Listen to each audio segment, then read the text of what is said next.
Take me, the sound beneath the ceiling, the warmth against our skin will hold the gravity within. And though our souls cry out, the warmth against our skin will hold the gravity within.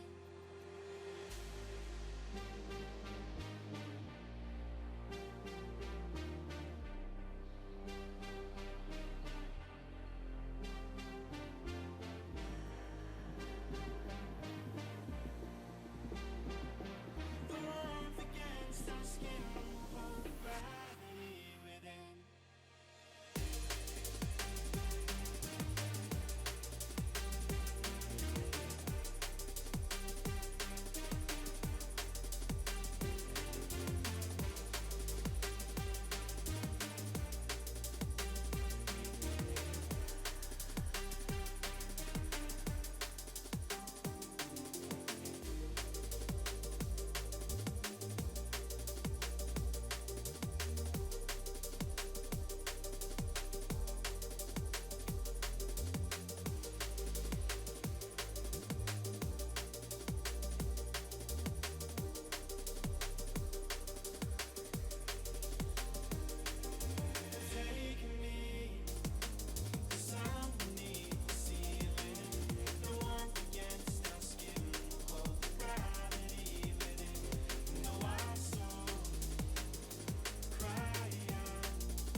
Take me, the sound beneath the ceiling, the warmth against our skin will hold the gravity within. And though our souls cry out, the warmth against our skin will hold the gravity within.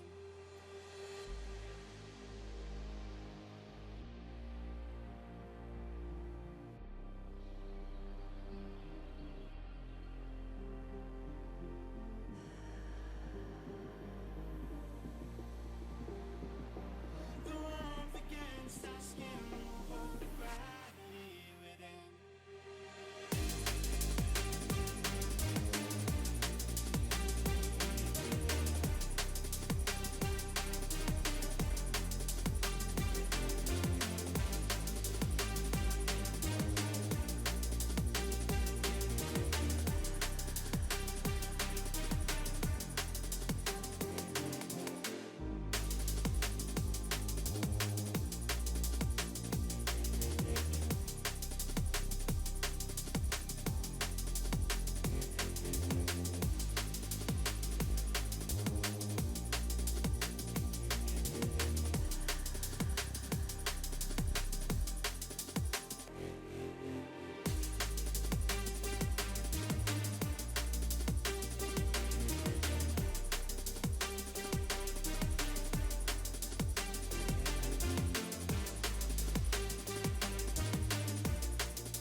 Good day, Alex. Welcome back, friend.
Welcome to the Heckin'. Immortal Army.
Hello.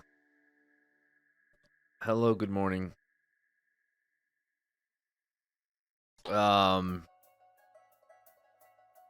you wash your hands? Yes.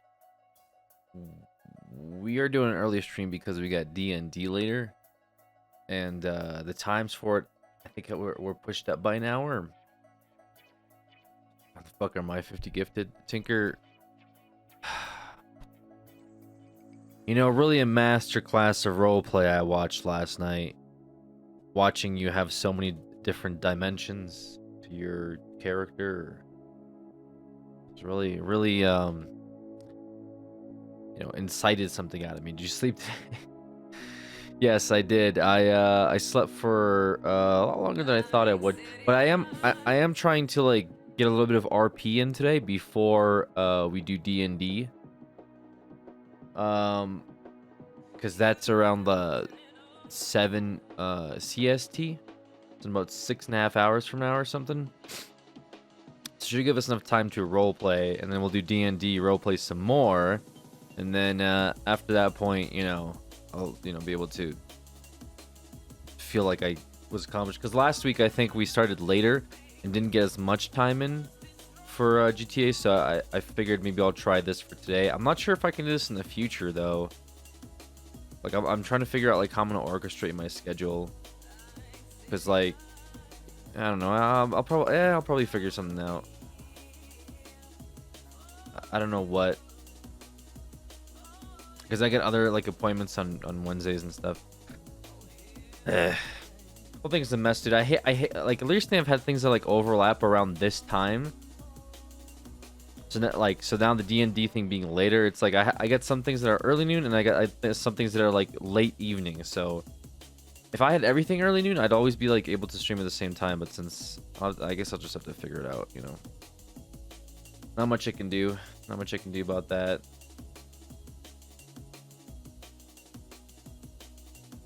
D&D character lasts longer than his WoW permadeath Worgans. Alright, dude.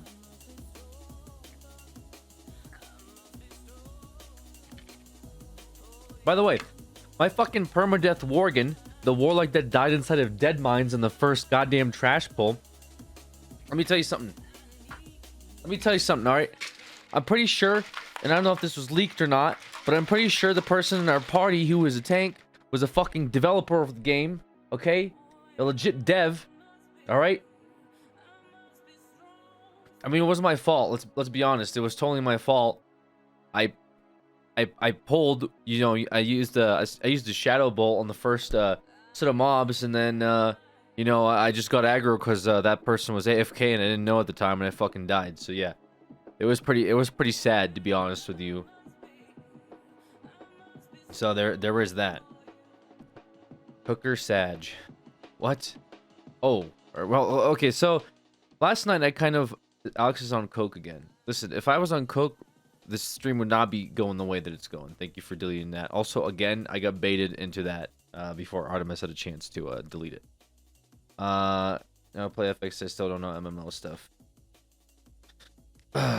Anyways, last night I should have hosted Tinker. I think, not that I don't have any issues with Kiva. I think she's all right. But I only said it because like I ended up chilling in Tinker's stream, which that was like its own set of issues, if we're being completely honest, as me hanging out in Tinker's stream and watching him roleplay. That was like, Jesus Christ, dude. You ever have like a front row seat to a bus crash? Because that's kind of what it was. It was very slow, and you see it coming, and you're saying, bus driver, why are you driving directly into that wall? And it happens anyway, but you're still shocked, Not that you were going that fast. It's sort of a slow crash. It's not like a high impact, high velocity, instantaneous, windshield splatter. It's just more like a ooh. If you hosted me, people would have seen how OOC toxic you are. You know what, Tinker? That's also a very valid point. They would have seen the toxic side of me, the pure elitist. No, Tinker did good. Actually, it was good for his character development, because if for Tinker, as I found out OOC, which I typically use OOC information for all of my roleplay, is that his character was kind of a witness to the murder. So I think there's gonna be some like interesting, hopefully, character development with that. Usually things like that build character over time. It's easy to like default as like, hey, I'm happy funny guy for years, But when you have like RP events that change your character, it sort of like helps build like foundation to other stories that sort of like branch themselves off of that character development. So like in Bobby's situation, whether it was like being the chief of police, you know, we before we became the chief of police, I used to talk about it all the time. Before we became the chief of police, we kind of were doing like funny meme shit. For the most part, like we were super chilled out. I don't think like we really gave a fuck that much about like people breaking SOPs and stuff. But as soon as we became command and high command, then we started having to like reel people in from doing stupid shit. And ultimately, I always feel like the high command role has to be the one that reels back in people's bullshit. They have to be the one that does it, because if it goes all the way to the top and high command's doing bullshit, then it just flows down the rest of the department like some type of, you know, asshole waterfall, and there's just no end in sight to it, because why hold anyone accountable when the very, you know, echelon of the police department are all acting like they're in Cirque du Soleil, you know what I'm saying? It's sort of the reality of the situation, and I think that's possibly why, you know, we have what we have right now, which, you know, there's an argument to be made that it's maybe fun. New PD's fun, 3.0 PD's fun. It's all good as long as people are enjoying themselves. That's all that matters at the end of the day. I'm personally just trying to find like some more like serious, like in-depth roleplay, which I've been happy that people have joined me in on. I've seen that like we've had people drop in on our investigations. We've had CIs now that unfortunately died. That's a different story. But we've had people sort of giving us information, because I think there's some veteran role players in the server that recognize that there's like, you know, legitimate RP happening. Not to say that other people's RP isn't legitimate, but I guess like legitimately impactful RP happening that could affect other people's characters, and so they take it more seriously, you know. Like you can say, for example, oh, me falling off of a building is impactful because my character just suffered injuries, but then to play it out by going into like a wheelchair, or by using painkillers, or like limping, or just pretending that you had some major surgery as a result, is a whole different story. So I think a lot of the time on the server, things happen very fast, very drastically, and then people just kind of move on to the next thing. It's very action-packed and orientated, which is totally fine because it's the direction of the server now. A lot of other servers are very much like it. However, there's also other more impactful stories with serious repercussions and, you know, permas involved, which is ultimately the highest form of repercussion, is somebody's character is forever deleted and is forever gone as a result of actions.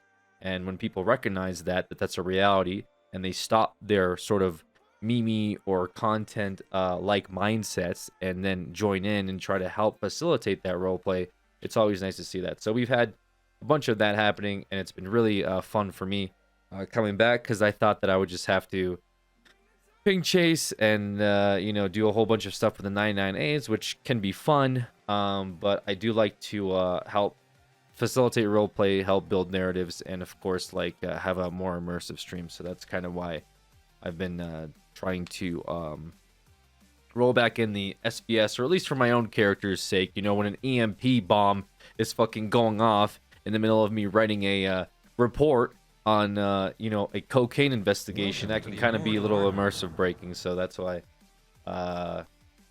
you know, we popped off a bit last night. But not that that's like the most you know, serious thing in the world, because obviously there's like worse things that happen on the server, for being completely real, or like worse SBS like things that happen on the server.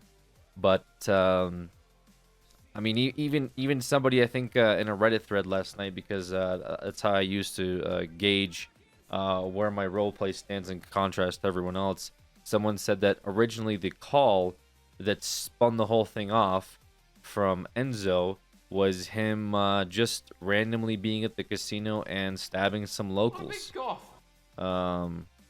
Which is true. We got pictures of that, and that turned into an investigation that I was doing already, which turned into him leaking information. And now we have this new arc where he is dead. He was murdered. We know who the murderer is. It was pretty obvious, and we found out pretty quickly. And I think they got turned in last night before I went to bed. So I'd be curious to see what kind of information we got from them from that. But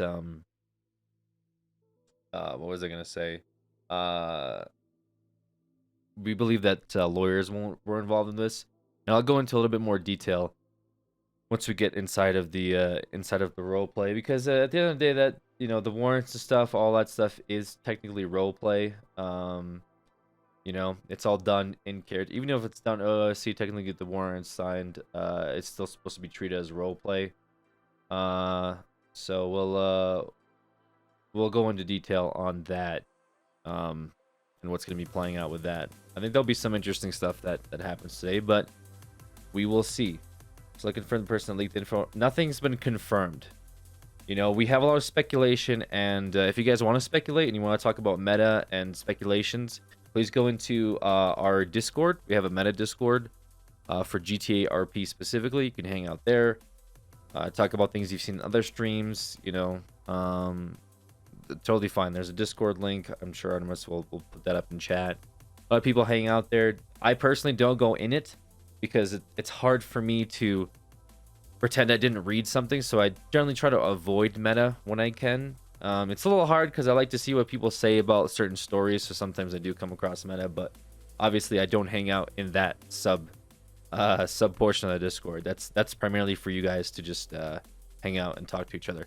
Well, yes, Kappa, unless it involves Penta, of course. Anything involving Penta, I'll instantly power game and meta game, and he's totally aware of that. He's been trying to he's been trying to report me, but no one's taking him seriously. Glad you're back and okay. We'll see how that plays out. Maybe I'll bring it up tonight in the D&D session. Dirty meta gaming. Hey, it's only with him though. That doesn't count, right? Penta gaming, Penta, dude. I like the new word Penta gaming. What is Penta gaming from? I'm guessing it's just something from his stream. Too good to hang out with those peon fans. I'm literally hanging out with you guys fucking right now. I'm just saying I don't go in and read the meta Discord. It's just not something that's not gonna help me. I don't need like you know what I'm saying? Like me being told like who the killer or you know who the drug dealers are in the city isn't gonna help my roleplay. In fact, it'll probably harm it because I'll be like, wait, did I read that in my Discord or did I read that like from a report? Penta gaming is literally like metagaming and power gaming, but replaced with Penta. Oh, I see. Yeah, I can see that. Do you still live in LA, Alex? I do not live in LA anymore. Although I visited it and I had a good time. I will put that out. Well, I used to live there obviously, but I visited recently and I had a pretty good time. I kind of miss it. To some extent, it's just it just doesn't seem practical, man. It's like it's super expensive over there. And the traffic still blows. You know, they got that Delta strain shit going on. There's a lot happening over there that is just it's not enticing, but there's definitely some very pretty places. And awesome food. There's like some of the best food I ever had was while I was living in Los Angeles. Yeah, that's really it. You know, it just sucks that it costs so much to live there. You know, and dealing with the traffic all the time. I lived there for about 3.5 years. I want to say almost 4 years, which I think is more than people normally live there. If I had the opportunity to like you know if there was like some big thing that I was a part of and you know I could feel more comfortable living out there, or like I was getting you know some fucking I don't know contracted deal or some bullshit like that, like I would if I had a reason to move back out there again, I probably would. But if it was like, hey, I'm gonna like, am I gonna do it on my own volition? No. I honestly think there's like probably better places that are more practical to live in, you know. Just me personally. Careful, Arcane's community will think you two are being serious again. You know, I don't want to talk about Arcane's community because I'm sure Arcadium is a very good community. I've met plenty of members from that community. They've been nothing but nice. So I don't really want to pigeonhole like anybody's community like as a representation of who they are. $4.25. Hi, how's Celia? She's great. But like just like he could say, and his community could say that like our community, not us specifically, but you know, we had people that were on his Twitter like attacking Arcadium for the way that he's running the campaign, and to the point where he's had to be like, hey, this is the first time I'm actually getting like some like actual backlash from like doing a campaign with people. So it's weird because I don't know like who I don't know who's like that invested that they're watching D&D and they're like, I don't like how Arcanum is like how he's DMing this. Like that's the kind of the argument. I don't even want to go into it. Like you guys could probably find it yourself. I'm not gonna fucking trying to spotlight on it, but I saw the screenshots myself, and it's pretty cringe, dude. If there's anyone in here that's like, dude, I don't like how he's RPing that or how he's DMing this, just rethink what you're doing. It's insane too because you have what was a comment I made between Will, Spaceboy, Penta, myself, and Seer, and of course Arcadum. There's like a decade's worth of like roleplay experience in one party, and instead of people just letting things play out, they for some reason feel like one, were annoyed with the way Arcadum was running the campaign, which is not the case at all. Considering that everybody in the group chat is like, dude, I can't wait for the next session. The last one was awesome. Every single person that's part of the campaign is loving being part of the campaign. It's so much fun. Like the only reason I think most of us sign up is because literally the way that Arcadum runs his camp, he takes it so seriously that I don't think there's anybody else that could run a campaign as good as him and put as much effort into the campaign as him. And I say that lightly because I know there's other people that run campaigns and stuff like that, but he goes to the length of not only creating his own universe that's been very active for a long time, but also incorporating other people and their storylines into your own personal one, you know? It's literally like I show up and someone's like, I don't even know what it's like. I'm at a like a hibachi or something where, you know, the cook is just kind of flaming things up in front of me, and all I have to really do is sit down and eat. Do you know what I mean? Like I sure, it's like, yeah, I roleplay a character, so I have to put some quote unquote effort in and make decisions, but everything's already laid out for me. Arcadum's is staying up super late writing stuff. We fuck around and kill a bartender that was like part of this, you know, murder mystery arc, and end up doing an entire different campaign that Arcadum wrote for us. So to say that, like, I don't know, you know, I don't like the way that he's doing his stuff is just so cringe to me, just because of how much effort that Arcadum's putting into facilitate our storyline, you know. 2 sessions ago we had Moon in there. We had 2 other awesome role players as well that had their own independent campaigns show up, and none of us know this stuff, so we're just kind of like, you know, hey, I'll sniff some drugs, I end up in the nether realm. Now I'm talking to somebody from a different campaign that was asked to like voice act, and it's just crazy how much effort is put into this stuff. So when people are like, I didn't like that, it's just like, dude, like, shut the fuck up, man. You know?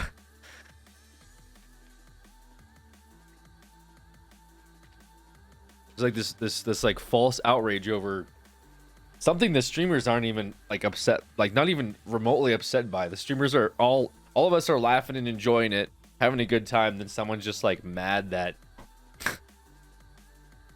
I don't know. Our Arcadum gave us consequences for our actions, barely if that, you know.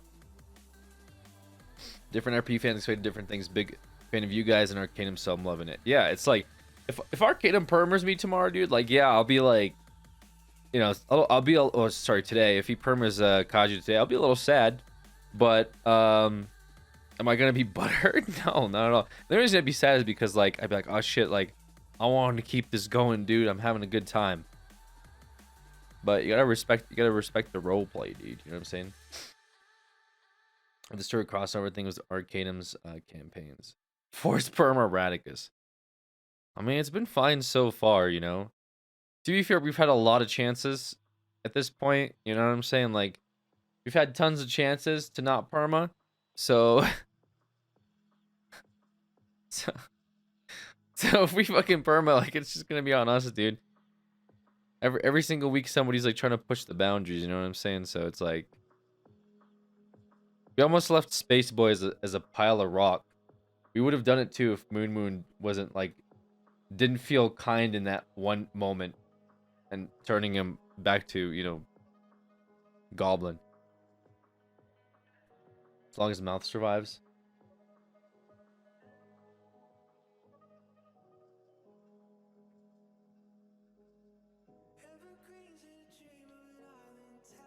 Just make a separate copy and redact out basically the whole statement of PC. We notified judges with the to be redacting at the beginning. Okay.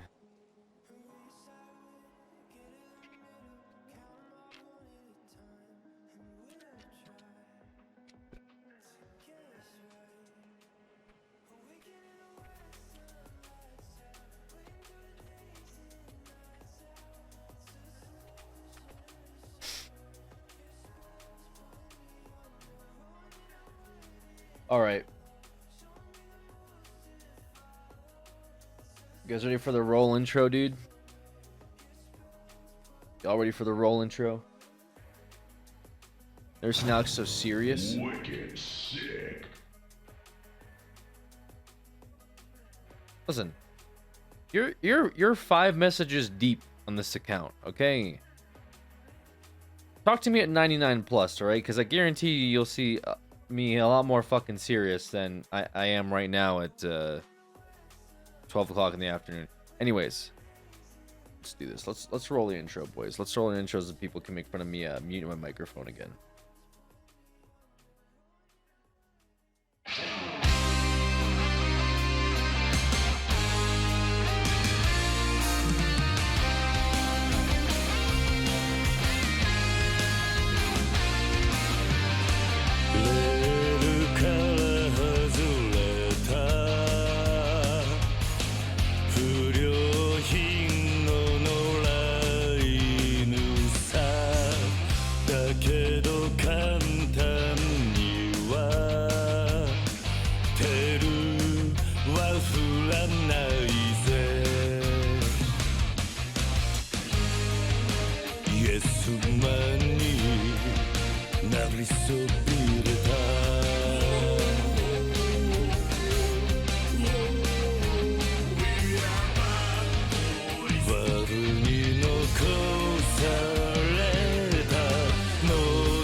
The server reset, so I gotta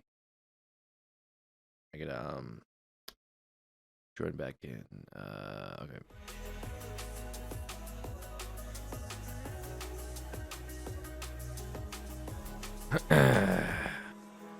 Oh, I'm loading back in now.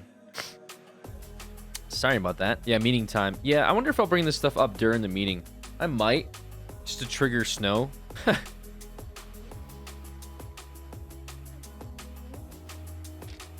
We have a lot of information to unpack. Hopefully one of the people that were around last night, one of the investigators are there.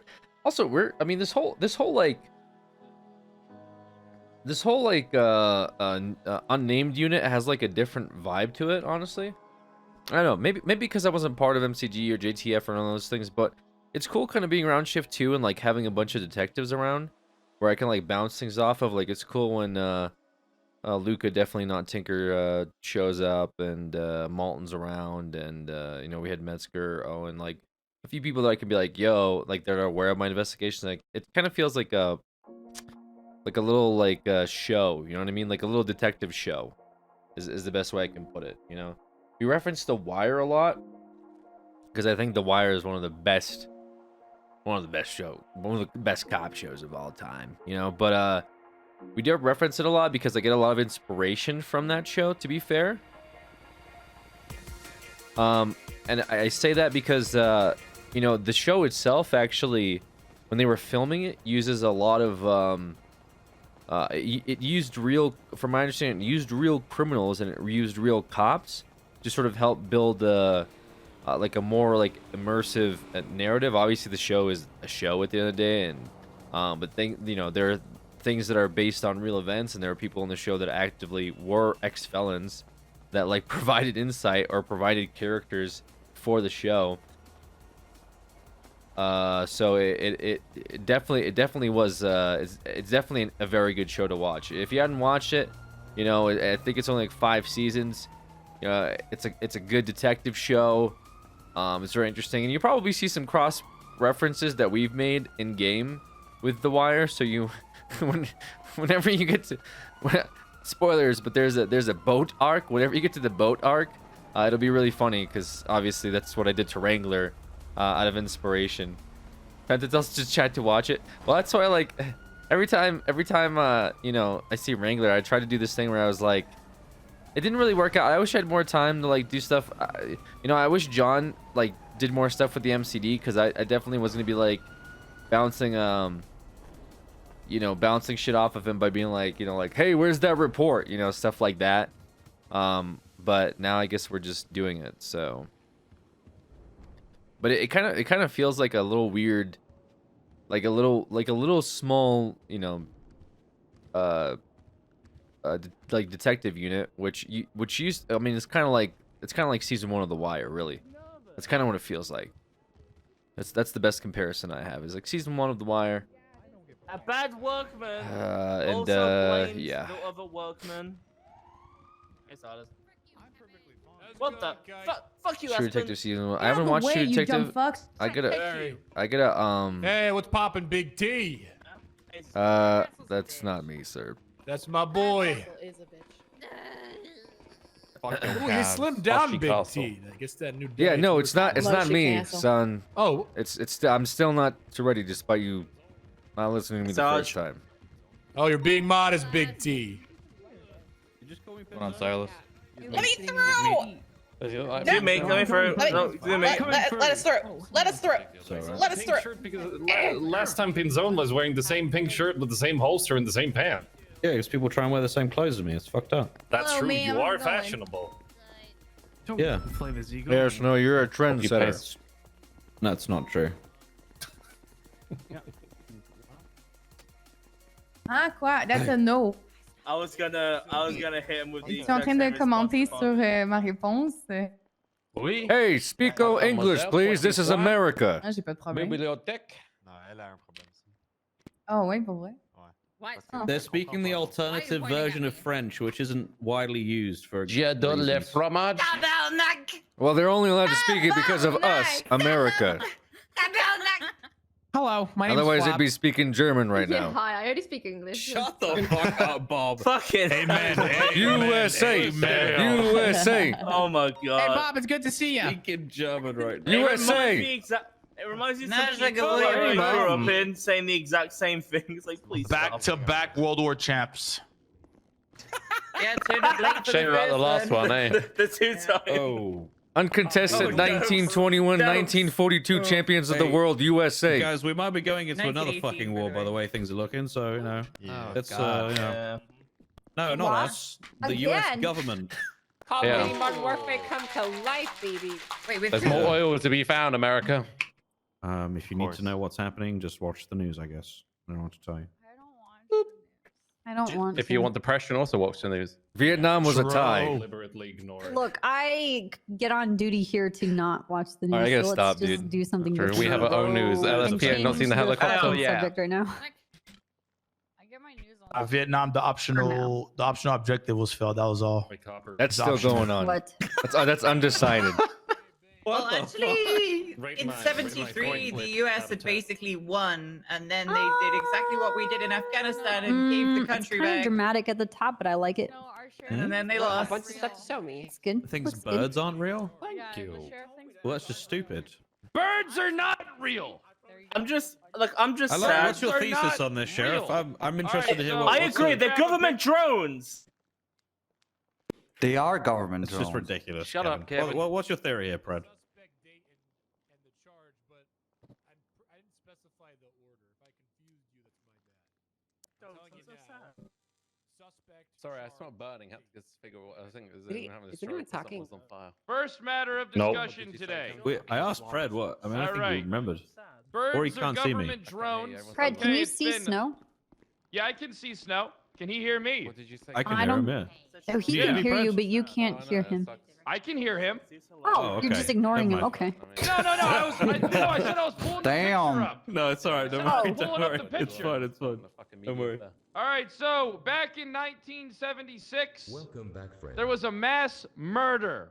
A mass wasn't murder born. of birds.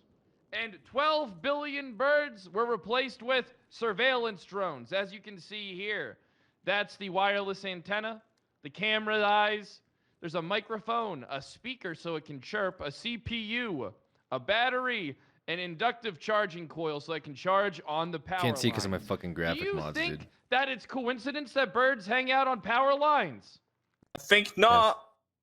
Question. I think not either. Do they gather information or do they place I don't chemtrails? know. That's a different theory altogether. Casterman, what? Is this where the Fred the aliens have been going? Jesus Christ. That's not even funny. That was rubbish. Well, I mean, I don't think you could fit a 3080. And listen, here's the thing. Government technology is about 80 years ahead. They had iPhones during the Great Depression. Oh my god, they're on 7G by now. Government agents had Apple brand iPhones during the Great Depression. Can we get some fucking roll call going here? You're onto What, something, Bob? Pret. I've been Bob, shooting what do you all want? of the birds on Hey. this island because they're actually drones and they Pret. just hover in the air and listen to us. Brett, I'm just Hell yeah, it's Brett, I'm okay just to- wondering how come you went to the casino last night during our undercover sting and then anonymously called for 78s on 911 before leaving? I didn't know you What guys the had a hell? sting. I was just going up there to fucking gamble. Uh-oh. Yeah, I woke up and I went there to gamble. It's a public place. Okay, I was just wondering like what happened in there and why you called I mean, 911 here's the thing. If anonymously. you saw me up there, you could have texted me or emailed me and say, "Hey, we're doing an op." and Yeah, I would've but I went. was afraid that would So it's your compromise fault. our op. What, you Classic taking your phone out communication. to send me an email? Yeah, I was just afraid it would ruin our operation, so that's my bad. How would that ruin the operation? By you finding out about it? How was he finding out about it? I'm the one that makes all the arrests. God. My man. Holy fuck, Bob. All right, that's it. I oversee that unit. Right, look, hang on. So you Devil's better watch what advocate, you're saying. If Pred had gotten stabbed in that bathroom, it would have been a lot of PC to arrest our target.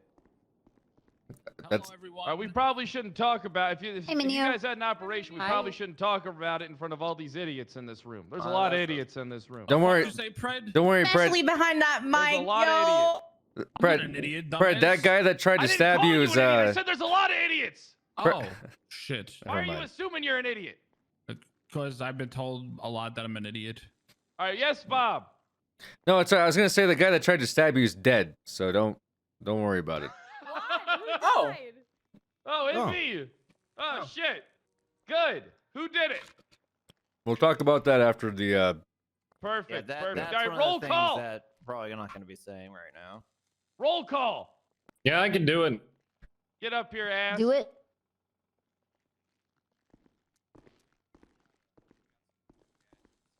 Cool. I can't wait.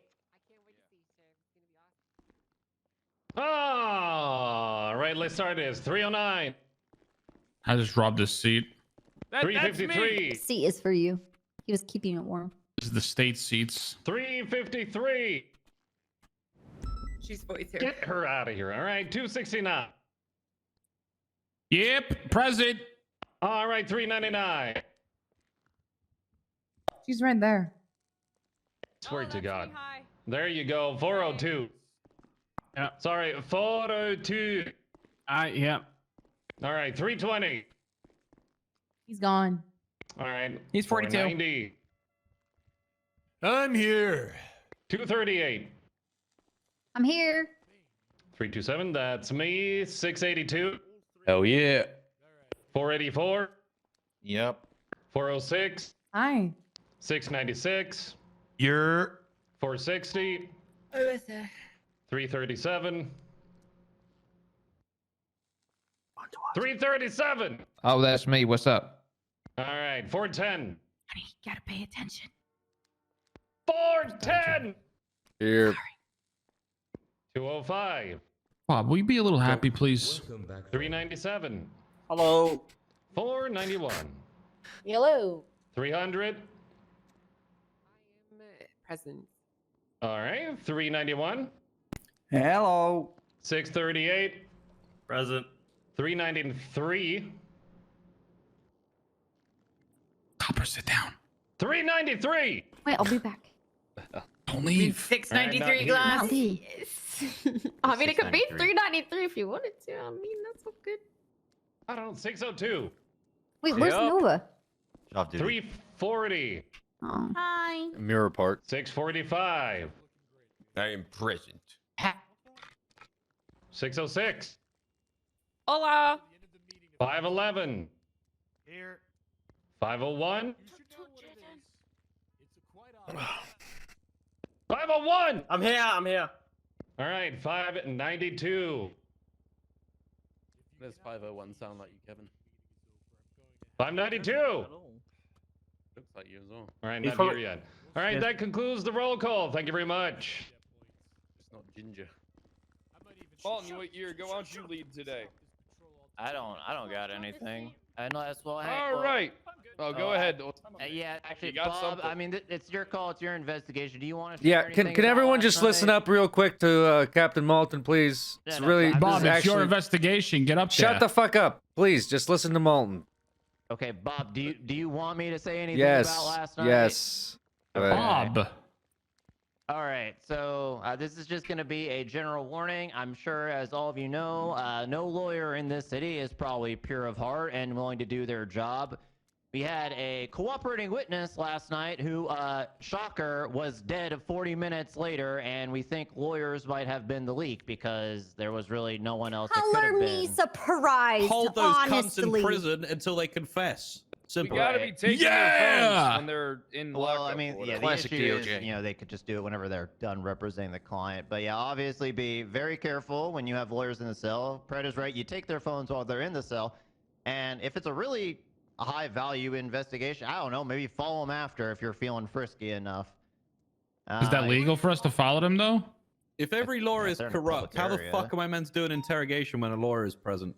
Yeah, it's complicated. We're looking It's a joke, into is what it is. Leak the lawyers' names. Yeah, Leak the lawyers' Well, names. I'm going to because we actually have a subpoena for phone records out, so we actually need to get these people into custody to look through Yep. their phones. Yes. Do we have active bolos? We'll be making an active bolo soon, but it is going to be Perfect. Monty Smith, Alan Crane, and That's a nice name. Adam Prince. Adam Prince. Sorry, yeah, that's the last one. Wait, there's a lawyer that shot a cop and he's still a lawyer. Yeah, Monty Smith shot AJ Hunter. Look, lawyers can street race too, apparently. So Why? that's, Why? And, Okay. and this why is he Adam not Prince putting a bar person complaint also has a against Molly this person? Connect, so yeah, they're all pretty fucked. And Wait, what what? did DOJ, Wait, how? DOJ do about that? Nothing, I guess. Nothing. No, we're supposed to go to mediation so we can talk about it. Okay, so they're taking like Mediation? the usual 4 weeks to actually get anything done. Got it. It's All right. done And then it gets My- thrown my out the bo- window. my boss- Meanwhile, complaints he's still involved in haven't a been fucking seen. murder. Great. Yeah, Good job, and guys. meanwhile, Listen, they're going to it's- advertise being a it's- lawyer, and if you it's don't call common- them, Cat DM'd me. Knowledge at this point that the Department of Justice. Where's Nova Mirror Park? It took me a fucking solid 2 minutes to get that. There's nothing we can fuck do the about it. DOJ. Yeah, fuck I'm the not trying to be DOJ. a Fuck dick. the Fuck DOJ. judge when it takes a Fuck month the and a half to DOJ, get 4 fucking years court strong. cases No, moving. fuck lawyers, All right, man. Fuck it's- them all. All right, look, the the Especially that DOJ's one fault judge, for sure. Tatia. I want to kill her. The Yeah, DOJ fuck is a little Tatia. bit up You're in gonna the fucking air right kill her. now. However, the judges that have Fucking remained Tatia. have actually been very helpful Fuck with that getting these Tatia. subpoenas. However, yes, it is the lawyers that we are currently upset against. So if you see any of these three, a bull will be going out shortly. Please get them into custody so we can search their records and contact Detective Smith back there, as he is the primary on this. We have listen, some people might not know what they look like, including myself. Can we get like can we like flag this CID or something? Yeah, we'll flag it as well. Thank you. If we see him on the street, can we spit on him? Can we shoot him? I want to spit on them. I want to kill him. Can we torture them? We bend their No, do not torture, kick, kill, mutilate the I lawyers. cannot We need them recommend in that. custody. Yeah, fuck Tatia. Yeah, let's do it to Just the do judges. the mask on, and then dump them in the ocean afterwards. Well, I could only advise you as to what happens Just legally kidding. if they're dead. Legally, if they die, they have no rights. So we could get all of their phone and bank records and go through their houses without telling anyone. This is true. Hell yeah. So that's, Loophole. if they're Yes. dead. Yes. Another loophole is if they're Cross. missing. Actually, if Wink, you're not wink. aware, if someone's a missing Oh, okay. person, that's another major loophole. Captain, I have a pretty good relation with Mr. Crane. I can probably just get him to come in and. Talk to Bob about that. It's gonna be his call. Okay. Or we just asked them to come represent the client. Bam. No, I mean, That's entrapment. That's entrapment. no, that we don't do Jokes, that. what the fuck? Fuck 'em. Jesus Christ. Shut up, jokes. What's So, wrong with you, dude? I'm just going to ask all officers to keep this in mind. We cannot actively deny people lawyers if they are requesting it. However, there is nothing against you saying like, well, you know, if we're wanting to work out a deal, we recommend maybe not having a lawyer present because X, Y, Z. And then That's not gonna work. What do Yeah, you- that's not gonna Maybe work, with someone Malton. that's got like, that's actually brain dead, but you know every criminal is like perfect criminal, so that's not gonna work. Yeah. I mean, if they plead the fifth, it's over and done with at that point. Right, I'm saying if Yeah. someone is willing to work with you, though, maybe advise that they don't have a lawyer. I tried to get a woman to work. I'm with glad me you today. guys. She I'm told glad me you to go guys fuck myself. find a line to draw down there. Huh. What's the line? No, nothing, Kyle. It's not like you've ever crossed the line before. I don't cross lines. I only tiptoe on them. 'Cause how else are we supposed to Especially if get it might, shit I don't done? know, save a informant's life by giving him that type of information. Where is the line? We've got cops doing weird shit. We've got lawyers doing weird shit. We've got judges doing weird shit. Which government? We got EMS doing weird shit. Which government entity is actually free from corruption at this point? The DA's office doing weird shit. The BCSO is free from corruption. BCSO! BCSO! I'm talking about the Unified Police Department, which is what matters, not individual departments. True. You know, the state troopers and the state rangers don't do that shit. Yeah, I don't know about that. The I mean, silver exactly. lining about this situation is the one who actually popped the CI we have in custody and is currently on a hut for first-degree murder and witness tampering. What's the The name? SASP Jesus. is practically perfect in every way. Laura Yes! Gapes is the is suspect true. in custody. Oh, I do Damn, have one okay. announcement to make before we continue on. That's, all right, that's so all I had about that investigation. Anything about those lawyers, please contact Bob. Will I do. got an idea for something, Malton. I'll run it by you. All right, so the UC vehicles, they got an overhaul. You are not to buy a UC vehicle without getting permission first. You have to get it approved because there are some... Those things are actually pretty fucking sick now. So you guys are going to have to, like, you know, probably... There'll probably be, like, a process down the line, but you're going to need permission before you buy that shit. Please don't All take right. those into undercover races without speaking to me first. Anybody that gets them, Bingo. please. I will literally throttle you in your sleep if you fucking take those cars into a street race undercover without speaking to me first. I'm not even fucking kidding. I don't care what rank you are, I will kill you. Pred, can you talk to them about the situation today with in Sandy? Minio pissed on the Lost MC's bikes, and I feel it was warranted because fuck the Lost MC. They already said they were at war with us, and then they chased us out of did say that. Sandy. There was a lot of officers that were attacked, but we got all of them, so... I have one announcement though. They did give me the lost pass, and me and Kyle are thinking about moving from the barrio up to Stab City. And if anybody wants to buy timeshare in Sandy, contact Perfect. us. And also, I'm gonna start doing investigations up there because I got the pass. We're also might start a biker club. Yes. If anybody wants to join, let us know. It's gonna be the Found MC because they're the lost. Wait, when did they declare war on us Pretty again? smart. It was ages ago. Oh, I'll say this though, is that they're busy with other shit at the moment. We are not on their agenda unless we start going down there and intentionally trying to piss them off, of course. Which hopefully that's not what's going on their mind. No. I didn't 'Cause intentionally. last time you guys decided to storm into the Lost MC compound, what happened? Oh, I remember. I had to save all of you because you're fucking idiots and ran into a fucking Molotov room. Are we still dealing with the Vago situation as well? That fucking wood was dry as fuck, and I did not think the fire would spread like that. Let me just say something. I didn't intentionally go there to piss on their vehicles. I went up there asking if they could look at my ATV. He told me to fuck off. He tried to hit me with a crowbar, and that's when everything went to shit. I got caught peeing on their bike because I was mad. Reed Dankleaf caught me peeing on the bike. Which other gangs are we gonna have to deal with that. next week? I just want to have a list of. Next week we're going after Chang Gang. Copy that. Thank you. No problem, Bob. Just so that you're aware, Reed used to collect samples of people's urine so that he could get their DNA and get pregnant with them. what the fuck? Reed's did pumped that. up in the Do we hat. have That's any true. more announcements, or are we good to go today? Just remember, birds are drones. They're not real. Keep your eyes peeled on the ones, especially Okay. ones that are on the True. power lines. All We right. shoot them? Ranger Pinzone, do you have a problem with birds being murdered in mass? He's not a ranger no more. Oh, Yeah. Ranger Minio. Minio. Yes. What was the question, sir? We shoot Do you have a birds. problem with us shooting drone birds, Alpha Drone Power Line? birds? Not at all. You could shoot all of them you want. Shoot Perfect. 'em It's all. open Okay. season, All right. literally on birds. Okay, thank you. All right, so if there's no more announcements, DuPont, are you coming up here to say something? Yeah, absolutely.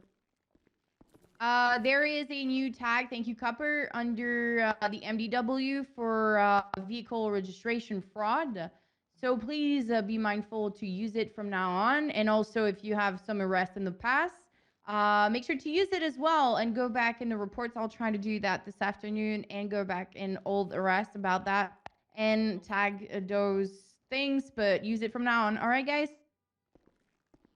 For which instances do we use it for? Vehicle registration. Fake plates. Right, but They, in what context are you looking for that specific tag? Just any form of vehicle registration? Vehicle registration Yes, fraud. any form. All right. Oh, so basically fake plates and stuff. So anything that follows, so Bob, just to elaborate, anything that is filed underneath vehicle registration fraud will have the appropriate vehicle registration fraud tag. Thanks. Perfect. Do we have any more announcements before we get the fuck out of here and really fuck today up? No. All right, just remember, if you're going to buy a UC vehicle, you have to be a detective at minimum, and you need to get approval. I don't know what the first. point All of right, the get tag is if fuck there's outta a here. charge. I'm gonna go on those Alright. 37s if anybody wants to join and do a little stakeout because I Hey, almost caught them last time. Is Bob, Pinzone welcome here? in. Hey, If Bob, how you you- doing? How's it Well, going? 25 and 5 Good, how are you? I'm wondering, we have a... It's 3:37. Why do we need a tag for a charge? Bob's thing, but yeah, Bob, you why look don't we, amazing, Bob. Thank you, Danielle. Where the So fuck we have you can, been? you know. Out of the way! Out of the way! Christ. God. Back in here! Out of the way! Candace. Sorry, we're gonna go. Hey, sir. Served your warrant for Eugene. Against the wall. I'll take a photo. Angel, come on! I'll go the thing over there. Yeah, where's All right. Do you want to debrief about what happened after you left? Yeah, I want to Bob? know what happened last night. Are you hangover, Malta? See, Bob. No, why Good to would see I you be? too, I don't Casterman. know. It's your live. I thought you were going for retirement or something. Well, maybe I should have. Okay. Oh, too late now. Bobby. Sergeant Smith, can I speak to you for 2 seconds? Oh yeah, he's Cross may have a Sure, relationship follow with Crane us that might be into useful our here. cool briefing room. Should be soundproof in here, honestly. I like the idea that this would be soundproof, but you know. While working with Mr. Crane in the Jesus Christ. While working with Mr. Crane in the DA's office, him and I have have a pretty good relationship now. I can probably just get him to come in with no issues. Yeah, I mean, none of the lawyers should have issues with coming in, and they have a warrant and they're lawyers. Smith is a fuckface. Right, but I'm saying they'd be obstructing justice, which, from my understanding, would probably lose them their practice. Or their license to practice law. I would imagine if they obstructed justice. I mean, sir, Mr. Monty Smith literally shot a cop in the courthouse and said he was allowed to because he was an officer of the court. Okay, I don't think he understands what obstruction of justice is. And Adam Prince was caught, selling Molotovs. So that's not really a high bar here. But I'm just saying, if they're obstructing justice actively, then we'll just revoke their licenses, and that'll be a whole different avenue. And when we have them in custody, we'll be able to check their phones anyway. So it'd really be more harm than good for them to not come in. Okay. But yeah, if you we gotta get these warrants. I think they're already active. We're just trying to get 3 separate copies since we got just one giant one signed, and that's not really helpful we for can us. make 3 copies of it and just redact it. With the I guess that's what redacted you're information, saying. yeah. Yeah. Because I don't want them knowing who all got what do you call it? Subpoenaed in case they tried to do some weird oh, it was that guy thing, which won't help us obviously. So yeah. But yeah, I guess if we see it, well, we need the warrants first before that happens. So we'll make an announcement when they become active bolos, and if he's around and you want to get him to come in, certainly. Yes, I saw the EMP. All right, perfect. All right, thank you. I just want to let you know. All right, thanks. Alrighty. How are you, Malton? All right. So Early for you. What? I said early for you. A little bit, but Yeah. it's okay. Came in to I couldn't the sleep. meeting. Hey, sorry to interrupt you guys. Hello. I just have my cadet here who thinks that he is ready to be a full officer, asking me if he can just shoot the EMP gun for funsies. No. It was a. So I wanted you two to let him know. Where we made the announcement that misuse would result in suspension or termination. No. I wasn't. Not for funsies. The wording was wrong. I was saying I was trying to do like a test trial on me Wait, while who's I the not me warden? shoot it. Say again. You said the warden. Is Martel the warden? I didn't say what. Did I say He didn't warden? say warden. He said he's the a little ward. Oh, southern. wording was wrong. Okay. Yeah, he's a little southern. Yeah, my fault. Yeah. I just want to see what it does. Just like I want to see what the stun grenade does, but I got told no. I always ask before I do something. I mean, look, if someone else wants to make the call, that's fine. I'm not going to make it since I'm basically just doing a debriefing at this moment. But I'll tell you what it does. It stalls your vehicle out for 5 to 7 seconds. He's a little southern. And it's an AOE. Sorry, he's a little southern. So Nice. You hit it anywhere near the vehicle, that vehicle is going to stop for 5 to 7 seconds, so you could tase or kick the person off. Okay, that's all I wanted. Thank you. Yep. Appreciate you, Captain. All right, you were up late, Bob? Yeah, sorry. I was saying I was up late last night thinking about the informant who fucking died. And then Metzger's words of, "You have blood in your hands, Bob, Bob, Bob," were echoing through my head. Well, do you think you have blood on your hands? Yes. Why? Out of curiosity. I 'Cause you could have pushed denied him? him lawyers. In fact, Yeah, at one point he said, "I really don't even want legal representation, yo. Like, I'm good to just talk." And I said, "No.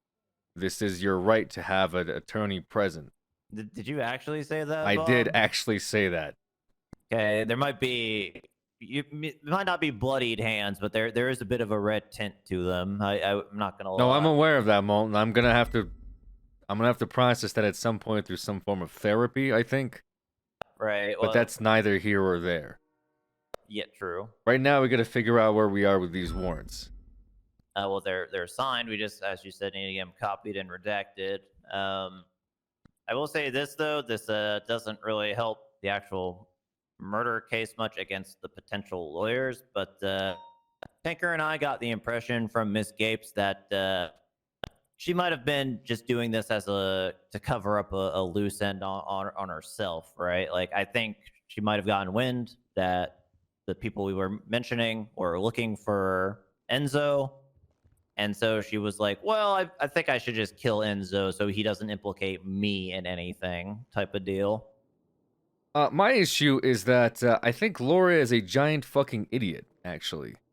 Yeah, we got that impression too. She had the opportunity to work with us, and I, even cut her a break with her sentencing by not repossessing her $25,000 in cash that was clearly drug money. But instead of doing that, she decided to off the guy that gave us less information than she did the night before. And if her motivation is loose end, it just makes me realize that she's more of a dumb fuck than I originally thought. Because now she's going to jail for murder instead of, I don't know, whatever else that she thought was going to happen with working with the police. And Yeah, they're, on fucking top of it, I was gonna say something else here. Oh yeah, we still got the initial issue, which according to her was the bigger threat, which is Sophia's drug ring. All right. Luckily for us, Enzo at least, I don't know, helped corroborate some of that. And if we're gonna say, well, maybe they could have had the same story, he's now dead as a result of Laura. But they both shared similar stories regardless. And they both had similar ties.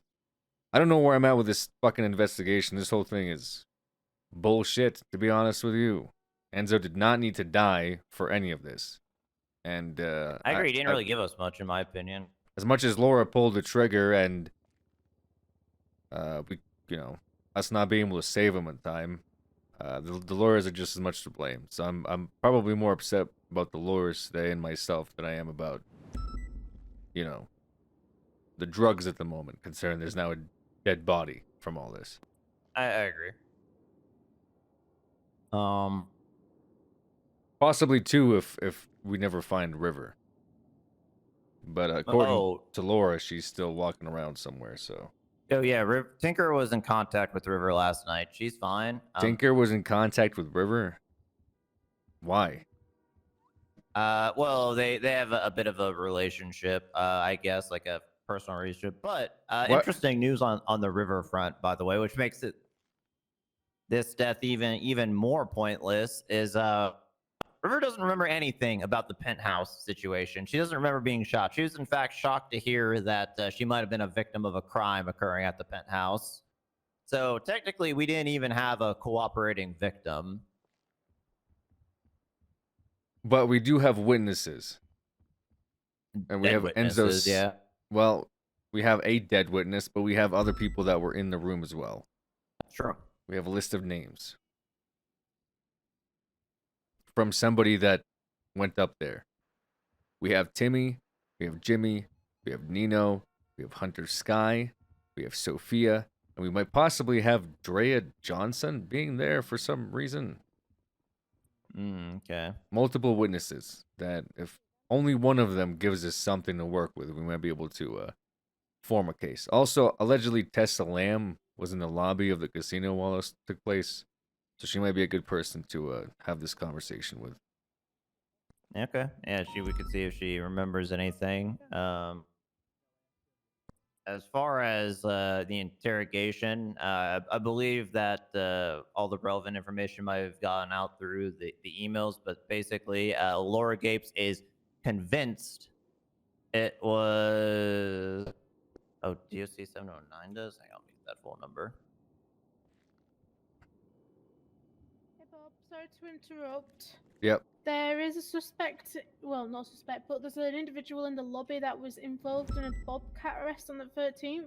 He wants to speak to you about potentially getting a copy of the interrogation report tip. A Bobcat on the 13th? Yeah, that's what he said. He said you was there and TJ. That's what he said. Who is this a lawyer? No, he's the individual that you arrested.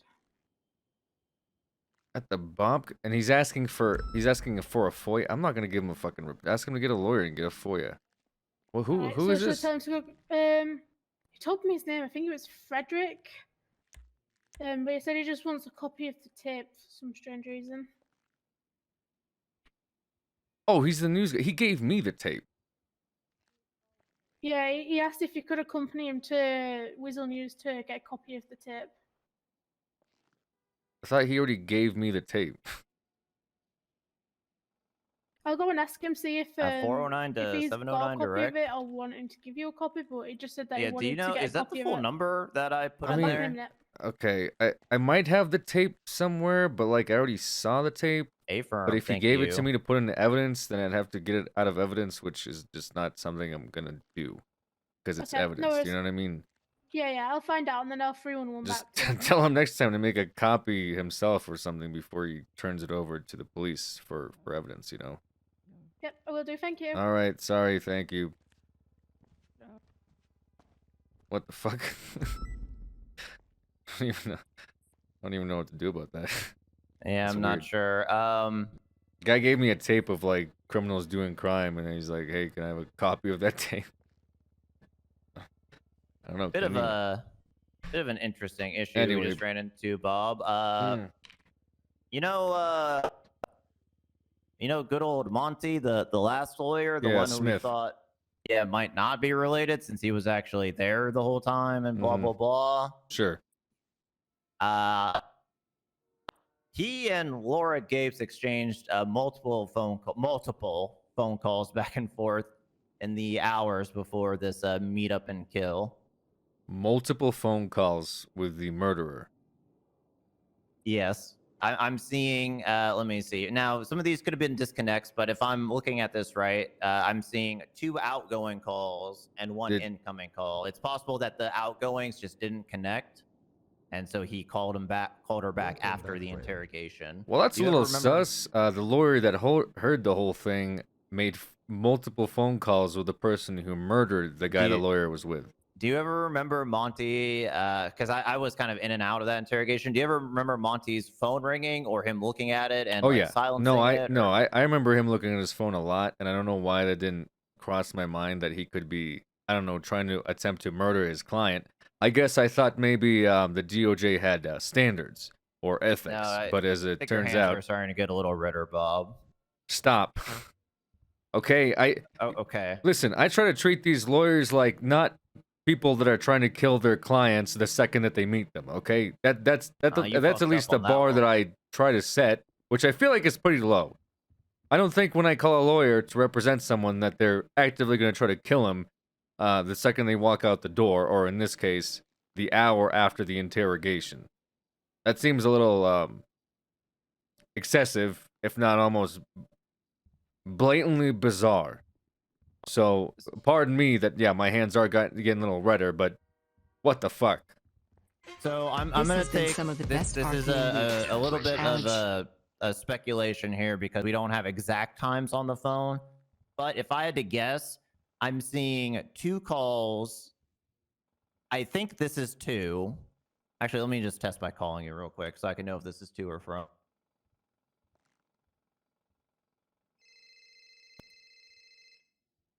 Just pick that up. Okay. All right.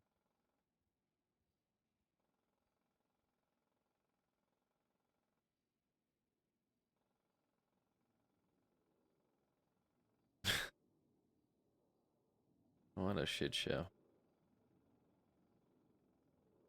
Okay, so here's what I'm gonna guess. So 3 hours before we took the record, which I think is when he was still in interrogation, probably after Monty was already there, given the length of time we had him. Laura Gapes attempted to call Monty twice. I'm guessing that these calls went through and were disconnected because he never picked up. That would explain him looking at the phone because he probably saw that Laura was calling him and denied the call. 2 hours before we took the phone records, which would have been roughly, I believe, right after the tsunami or right before the tsunami, Monty called her back, presumably returning the disconnected calls. And because we never saw Monty on the phone when he was with us, that was probably after he left our custody. Well, I guess, the argument could be made that he was just returning a client's phone call. However, the client also Yes. murdered his other client. So that's kind of where the...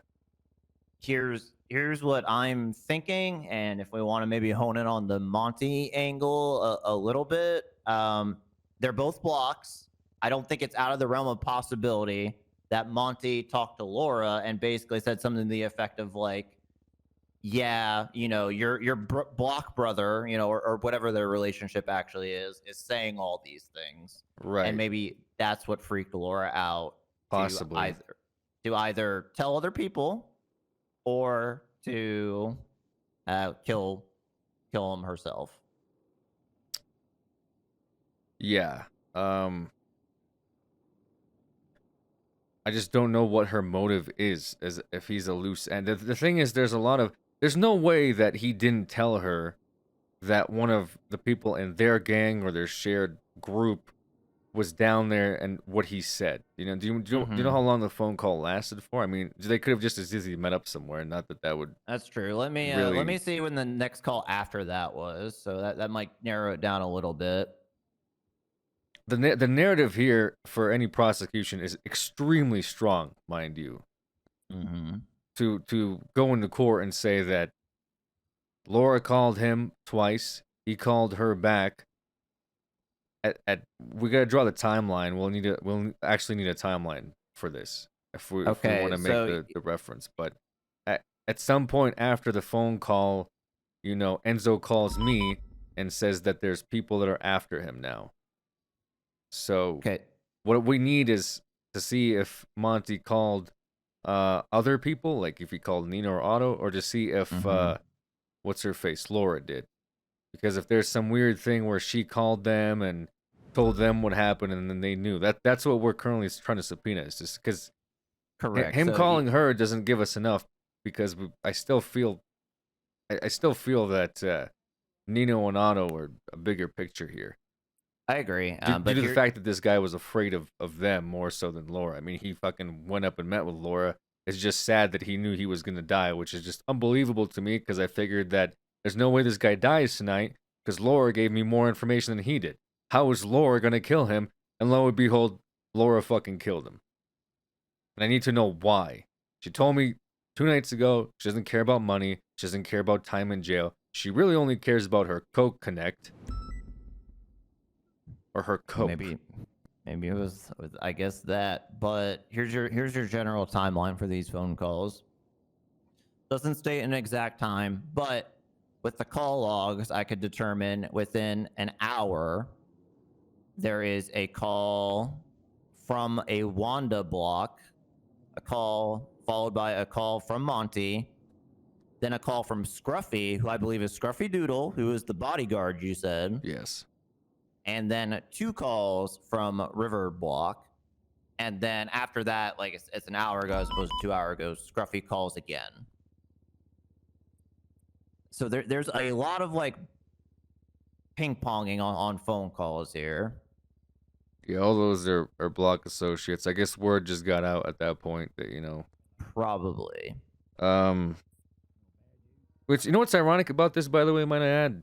Mm-hmm. Do you remember, I'm going to reference our conversation with the judges, that one of the judges felt that there's no way the third lawyer, this Monty guy, could be complicit? They strongly believe there's no way he could be complicit. I think he's the one we have the most evidence on currently, actually. And with that's that what I'm phone saying, call. is that Yeah. the judges gave us, I mean, they did sign the warrant in the end, but the stretches of logic we have to jump through to get here is honestly going to probably give me an aneurysm by the end of the day. They weren't even going to sign off on this guy, so thank God we pushed for it, because now we have even more circumstantial evidence, which, you know, could tie him into this murder, possibly. Honestly, you could be looking at accessory to first degree and witness tampering.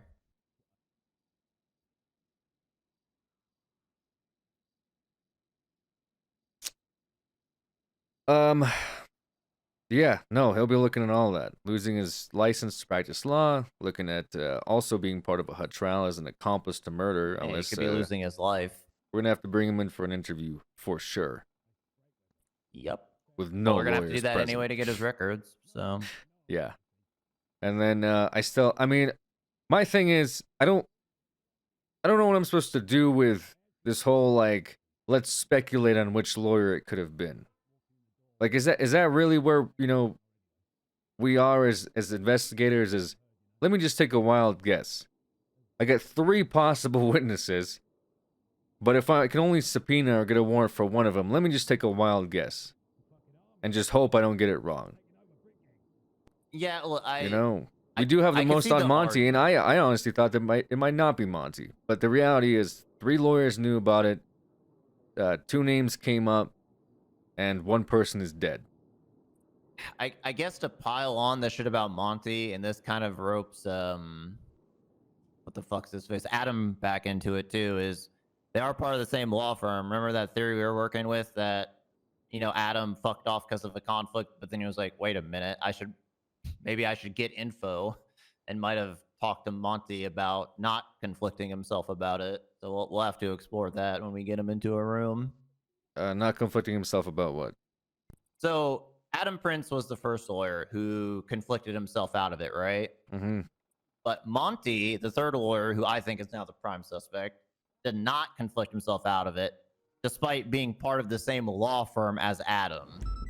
Okay, so just ethically the guy is fucked, morally, and now by the law. Yeah, so I mean, like, he's also got devil's caught advocate- selling guns or something like that. What the fuck is that about? Oh yeah, I don't know anything about that.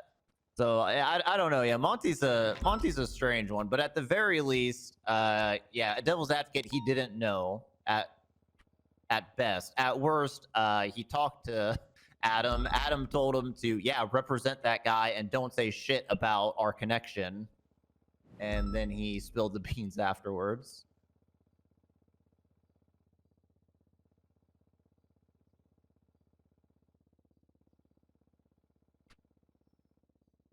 Guess he was in a car with River Sheaver at some point. So this guy is tied. Yeah, he has a stolen firearm. Which one? Monty.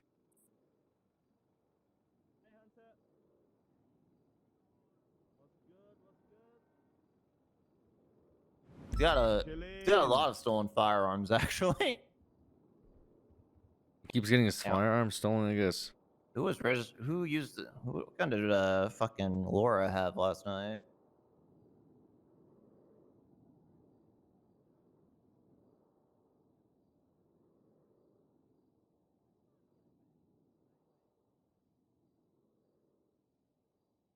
I don't think Metzger put the gun in evidence. Oh wait, I might be looking at the wrong report. Yes, I was. Beretta 18857. Let's see who that comes back.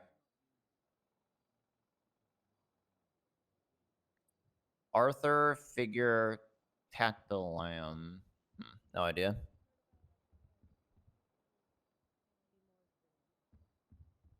Oh well.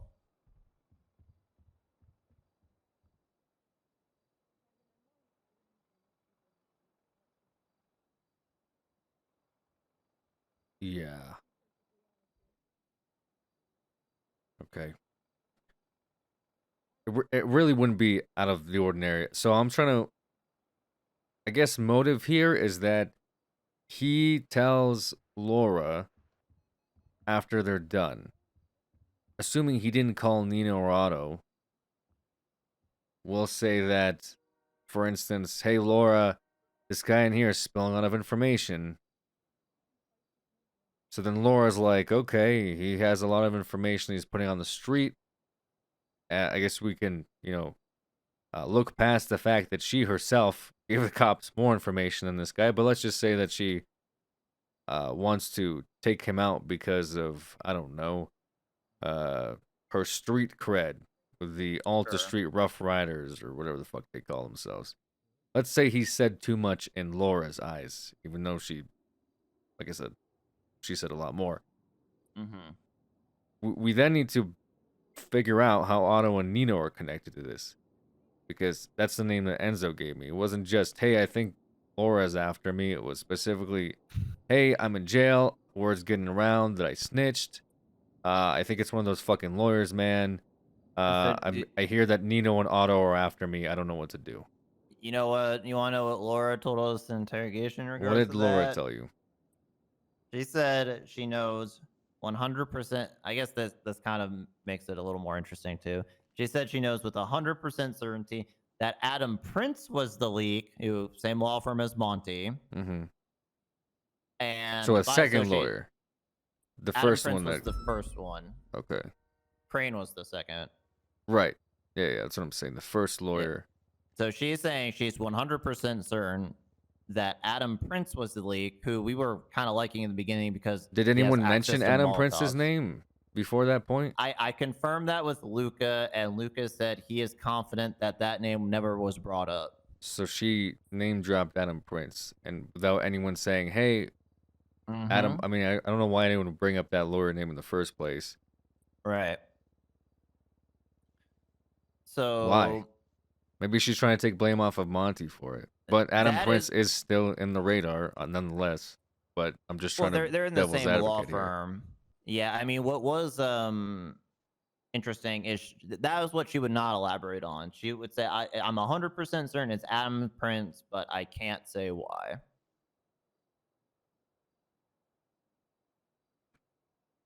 Okay. Well, either way, if we get the man's phone records, we'll be able to testify to that fact. Yeah, I mean, we got the warrant for all three. Might as well take a peek. But that's the only thing that I'm trying to grasp at here, is that if Monty did just call Laura solely, and they decided to put out a hit, again, did Laura then call Nino or Otto and also tell them, or did Monty call Nino and Otto? I'm trying to figure out the in the text messages. Here. So in the text messages of Laura and the call record, there is no Nino or Otto listed in any of the call records in any of the recent text. So it wasn't from her.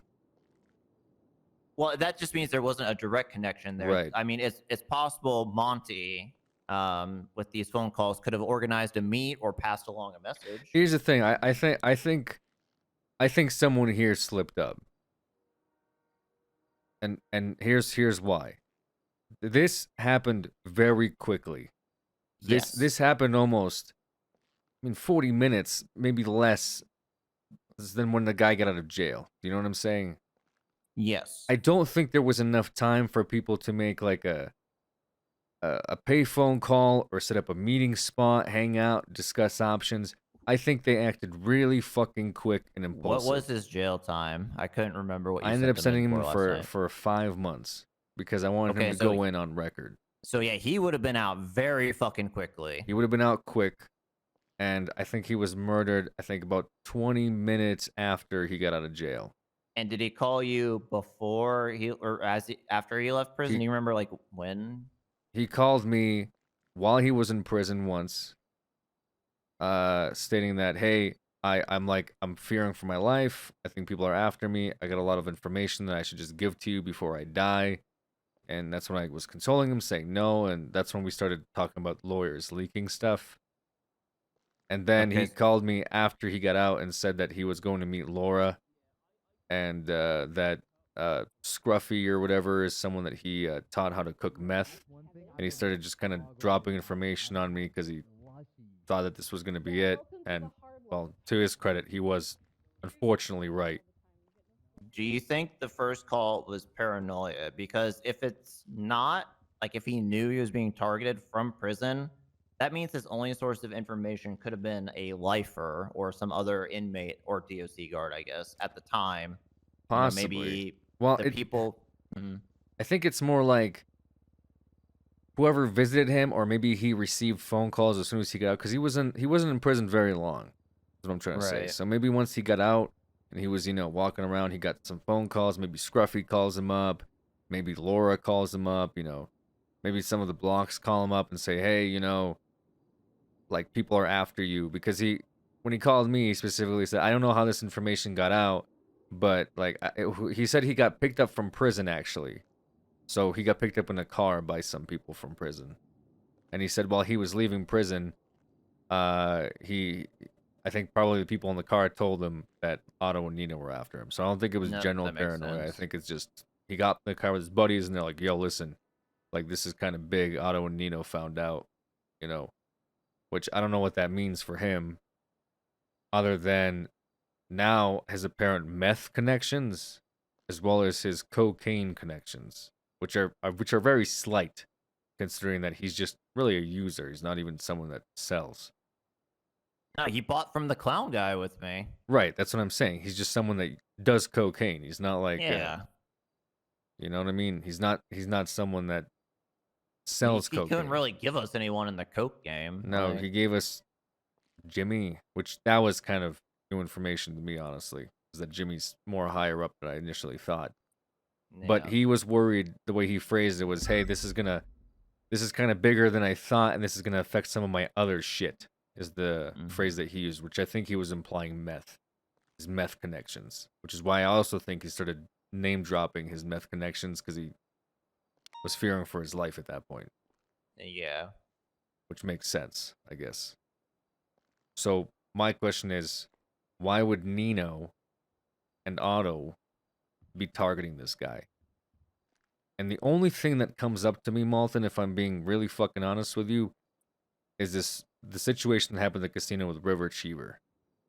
Well, yeah, he name dropped him as being in the penthouse, right? He did, but that would have meant that they also knew he was there. Yeah, I mean, Otto is head of security, but that's why I said, like, don't get me wrong, like, people obviously don't like snitches and people talk, but if it's regarding the penthouse situation, it's just such a, like, River didn't even remember the incident. We weren't really actively investigating the penthouse stuff. They're effectively silencing. Nino wasn't even a name that I was really looking into, other than he was there and he's come up a few times, but that doesn't really mean shit for me.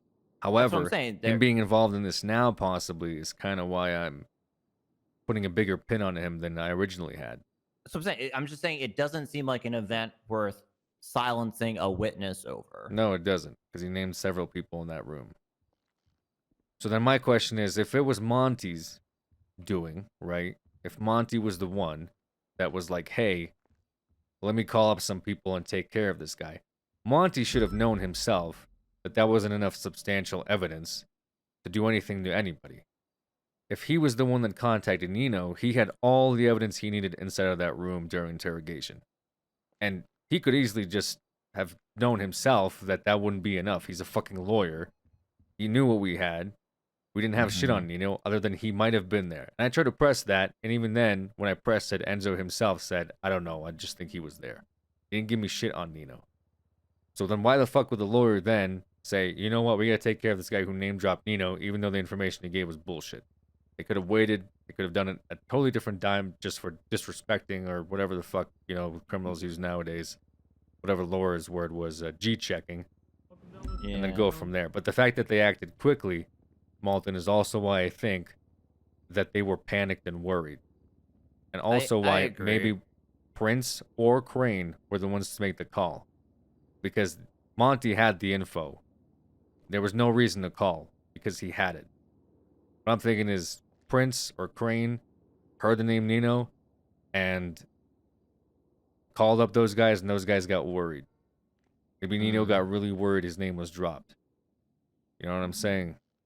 Maybe something else happened in the penthouse that Enzo didn't know about? Possibly. Because no one would do this hit unless they were acting fast and they wanted to get rid of somebody quick before they gave up more information. I guess that makes sense because Monty, they were probably already, word was probably already spreading around town while we were with Monty. Monty may have just connected some dots for them on the back end. Possibly, but if they had just sat down with Monty and said, hey, so what did he say? And he says, well, he named several witnesses inside of the penthouse, one of them being Nino. And then they press further only to find out that that was it. Nino was just there. I mean, the most suspicious thing you could do in this situation, I would imagine, is to off the guy that just named you, right?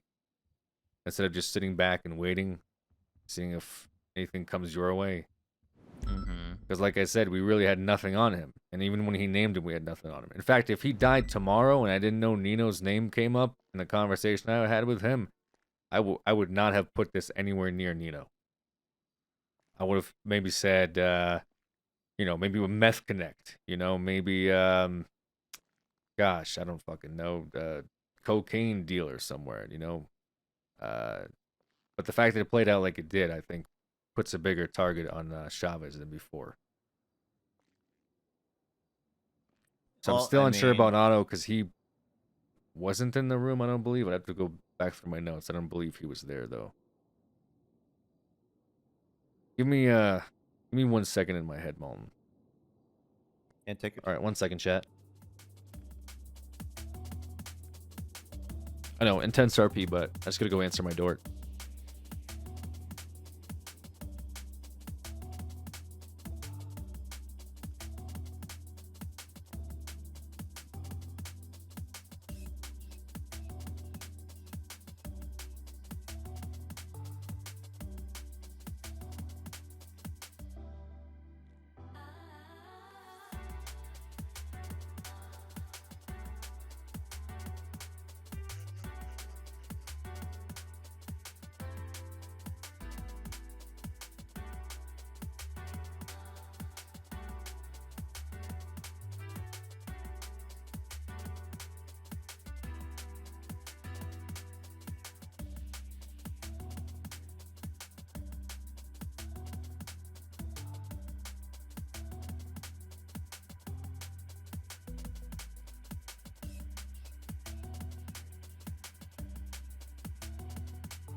Imagine everything you ever wanted shows up.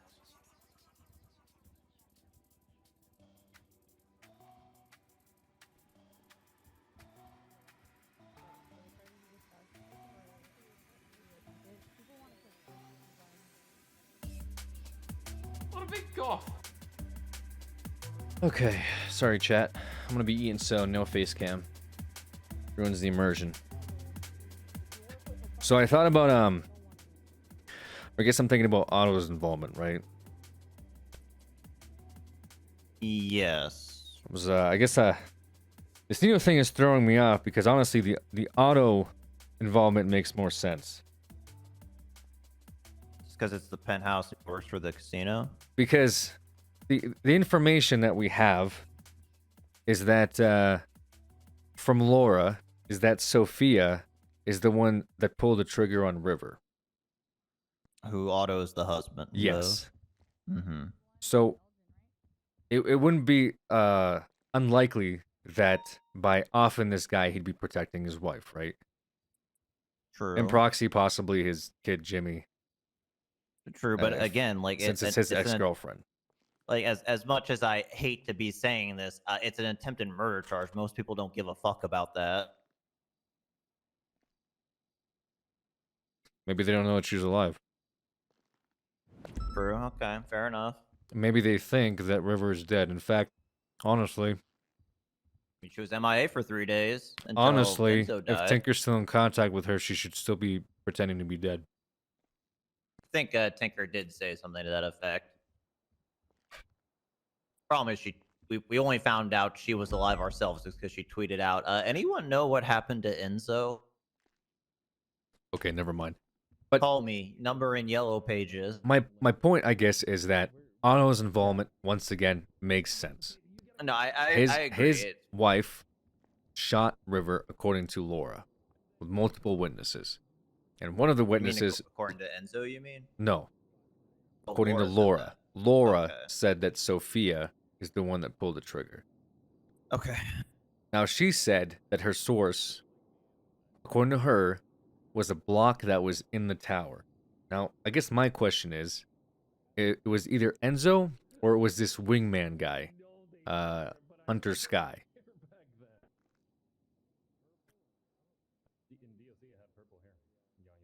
We should probably bring Hunter Sky in if we want to push the penthouse investigation. Yeah. He'd be the one to talk to, or Drea Johnson, considering that she's a news lady that was at a bad place at a wrong time. I think. Drea also like the she's the deputy mayor. Yes. Okay. So one of those two maybe can give us information leading up to the arrest of this. According to Tinker, Hunter Sky is no longer a member of the blocks. This is what it says in his profile here. Right. So maybe Laura was referring to Enzo, but nonetheless, there was 2 block associates in there. One of them is now dead.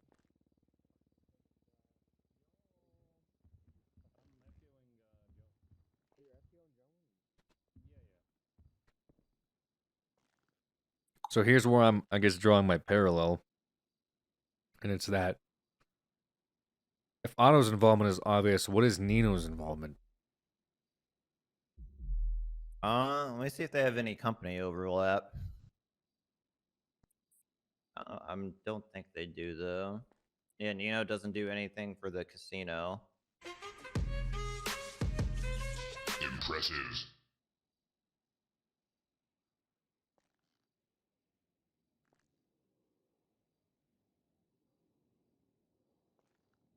They don't have anything.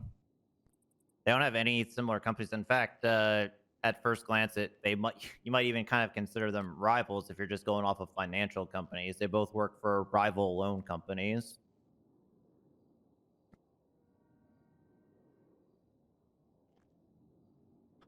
Yet Nino's up at the penthouse. He watches a murder go down. Isn't involved, isn't implicated other than being a witness. But then is trying to help Otto get rid of this guy? Yeah. Welcome. Where have you been dead? Why? Why would he go out of his way to help the Diamond Casino security guard kill somebody? Assuming that Otto wanted to get rid of him, obviously. Favor from a well-connected individual down the line? Yeah. That could make sense. You know, he also knows Sophia.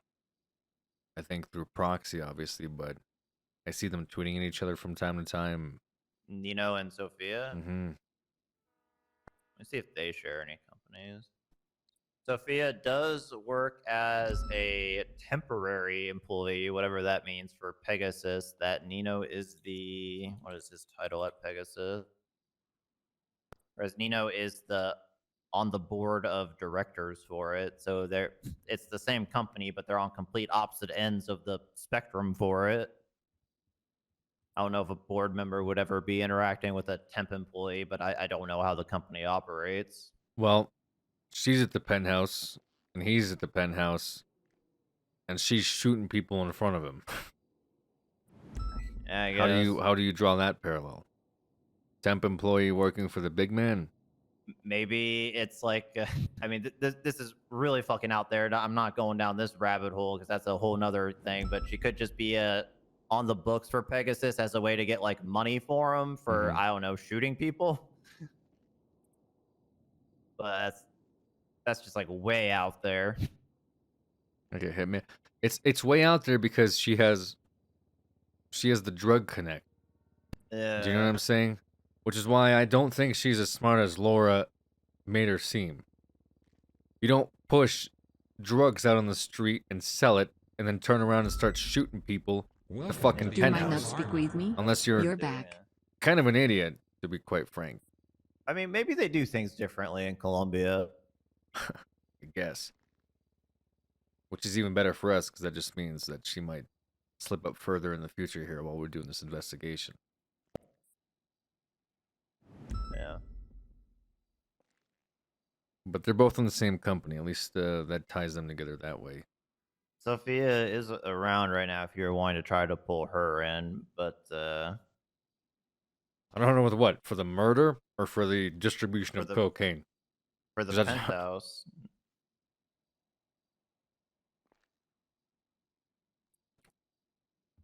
If they killed a man over the penthouse, it's clearly important. I was thinking that it'd be too early to blow the load on this, but honestly, they're actively aware that we're aware, right? They try to off that guy because they thought that he was giving information about the penthouse. I don't think it's about drugs right now. That's the other key factor. Except, I will say that Laura's motivation is very clearly the drugs. That's the only thing she cares about. Not the time in jail, not the fucking money. She cares about her drug connection and being able to make cash from selling drugs. That's it. I mean, if they already know that, you know, this situation is revolving around the penthouse incident, you could keep investigating it as the penthouse incident, and then maybe that'll mask the drug side of it. Mask the cocaine side of things, yeah. And alternatively, couldn't really do this now since the lawyers aren't in town, but if you wait till a little later, we keep checking the DOJ app. Let's say we get a situation where 2 out of the 3 lawyers are in town again, or even 3 out of 3 if we're really lucky. See if she requests one of them for a lawyer. Say, hey, you know, do you want a lawyer? If she says yes, say, okay, do you have anyone on a retainer or do you have a preference? And see if she name drops one of our 3 suspects or suspect lawyers. We could do that anyway, but the point is, like, as soon as they're in town, we need to pull them in. We can't wait on that. No, I agree. I'm just saying that's to see if the lawyers are still connected to Sophia, if she name drops them directly to represent her. Andrew Smith's in town. He just clocked in on that app. I checked it like 5 minutes ago. Yep.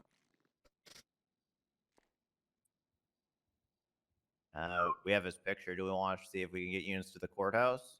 Honestly, I want to see if we can call him and have him turn himself in. I just wanted to wait to see if we had the independent warrant that we can serve him upon his arrival, because I'm sure he'll want that before he talks to us. Let me see.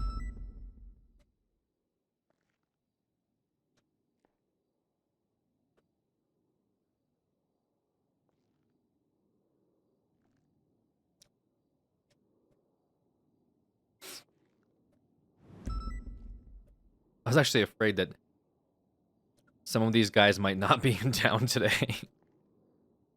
Just like, I have a feeling I shouldn't come in. And I'll just start redacting it just for monsters. Not saying people would do that. I mean, obviously, real life precedence is over like fucking streaming and role playing and stuff. But I was like, man, if I was a lawyer right now from this thing, I'd probably be shitting myself if I actually did something, you know?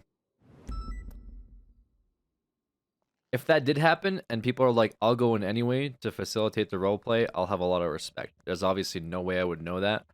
But, you know, some of the things that we've seen on NoPixel before, it wouldn't be like, the least egregious thing that's ever happened, because we've had a lot worse instances of meta and OOC and like fail RP and shutting down of storylines that I wouldn't be surprised if none of the lawyers came in today. Not saying that people are metagame or anything like that, but would not surprise me if that did for some reason happen. I just have no way of knowing about it. That's why I don't want to speculate, but you know, people do go on Reddit a lot.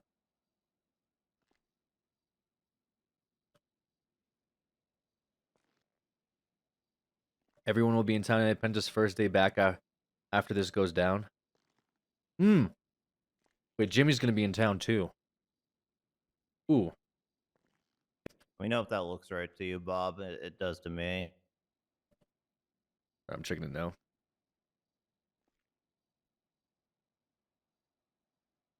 Phone records.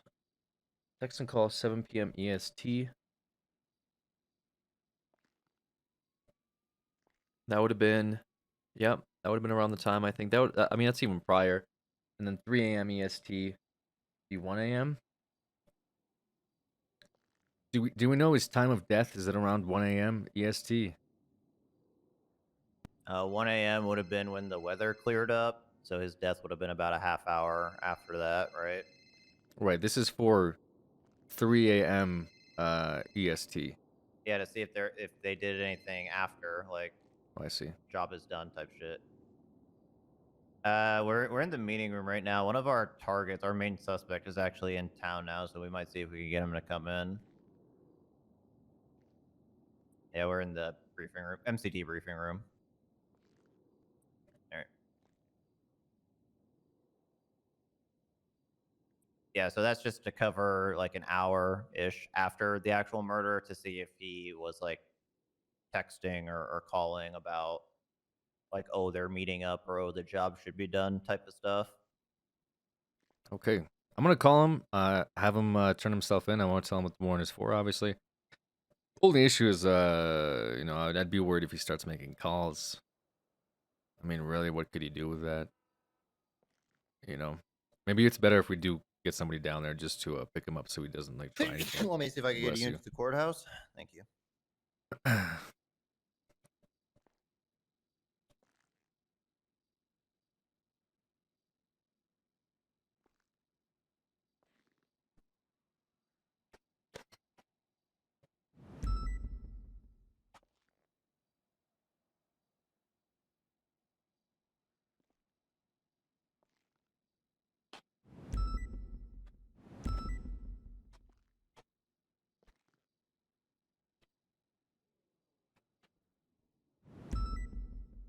There's a lot of people in chases right now.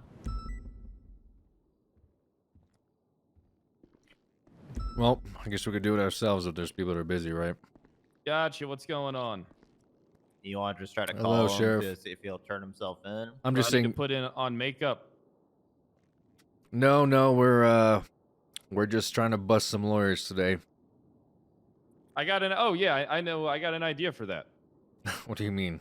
So I'm going to be a 95 in custody. All right, and I'm going to tell him that I need him to call my boy and let him know that shit's about to go down and shit needs to get moved. Okay, and I think they're motivated by the fact that they're associated with people and are on retainer, Kyle. I don't think they just are randomly placing hits out for random people. This can work. All right, I'll consider your offer him money. I'll consider your idea after I serve him his phone record. But then the opportunity's going to be gone, Bob. Right. You're getting him in custody anyway. You might as well just. You know this all happened because of you. How did this? Listen, I woke up late at night. I couldn't sleep, and I wanted to gamble. How the fuck was I supposed to know something was going? You could have texted. Did you ever me. watch that Ashton Kutcher film, Butterfly Effect? True. Kyle, you were the butterfly in the come casino. around and I'm the domino. Yes. You were the domino. You were yeah. literally the domino in this situation. How did I cause anything? You showed up to the casino during our sting op, right? you for some reason got into an engagement with this Foxhead guy inside of the bathrooms where you were screaming at each other and you pointed Said a he gun was at gonna him. stab me. Right.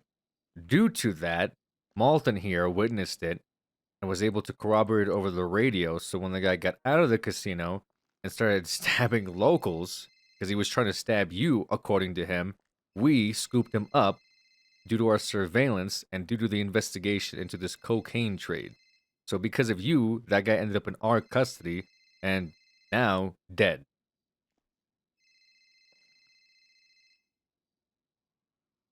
I mean, it sounds like I really helped out. Well, we're exploring angles that we weren't exploring yesterday, I'll tell you that fucking much. Yeah, it sounds like I really helped move things along. You're welcome. It'd be better Hey, if my hold informant on. wasn't dead. I made but... that fucking 911 and no one came to back me up. What the fuck? Is I was that why? backing you up. You seem like you had... bathroom surrounded by 9 people, Malton. Yeah, and I had eyes on the door. You had Malton in Does there. that mean you had eyes on the door? Look, I was at the Kyle. 1K table. No, you're lucky I switched tables to the First of all, 1K you to called keep an eye on 911 you. anonymously. Yeah, why'd you call anonymously? So what the fuck are you screaming at us for when you motherfucker are calling for 78s over anonymous 911? What does that I even hit the wrong button. That's okay. not sus at all. That isn't sus at all. Either way, we had people going in there, and by the time that they arrived, you fucking fled. That's why you got pulled over by Metzger You or ran out Owen. screaming and had a mob chasing after you. We thought you were drunk driving with the way they were swerving in and out of the lanes. I wasn't drunk. I didn't have one cocktail. Alex DD. Why did you fucking call 911 for 78s and then flee? You Because also I saw an opportunity to get away from there without having to shoot my way out like a Max fucking Payne. Okay, well, hang on. You said you were gonna Max Payne your way out of the casino before all this happened, Pred. Yeah, what was that about? I was ready to do it. What is I what was is ready pop to- off That and was Max before you Payne were out of framed in here? the What does that bathroom. mean? What does that mean? I'm ready to shoot Pop my off way it. out of that motherfucker. I was Okay, ready. well, I had my suit we, on. we were completely aware of your situation and we were on radio and we had marked units going there. You just fucking ran out before they could arrive.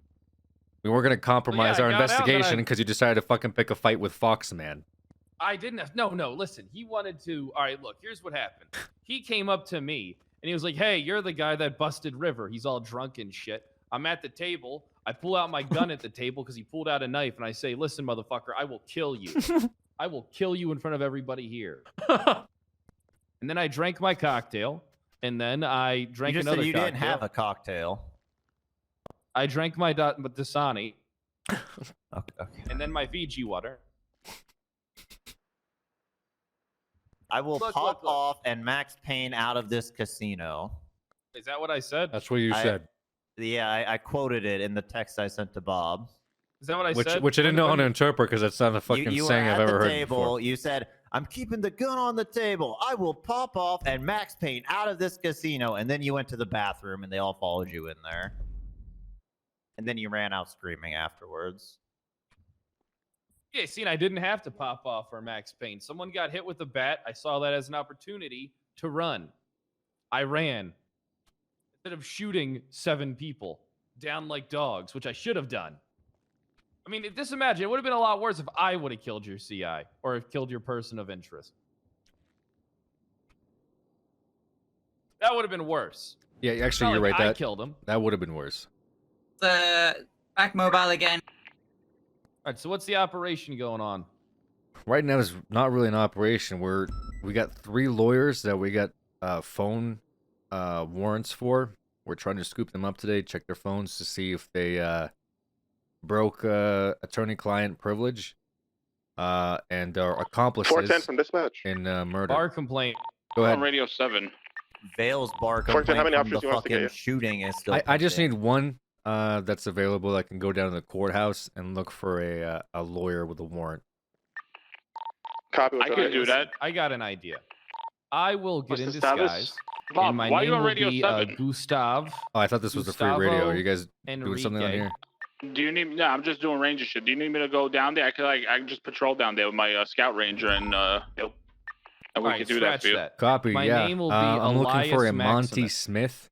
I believe his face and stuff is in the MDW. He usually hangs down by the courthouse. I just want to see if he's there. I'm trying to scoop him up. He's got a warrant. He's a lawyer. He shouldn't be resisting or shit like that. I just want to see if he's there. Okay, so if Alright, I do name- find him, do you want me to put him in scratch that. cuffs? Name, Hey, domino firm. effect. Explain to him Alright, that 10-4. he's under arrest currently, or he's being detained by the police department for a record. No, Yeah, don't not a do that. problem. Tell him I'm I gonna be need an heading attorney. down from the poaching area down the way you sell pelts. So I'm Get in going disguise 76 like that, today Bob. now You're with really my fucking this scout. thing up. And he's specifically, he's not under arrest. He's being detained so we could. serve him a Detained, yeah. subpoena. So if I do see him, I'm gonna detain him and wait for you guys to come. Yeah, affirm. I'm gonna go there acting like I'm Right. looking up for hunting licenses. I and forgot stuff that that's like the way the fucking stupid things work.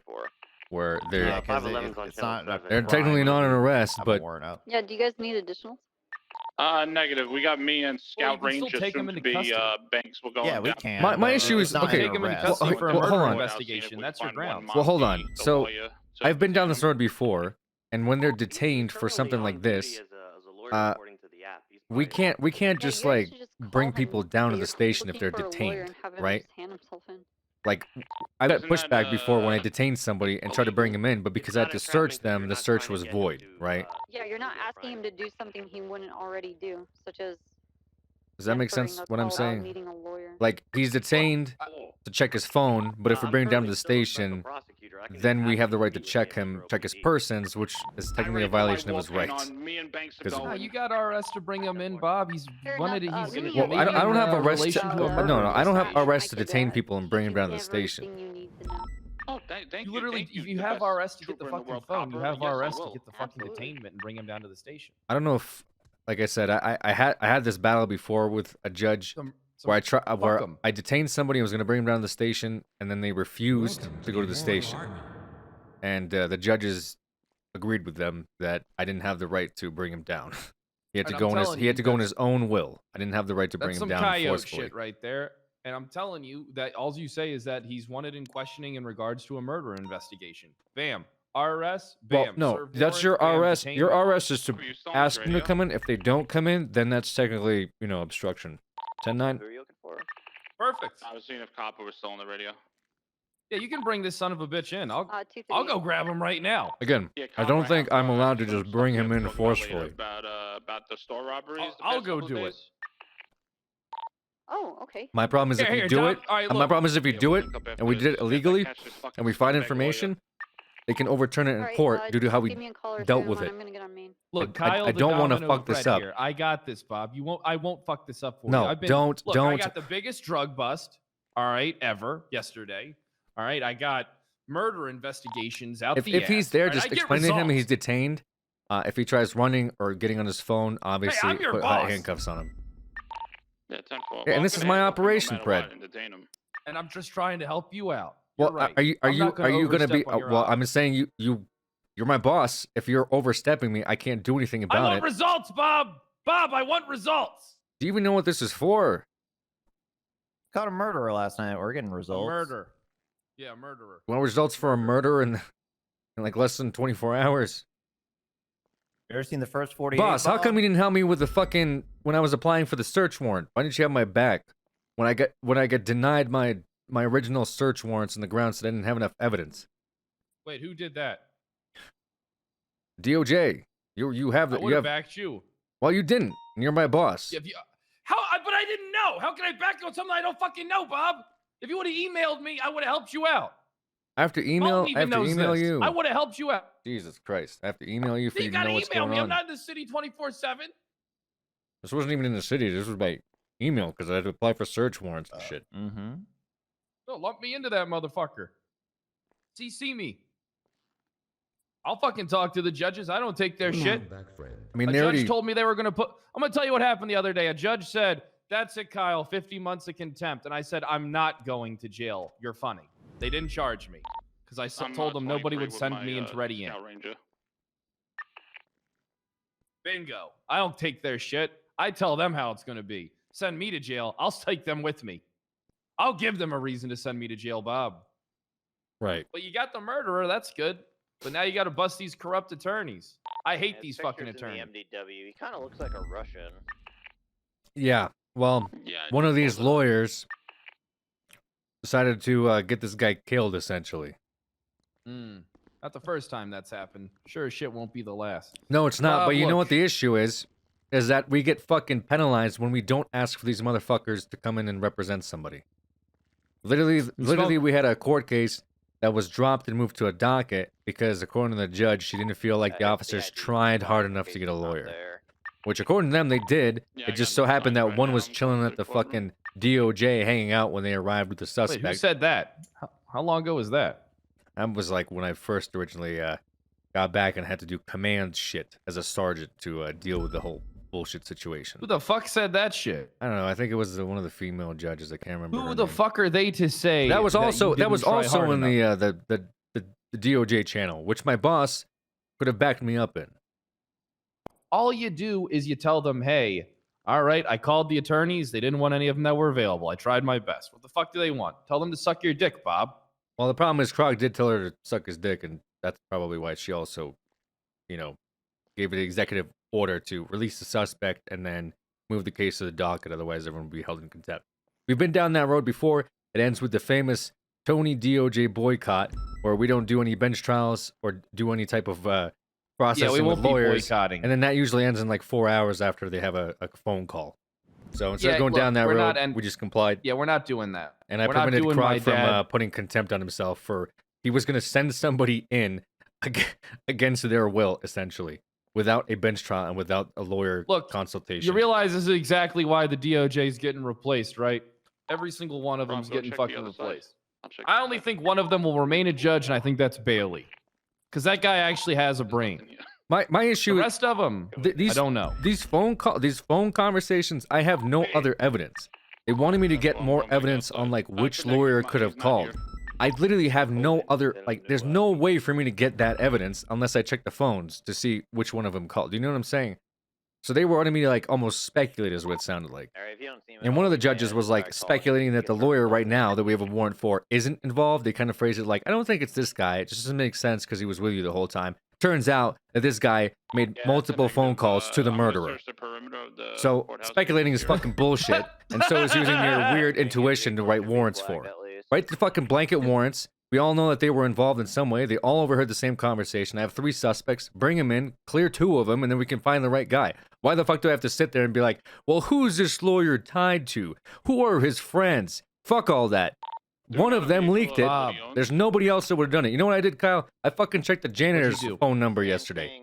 Because the janitor was in the area cleaning the fucking window. I went up to this motherfucker and said, hey, I need to check your phone. Are you okay with that? And I had detectives present, and he waived his rights for me to check his phone. Because I needed to start eliminating people to see who the fuck got my CI killed. In fact, this was before he fucking died. This was like when he was still alive that I was doing this. So to be told, like, I need more evidence and more investigational work. Gave me a fucking aneurysm last night. All right, listen. Sounds like you got everything handled. As to be expected, you're a goddamn good detective. All right, I just want you to know that I'll be there to do whatever it is that you... If you don't feel comfortable going down there and fucking up an attorney, I will go down there and I will coerce that bastard to punch me. It's not about that. So I can do that. I'm capable of that. I know what to say to people. Trust me. I can make anyone snap, Bob. The issue with these lawyers is if we don't do it correctly, and they find the tiniest fucking loophole or the tiniest pinhole that we missed or didn't process correctly or broke some type of confidentiality agreement or a chain of custody, our whole fucking case goes out the window because the DOJ will just write off every single piece of evidence that we found in like a fucking 24-hour time span. Bob, that's all they do. I know. That's all they do. So Listen. if I do it by their rules and by their playbook, then I can at least have a more solid case and less for them to argue in court. The less I have for them to fucking argue and cry over the semantics of, the bigger chance we have of actually putting somebody away for a long time. All right, so let me stop you for a second. Okay, so you already got the phone warrants. They're already signed, right? Yes. Sorry, Mal, did they get him? Or no, he wasn't there? No, he was not there, so we may have to just call him. Yeah, we're probably going to just call him. Call him. All right, do that. Call him, present him with that shit before you do it, then go through his shit and take care of business. If you haven't already gone through it. Have you already gone through it? Gone through what? His phone record. No, he's not here. That's why we're looking for him right now. Okay. Well, I was under the impression that once you get that shit signed, you can still go through it, and then you just got to serve it with him whenever. His well, for phone? records, we need him personally. I don't know how to just access his phone without okay. him being here with his phone. Well, the internet. We could do that. We can just access somebody's phone through the internet. Yes. If they're dead, yeah, we can. Welcome. Alex. Is he dead? No, he's Not alive. dead. Yeah. Oh, it would have been a lot easier if he was dead. Very true. Yes, it would have. Okay, I'm gonna just call him. Yeah, just give him a call. Are you sure you don't want me to call him from a payphone? Tell him it's urgent. I need a voice. Call him from Bolingbrook. Tell him I need him to meet me and get some information on the outside. I will go undercover. Didn't we discuss to this? Bolingbrook This State could possibly Penitentiary. be like some form of entrapment where we're baiting somebody out into custody. But it's not only even custody. entrapment It's if they just, don't do it. It's just the warrant for his Apparently phone. this It's guy not even. does. It's not even for an arrest. You know, it's not. It's not for an arrest. It's just we need to search his phone. It's not like anyway. I mean, it could lead to arrest if he is stupid enough to text, "Hey, by the way." I don't know. Whatever. Don't worry. No, Bob, don't have that attitude. You gotta have a Hi, can-do Monty attitude, Smith. Bob. This is Sergeant Bob Smith with the Los Angeles Police Department. You related? Hey there. Hi there. I'm currently working on an investigation that requires you to come down to the police department. You have an active warrant. I need to serve you. Can you make your way down to the police station? Okay. Warrant for what? We can explain that to you once you get here. Liked my way a lot better. Okay. Okay. Perfect, sir. Appreciate it. Thank you. PD from dispatcher. Any on his frequency? Is he gonna make his way here? He sounded he sounded Worried? very like, yeah, he's like, warrant for what? And then I told him and he's like, Get a unit to go watch the apartments. Get a unit to go watch the okay. fucking apartments. I'm telling you. This guy might. This guy might try Any and moose units shit. still available Or on Ace Jones 3. on Yeah, get a this unit on radio? both. They're probably on one. You're gonna need to switch to one, but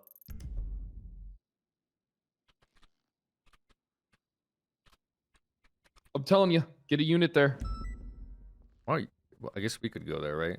I mean, I'll just wait. I'll wait. You know, All right, I'll listen, go. What was it? Ace Jones 3. I don't like to do this like I'm 13 steps ahead of you thing. These guys, It's these Ace motherfuckers Jones have been Drive 3, falling over yeah. on their shoelaces since I started this investigation. If he's really gonna go to the apartments, he'll fuck up somehow. Where is Ace Jones?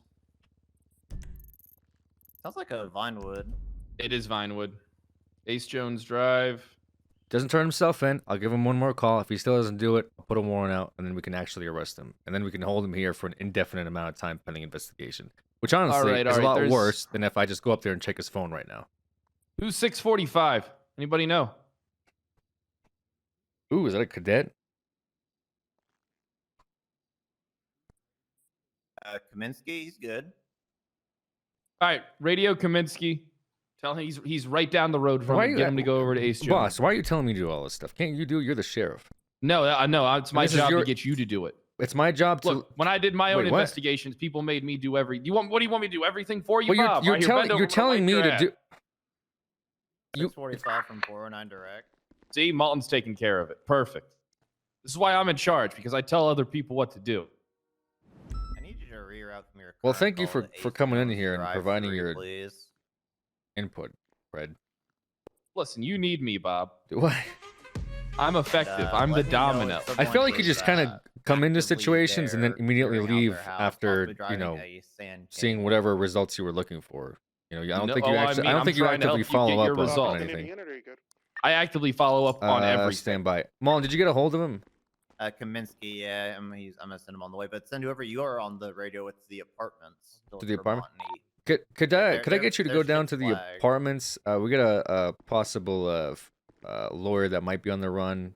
Going to the apartments. I just want to see if he goes there. It's a Monty Smith. He's got a flag CID, Caucasian male, black spiky hair. Last time he was wearing green. I just want to see if he. Dispatcher Bob. I'll try to get someone to help you out. Oh, my apologies, All sir. right. I thought there Okay, was okay. something else. I think Hey, we already let got somebody going Kaminsky up there, know. so no worries. Mullen already talked to someone. I thought this was an extra unit. Oh, good. So I'll come back to Channel 4. What do you want me to do about Kaminsky? What'd you say, Fred? Ace Jones Drive 3. Look, if that guy's not here yet, he's definitely going to a fucking house or something. All right, 100%. Warehouse, house, something. This guy's, you said it yourself, he's nervous. Nervous people make mistakes. This is the time you catch this motherfucker making a goddamn mistake.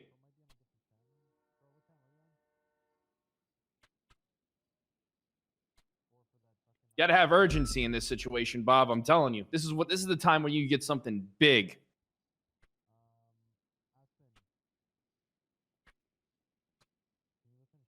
I'm going up Are there. you seeing anything up at Ace Jones? What radio? What radio? I don't know. I'm on 7, but I'm not actively doing anything with it. Can you hop on 7 just temporarily? Just sit on that for like the next 5 minutes. Hey, out of the way, dispatch. I got Kaminsky hopping on 7. Okay. Hey, Kaminsky, you still on here? I think. Affirm. There we go. All right, Kaminsky, it's gonna be Ace Jones 3. Keep your eyes peeled. Yeah. Alrighty. Well, at least Fred is helping, I guess. Right? He's doing something. I just worry about his like tactics. I don't. Absolutely. I don't. Keep your eyes peeled, Kaminsky. I'm going. I don't like to follow the whole like shady cop shit. Currently trying to figure out which house is 3. Yeah, I believe the Just like, wait for a fucking car let's to drive lie along to the road. You're gonna people give it all until away they if you're give waiting us there. We what need to they catch this want. guy making a mistake, not I just trying don't to know if that identify the like house. is super You're just effective. patrolling the streets, trying to watch I don't and think see if it's a car comes effective to along. begin with. And Like I've never personally had it like be effective. You know, it ends up souring more relations than actually like benefiting them. That also sounds like some rank and file type shit. Welcome back, friend. Right. Like me lying to this lawyer, you know, instead of just asking him to turn himself in, seeing what he does, and then putting out a warrant seems, you know, I just don't think like it's less a good look effective. when a sheriff is lying to lawyers, but Right. It's kind of, I guess, my point. yeah. Oh, we'll see. Did he say he was on his way down? By the way. Is there already a unit on the apartment? He didn't say that. He just kind of was like, had like long pauses and was like, okay. Okay, nice. And then I was like, all right, well, thank you. And I hung up the phone. Apartments are empty, Fred. If we have Kaminsky on Ace Jones 3, you should probably head there. 10-9. My radio is low. No one is at the apartments currently, so you may want to head there. Judging by the Hello? positioning that this cadet's in, if the guy went to Ace Jones, kinda, he's but gonna what's like up? completely pass him. So Give him 3 more minutes, then I'll call again. See if he's heading down to the police department Made or 32 if I need to put baggies. I a don't warrant out remember for his how arrest. much is in a bag, but it made a 32 bag. Yeah. cadet, you reroute to the apartments. I'll stay in the area of Ace Jones. 10-4.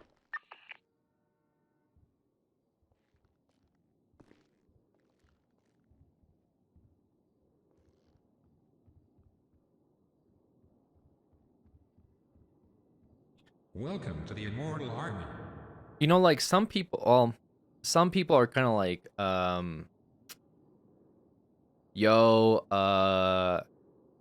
like the phone tool is powerful, and ironically enough, like DW made a joke about taking it away when I was quote unquote abusing it with Garcia, even though I was just checking out his like ERP text.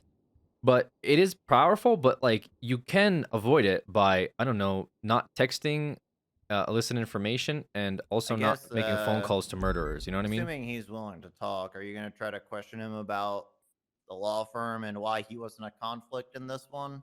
I can bring that up.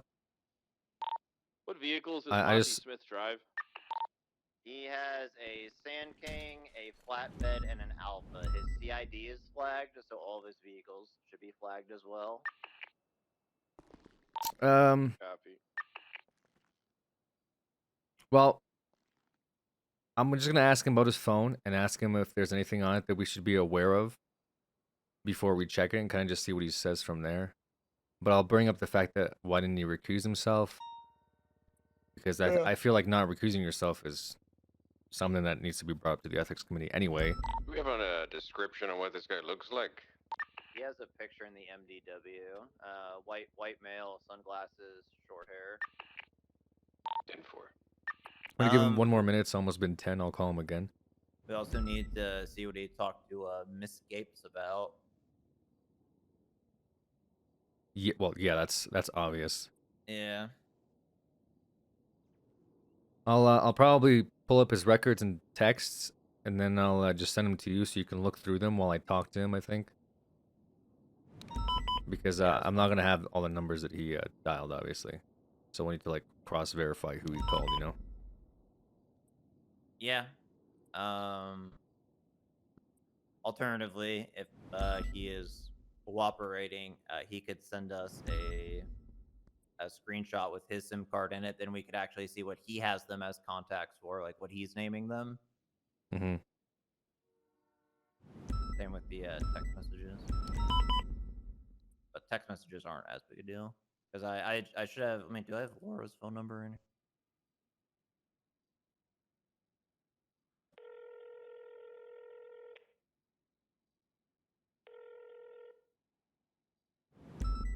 Hi, this is Monty. Hi, Monty Smith. This is Sergeant Bob Smith. I'm calling back again. I'm wondering if you are making your way down to the police station. Yeah, I'm finishing up with a client. I'm on my way. Okay. Yes. Unless is this a time sensitive thing? Because I'd like to kind of finish up first, but. Yes, sir. This is this is an active warrant. I obviously am not trying to get you for resisting. I just want to know if you will be coming in or if you will be evading the police today. No. Absolute. I'm coming. What exactly is it a warrant of? Is it you need to question me, or you need to? I mean, do you need phone records? I will be explained to you when you get here, Mr. Smith. Okay. You realize the more ominous it sounds, it should not be ominous to come down to the police station. I feel like you come down here a lot, sir. I do, but usually for someone else, not for me. Well, usually we're also like actively manhunting people, so I'm giving you the obvious courtesy of calling you and letting you know. Gotcha. Okay. Okay. Perfect. Yeah, no, I'll be there. I'll let you. 5 minutes or so. I'll let you finish up with your client, but like I said, we are expecting you here. Yes. Okay. Yeah. Absolutely. Perfect, sir. No. I'm gonna have a black. I'll see you then. All right. Bye bye. Mr. Monty Smith's car. It's gonna be a black and coats circling.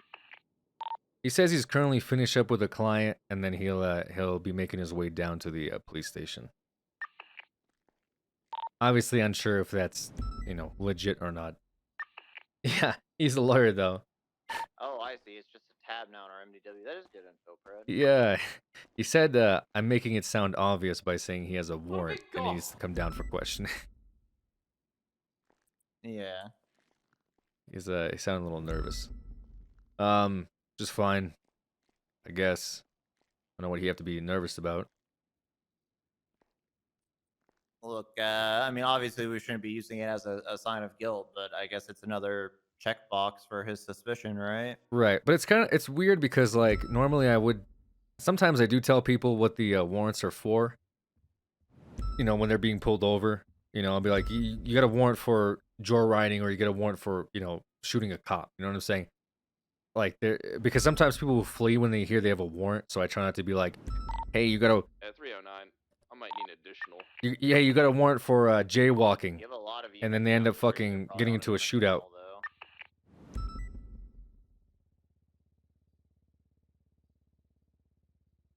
Do you know what I'm saying? I think you have Silas doing BTF shit. Have him redirect. I know he loves those calls, but if you need backup, he's got 2 cadets with him there, just a block west of you. What I need him to do is redirect and watch the actual property. This Hello, guy Luca. could be a decoy, but this guy's being pretty fucking sus right now. Pretty good. We got the after a long heated battle last night, we He's got got a broken windshield. I'm gonna cite him and have him towed. we got a warrant for one of the lawyers involved last night. Was it Prince? Actually got all of them, but right now one of them's in town, so Okay. trying to get him to come down for questioning, check his phone.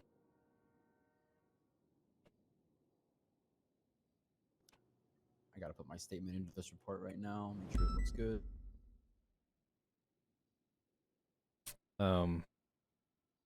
But we're on. I don't know. Is Kyle like pulling people over right now? That's what he's doing.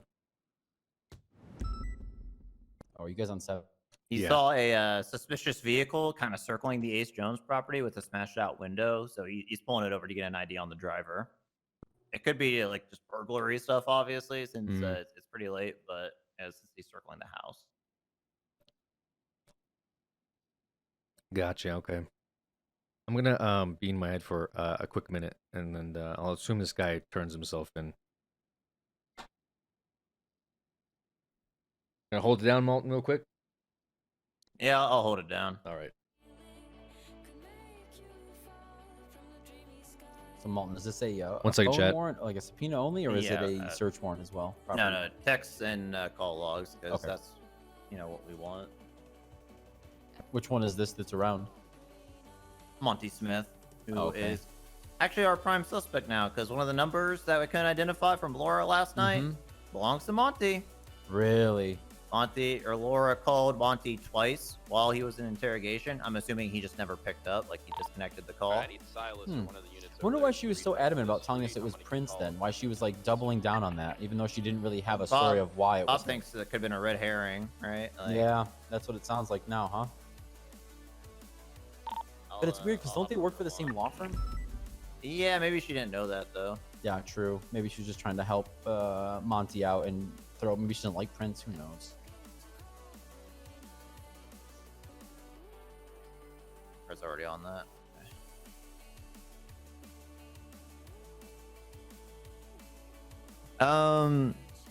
Yeah, I mean, if you have any like quick blurbs about the Laura Gabes interview you want to add, maybe make like a separate report for it, or you could put it in the main report. However you want to do it is fine. Actually, do a separate report because our interview is not really relevant right now, or we don't want that to get FOIA'd, and then Bob could look at it kind of on his own time since he wasn't there for all of the Laura Gapes interview actually. Yeah. The statement I'm putting in the report right now is the one of what I saw from Air One, like the actual. Yeah. That's what we. Yep. As far as the interrogation stuff, I'll have a report, but that'll be like a separate document that I'll give to you guys. It's not shared with everyone, right? That's what you want. Yep. Okay, I've got that ready as well. It's just sitting on my phone. Gotcha. 309 from dispatch. You may be on channel 1, but go for 309. Oh, Negative, 10-4. I'm on channel 7. I need that PD tow en route, please. They are en route now. Phil sent them. That's what I like to hear. Delta 13 is going to go back to Radio 1, 311 if I'm needed. Will do. Yeah, 3001 you handles MBW access. I do roster stuff. Is he on the roster? I will put it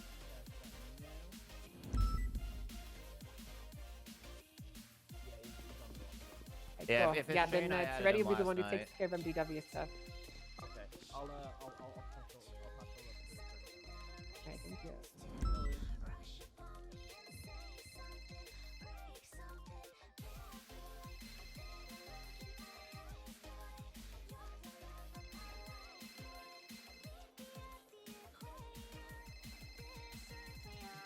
Bob, I think the lawyer might be calling you. Shit. Yeah, that's a problem. Do you want me to go see if he's in the lobby? Yes, please. Yeah. Hey, does he have an MDW profile? I don't know what this guy looks like. Yeah, he does.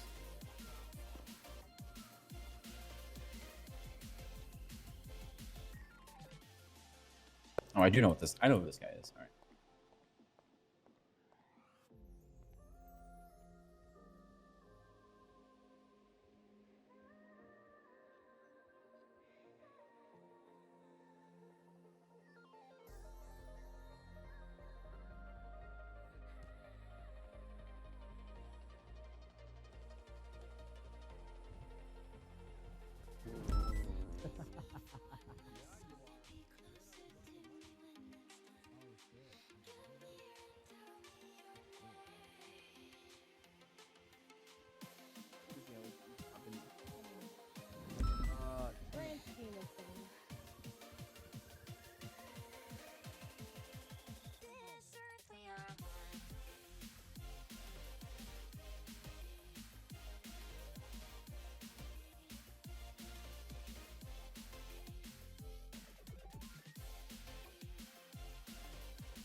Who's on He's this not in the radio? lobby. I let the Bob, you there? dispatchers know that if he shows up, not to let him back here. He's not representing All right, anyone. we have He's here for Monty his own coming down report. to Mission Row right now. I called him up for a suspect that we have in custody, and he said I'm coming to clear my warrant up. Okay, affirm. Thank you. Yeah, 10-4. So I'm gonna meet him upstairs and detain him. Affirm.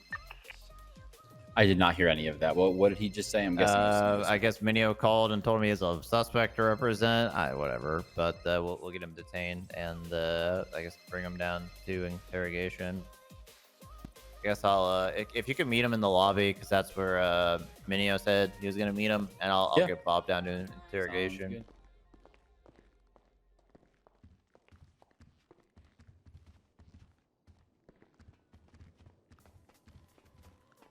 Hey, Captain, have you got a minute?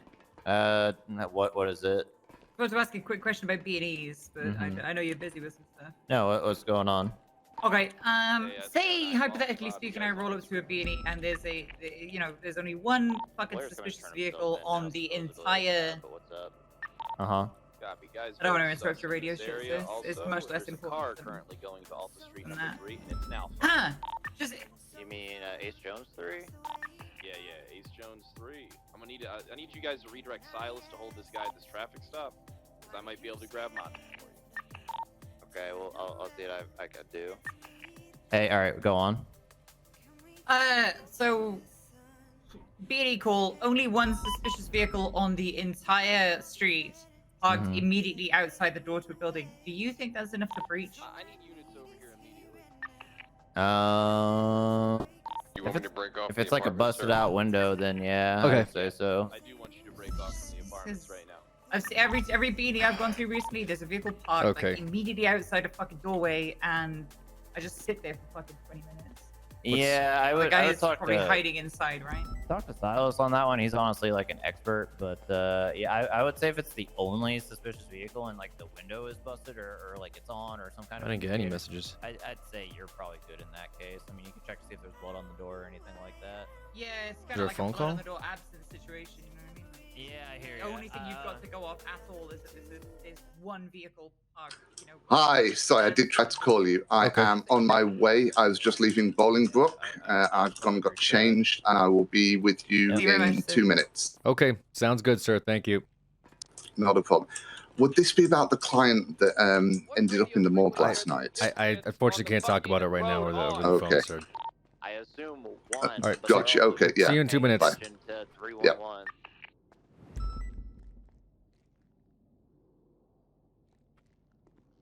All right, he's on his way down. He asked me if this was about the client that was in the morgue last night. Well, he might have been. The Alpha's gone. Might have been what? Might have been on the emergency contact list. Oh, I see. That was. He had 2 lawyers on his contact list for emergency contacts.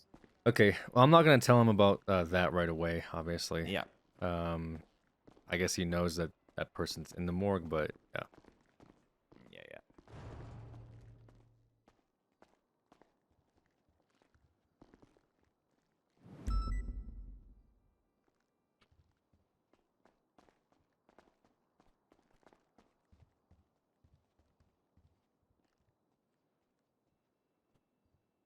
You could probably just bring him in here. I'm thinking. Do you want to bring him in here, and then if Yeah, we see bring him in anything here. Just be like, hey, this is part of procedure. You know, we have to do this for investigation. This person died. You were one of the last people to be with him at the time. We feel like information was leaked, and then go from there. All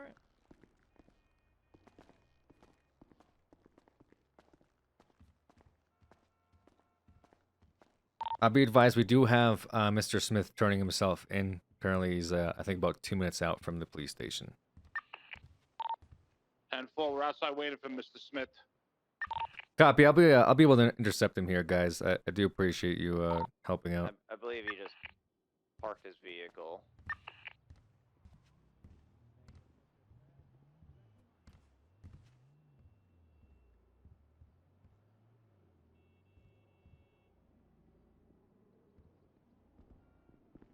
Look, Minio really wants to put him in cuffs, so I'm gonna let him get his Okay. Great job, Minio. I mean, Bob, we got him. I mean, he did turn himself in, and he No, complied. I got him right outside before he turned himself in. Thank you, Ranger. I appreciate it. Yes, anything for you, Bob. There you go. There's your suspect. Let's loosen these cuffs up. How you doing, Yep, Mr. yep, Smith? yep. Thank you, Minio. Yep. I was doing better about 30 seconds ago. What's going on? I understand. Okay, so we currently have I guess we'll call it a phone warrant. We have a subpoena for your phone records. Okay. I need to send this over to you just so you can take a look at it before we take any action from here. But let's actually go in here instead of sitting on the lobby and discuss it. Oh, what's that? What was that, sir? No, you're not. No, you're not. He is armed, by the way. He You are okay. That we're gonna have to take that. He wanted to put it in his vehicle, but Minio cuffed him before he could. Yeah. Multi-0976. Also, my hands are stuck in my pockets. We have him in custody now. Silas, Okay, can you, let's do you try not know this. how to read dispatch? Yeah. He cuffed me in All such I a have weird here way. is one Yes. 311. I mean, I missed it. I don't know what else to say. There is multiple. Are you able to still move around, do stuff? 309, are you good or do you still need him? No, No, literally, I I'm pulled stuck in my pockets. Hey, firm, you're good, Silas. Try to look in your pockets again and then like close the top of your pocket. You know what I mean? Might help. Not one of these fucking idiots sees the 311 and says If I anything. do that, I'm gonna sign out and everything. I'm literally right up the fucking road, surrounded, trying to get a detainment on a fucking sus guy that I already had. I had a Terry frisk ready to go on a guy, but I can't Terry frisk someone that's fucking marked for OIS. So now I just had to cut him loose. The guy pulled. What we're talking, Malton. We're having a talk. Fuck. Yeah, all three of us didn't. Yeah, because I can't move or anything. Shut the goddamn You can't move around. You can't. You gotta believe me. Of course I'd back you up if I saw the 311. Does I still the can't find yours. I had my hands in my pockets because I was checking to see if I'd actually put the weapon in the car already. Normally I do that when I'm coming here. I was And breaching a house. as I did that, I didn't see a he 311. cuffed me up, and now I'm stuck. I may need to take a quick nap and run back here. Yeah, we're good for now. Thank you, Silas and Kaminsky. Have you tried? Christ, Have you I tried can't moving this even- around? Going back to channel 1. I can't even nap. Where's this No, investigation going no, down? wanna watch I this have more. tried. Unsure. Tried We're that. talking with the lawyer in the lobby now.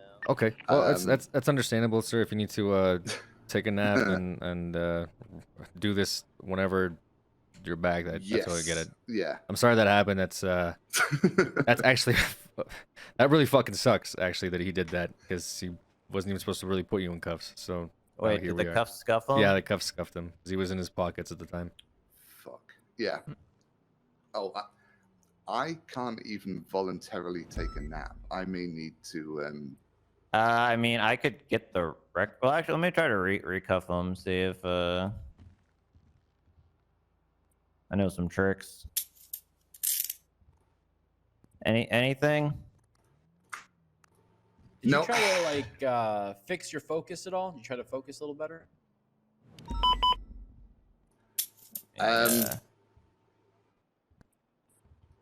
That one I don't actually. I've not had to do that before.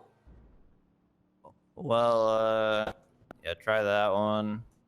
And then I guess it's your call, but do you want me to, I guess, get the logs now and then we could parse through them while he's napping, or how do we want to do this? I'd rather he can actually function here. Sometimes Yeah. punching him in the face works too. I don't want to actually. I want to see if that works. All right. Just start beating the shit out of him here in the fucking lobby. Just kind of. That help at all? No. Damn. No, it didn't help. Oh yeah, give me. I'll have a first aid kit. Yeah, well, patch him up, poor guy. We'll try placing in the car real quick too, see if that helps. Can't. Oh, hello. No, I was just gonna say I could try using a first aid kit out of my pockets and see if that would work. Yeah, that might work. I'll put you in the they're car visible. too, just in case. Thank you. No, they're visible, but they're not accessible. Bob, what did you do, Bob? Your cuffs broke this man. Well, why didn't you take him out of cuffs first, then soft cuffed him? Dumbass. What? Why'd you You cuff him when he took- was in his pockets? Oh shit. Oh yeah, he has to go to sleep. Yeah, we're gonna try a few things before we do that.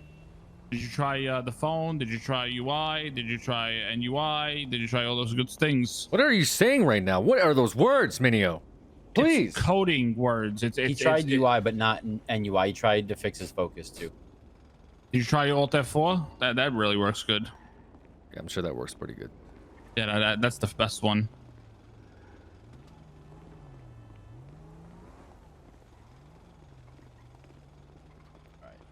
If so, I can go over to the bus station to pick him up. Does he have to take a nap? He may need to, yes. I don't know if he's talking anymore. I don't think he is. All right.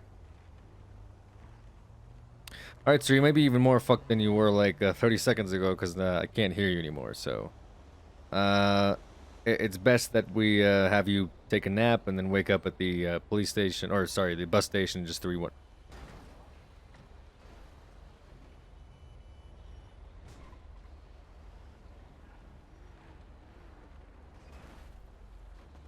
All right, 1 down.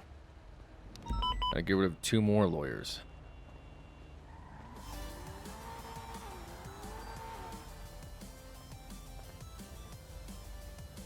Suspect, get away, Molten. He'll be back. He got away. Who the fuck said that on? Who said what? Excuse me, fellas. Hey, what's up? Either of you know where Vale is? Not right at this moment. She's on shift, but I don't know where. I guess somebody else would do. Any supervisors? Kinda me. What's up? You? Yeah, what's up? Yeah, alright, so listen. So Vale tells me... So I was helping her with her car. It got, you know, blown up or something. So she was getting it fixed at a mechanic. And she told me somebody called her over the radio to tell me to drive all the way to the other side of the city on North Rockford Drive. And then when I got there, some recruit was yelling at me, telling me to get off his scene, otherwise I'm gonna arrest you, there's a lawful order, you gotta leave right now. He pulled a taser on me. And I told him to calm down. He told me he was gonna get me fired. Well, I mean, And I was like, you called me here to help you. Now you're being a dick. yeah, Wow. I mean, obviously, a recruit doesn't even have the authority, or cadet doesn't have the authority to do that. Do you know what their name was? He said it's 527 or some shit. Guy's a real dickhead. All right, I'll talk to Silas. I mean, about do that you one. guys see the call that I made? I mean, I even asked them for an exact location, and somebody gave me their location, so I showed up. Fred, you probably want to hear this guy's story. If you want to keep getting angry at Silas. Oh, he was there. He yelled at them or something. Oh, okay. Why, Fred what already happened? yelled at him. Is he with 2 cadets, by the way? Yes. Well, I don't know if you saw me on the scene there where you were yelling at those guys. Oh, were But, you there? Yeah, they told me to fuck off, otherwise they're gonna get me fired. Why? If anything, if I had things my way, I would be firing all of them right now. Well, because they said nobody called for a tow, even though I called for a 311 tow on Ace Jones, yeah. Yeah, and I found them, so I was asking them if they needed me, and they just kind of, well, not they, more like the one guy was like, hey, back away from my traffic stop. This is a lawful order, and he pulled a taser on me. I was like, yo, what the fuck? And he said, leave now or I'll tell them to get you fired. And I was like, you ain't gonna do shit. I may have told him to eat my dick. Good. You have every right to tell them to eat your dick. I mean, look, Malton, this is Malton Bob. These are the guys in your fucking department.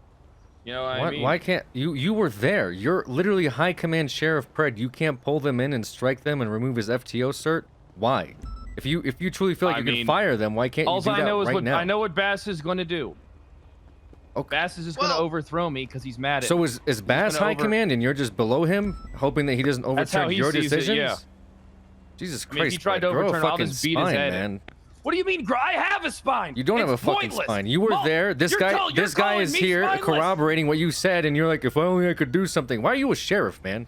Jesus Christ! Why are you a sheriff? Well, I mean, it wasn't the officer. It was more just the recruit that wasn't on a leash. Let a recruit talk to you like that? Well, I mean, what do you want me to do? The guy pulled a taser on me. Was it a What guy the fuck is who, going on with these guys? Was it a And then, guy you know, who looked like he was having an spineless allergic Jaden reaction wouldn't to even cocoa stand up for butter? me, that little bastard. To the immortal He told me, just do what he says. Well, where's your fucking guy at you're waiting for? He had to take a nap. Angel, he's over there to the left. Yeah, so it was you Uh-oh. who called me. Well, I couldn't find you because I was No, I didn't call preoccupied you. with I them. called. I radioed, and then I let the guy go because those dipshits weren't doing their fucking job. Oh, well, that sucks. Well, I'm sorry I couldn't get I there don't know sooner. where he's coming in at. All right, Malton, what do you want to do about your officers with this shit? I mean, you made the call. Did you witness all this? I didn't witness it directly, but I know that they were being dumb fucks, not responding to shit. I didn't hear what this guy was. We're gonna have to talk to them and corroborate it because I didn't hear any of this shit. Yeah, I mean, you guys can talk to Silas and Willie after Me, I'm this. only pissed off at them for not responding to the shit. Wait. Yeah. But if they're threatening tow drivers, pointing Yeah, I tasers mean, at them, you know. calling them dipshits, Well, he didn't over point it at nothing. me. It was more like a little brandish action. You know what I'm saying? Like lawful order, back off or else. You know. Well, here's the thing: if I Even do though dish out they punishments, clearly are you knew that gonna I let was your there for chief them. overturn them or what? It's not my call. Okay, but you know exactly what I'm saying. Your chief's gonna fucking overturn the shit. I doubt it. I don't doubt it at all. Especially if he knows they're coming from me. He'll definitely overturn that shit. All right, then strike him and see if he overturns it. That's a good idea. Where are they Can at? you guys keep my name out of this? No. What? I don't want any You retaliation. just came down here to fucking. What do you mean retaliation? They're cops, not the East Side Vagos. No, but you know the guy said he's gonna get me fired or something. Doesn't have that power. Well, that's what he said. He doesn't have that power at all. Well, I don't know if he does or if he doesn't. Actually, to be fair, there is a historical precedence for cadets firing lot attendants. I thought that only happened once.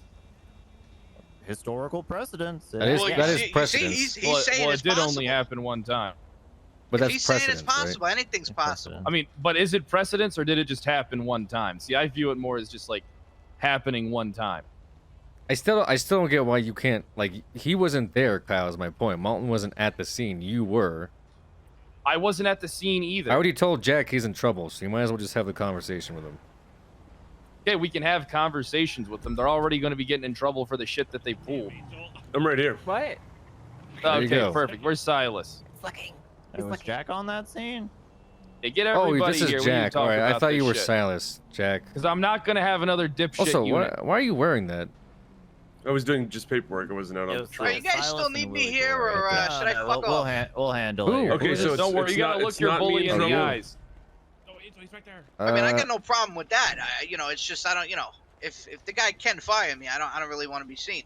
Was it what this guy was trying to fire you? Was it Sawyer that was trying to fire you? But No. yeah, I'll still come Okay, business. we'll figure it out. We Yeah, figured you you were can coming get out of it. back. Just give us your ID so we can reference you. Or the, What, high you command want, here you want can. my actual ID? Yeah, your Alright, actual Bob, fucking well, ID. You let's came here to handle file an this. actual civilian. Yeah, Otherwise, Yeah. otherwise I'm gonna Sergeant's fucking have to take do your this. civilian report and shove it on my ass because you won't give me your fucking ID. So just give your All ID. right, all right. Hell yeah. All right, Pred, we gotta handle this fucking lawyer. If you could just do whatever you feel is right. All And right, I'll be outside if anybody Where are they needs at? another tow. all right, I need to Leotardo. know who was Arrest all me. on scene. It Actually, would I have been got All right. Silas and his 2 cadets. Don't worry, All I right, got good luck, Kyle. Figuring. All that right, out. I'm off the hook. Was the one cadet. He was the only one. Well, no, I think you're part of the hook because you were with Sawyer, right? Or No, with I- Silas. I mean. I haven't left Mission Row No. PD since I woke up. Jack, you're Yeah, in go deep for it. shit. If Were you we not on a with strange drive. Wait, were you not with Silas? No, he wasn't. Oh, okay. I don't know. never got a mind. fucking What lawn are you chair, talking I about? got you and Silas mixed up. You're fine. Oh, that shows up on the Okay, frisk. alright. Okay. I don't know. It was just I just felt something big and metal, kind of with a you know. All right, I he's think good that to is go. good guys. information All right, to let's know. get this over okay. with. Mhm. Okay, I can't. Bob, are you All still right. on 7? Unless it was that joint yeah, I container, should I still felt be on could have been 7. that too. What's Who up? knows? I got you. Were you flagging Yeah, I me? don't like him getting bent. No, off just making sure you're all good. Okay. No, yeah, those roosters joints aren't cheap. I can't hear. I can't. Apparently, I can't read either. It literally said what his name was. So Bob, he just made a good point. You know, since he had that issue as far as phone logs go, like calls, is not going to be much. But we kind of figured that. I mean, the stuff we were going to be interested in phone call wise was gone after the tsunami last night. You know. Right, but we can still we ask for that information. Text. You know what I mean? Yeah. He would have it, I believe. The texts. Fuck. Text. Yeah, he's not going to have any phone calls. You're That's right. not. There's nothing he can do to control I totally that. Yeah. fucking forgot about that. Holy shit. Yeah, even if we had gotten, even if he didn't have the pocket issue, it was still going to be that problem because of this. I know it fucked me last night with Laura big time. Oh my god, it fucked me. Yep. Yeah, I had this. I came to this realization last night when I was about to go through his shit. So, I mean, he's gonna have text. If it makes you feel better, the warrant is for only up until an hour after. We couldn't even really use the calls he had after we called him. Fuck, man. All right, let's get what we can.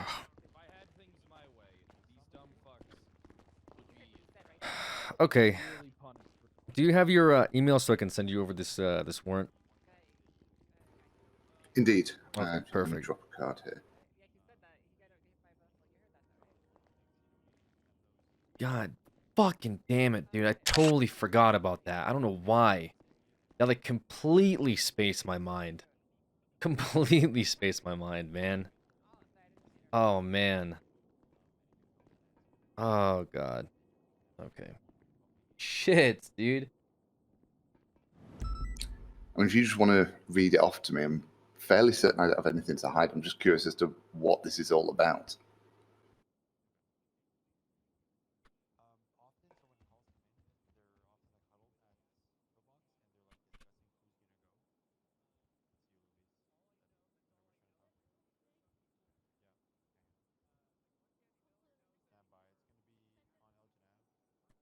Okay, there we go.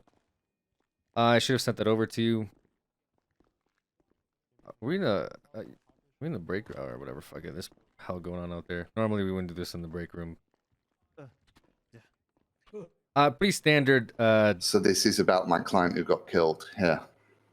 Yes, this is in relations to the investigation now involving the death of your client, Enzo.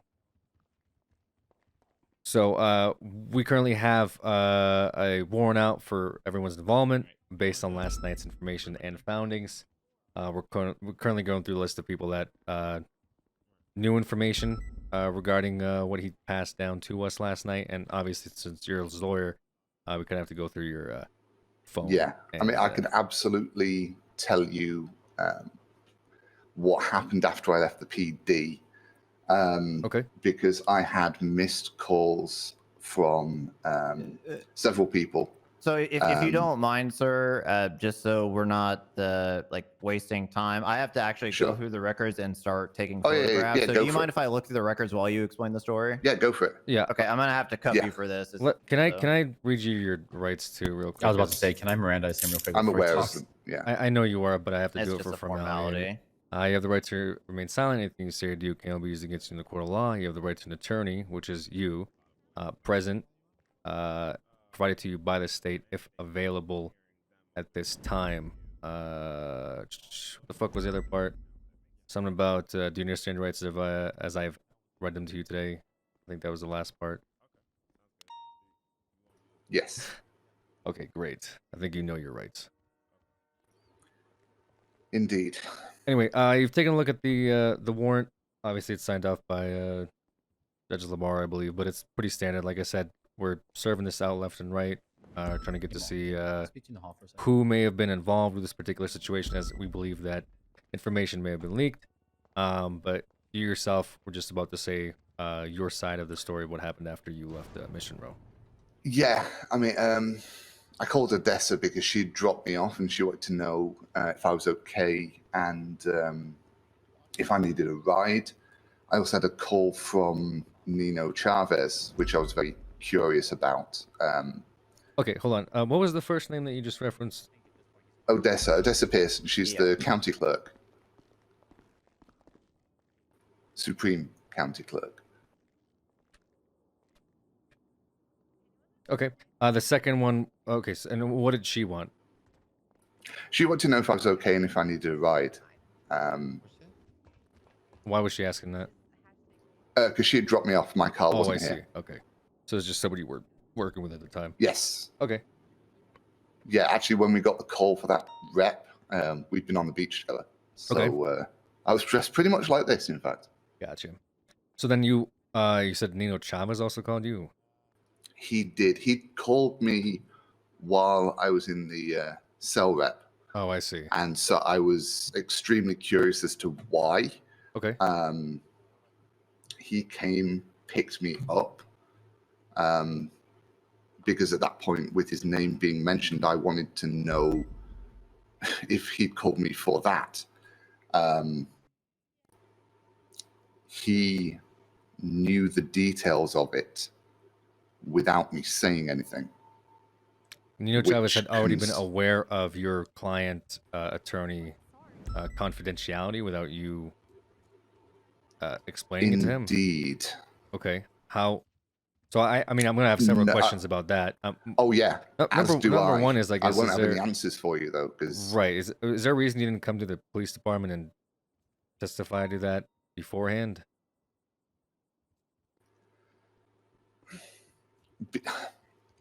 I don't know. Because he was your client at the time. That's kind of my point. Is that information in your client ended up with this guy, and you didn't inform the police department about it? So I guess I'm wondering what your. Well, the thing, this was 2 minutes before tsunami. I then got called from another cell rep to the station, and while I was in that cell rep, my client called me saying, "They're after me. I'm running to Polito." And I told him, as soon as I was finished here, I would come and get him. I then got a call from him 2 minutes later saying, "Don't come to Polito." And before the cell rep had even finished, I got the call from EMS telling me my client was dead. And at no point in time did you want to relay this information to the police department? I don't know Oh, dispatchers! Are you all the dispatchers? how In the sheriff's office. how he came by it, and so I don't know what kind of use it is, particularly since his name was mentioned in You didn't think it would be of any use that somebody picked you up and told you that they already knew everything that you knew down here, and then shortly after, as a result, your client ended up dead. You didn't feel like that would be any of value to the police department whatsoever by not forwarding that information to us. You didn't think we'd be able to do anything with that information. It's not that I didn't. I'm still. This is the first client of mine that's ended up in the morgue. I've been a lawyer 2 weeks. Understand that. I'm still running through all this. But do you see how bad that makes you look right now in this context? Are you not a dispatcher? Sorry, I'm checking the 99.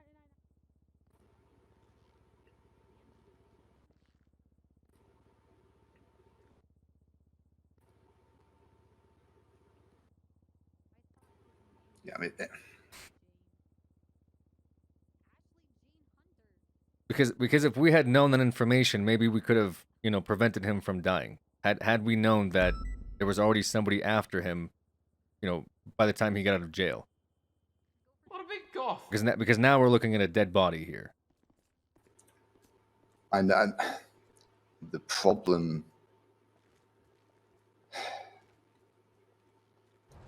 for me is that I have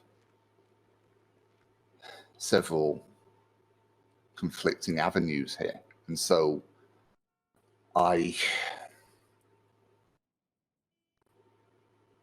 it makes it very difficult to do right by everyone, and I'm trying to. Well, how about we start with the victim? How about we do it right by the guy that you represented that's now dead? That the people that killed him probably had information about that really only a few individuals knew about downstairs, you being one of them. And now when you tell me that some guy picked you up and he had already known about it and you were in the car with him and he could possibly be tied to this, I mean, this looks really fucking bad if I'm being honest with you, Smith. And the only person that's ever said that to me before was my dad. This is.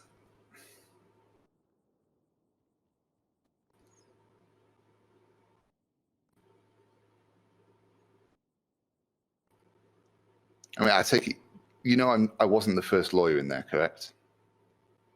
Apparently not. Yeah. So you can see why I might be concerned as well. Sure, but you were also one of the lawyers in there as well. So you could see why I would be concerned with you. And now Yeah. with the information that I mean- you just passed along to me, which What a big goal. has a profound effect on this investigation. So let's go back to the names. You mentioned the clerk, Odessa. Okay. Yes. You mentioned Nino Chavez. Is there any other names that you want to mention to me now to somehow help with this investigation and move things forward before I somehow found out that there's more names involved myself? I tried to return every missed call I had during the cell rep. Some of them might just be phone numbers. They might not be saved in my contacts. And with everything that happened, my memory is not 100%. Your memory is not 100% on who you talked to before your client died?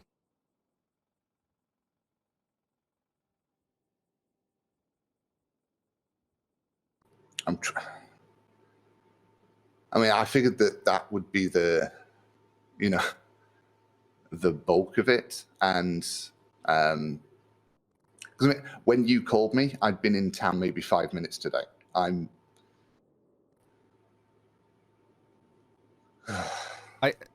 understand that. Again, I'm trying to investigate a murder here, right? Yes. And right now, everything that you're telling me kind of makes you seem like you're an accomplice to it. I won't lie to you. Believe me, that is the last fucking thing that.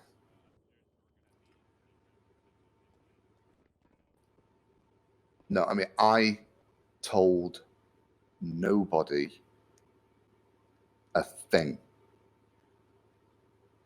The fact I got that call scares me with how quickly that moved.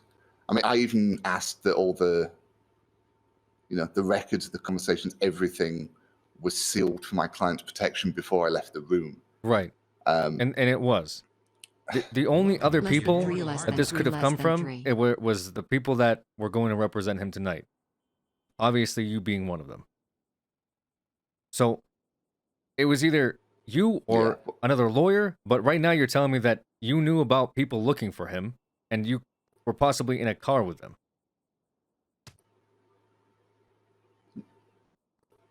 No, I wasn't in the car with my client. You weren't in a car with your client? No. Nino Chavez is your client? He's someone that you've represented before? No, he is. He was in the process of getting his bar license back. So he's been around the courthouse. I barely know him. What about your firm? Omega Law. Yeah. Yeah, I recently joined that with. Do they not represent Nino Chavez? I haven't even seen the client list yet. I joined that. You firm don't know the client list for your firm? No, I joined. So maybe why are you in 24 contact hours, with Nino 48 hours Chavez? ago. He is setting up an organization against corruption. Okay. Which. Listen, I didn't see any. There was 1311 call.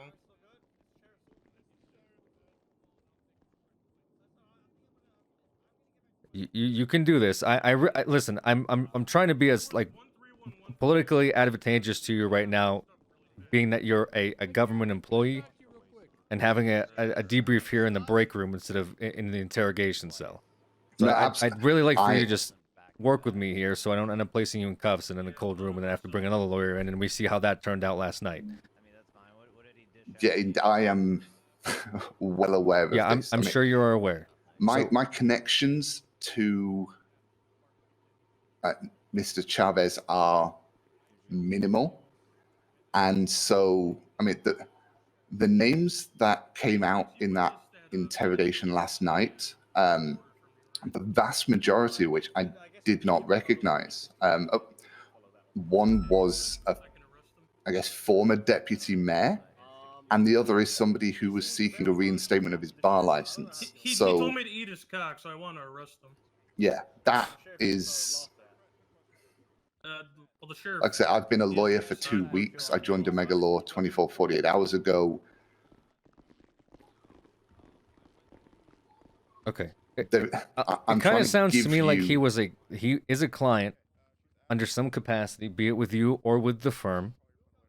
And for whatever reason, number one, you didn't recuse yourself of the case last night, having heard the name No. Tito Chavez come up, which I'm curious about, but that's not really up to me Well, to figure out what I to do still with that don't know if information. he is a client or not. I mean, the other thing is that his name. How do you not was know if he's a client or not? Then what is he? Your friend? Your best Okay. friend? Are you in a gang together? No, none of that. None of As that. I say, he has been around City Hall recently. He Mm-hmm. is looking to do an expungement so he can have his bar license reinstated. Okay. And he's he seeking has your been talking- services for help with that. He's been looking. No, I'm not doing expungement. He's been looking at setting up a group of lawyers fighting corruption at various levels. Well, I think we need something like that in the city. You're absolutely right. Indeed, which is why I was interested in it. But hearing the things I did last night, I'm now very, very wary of the motives that people might have. I mean, yeah.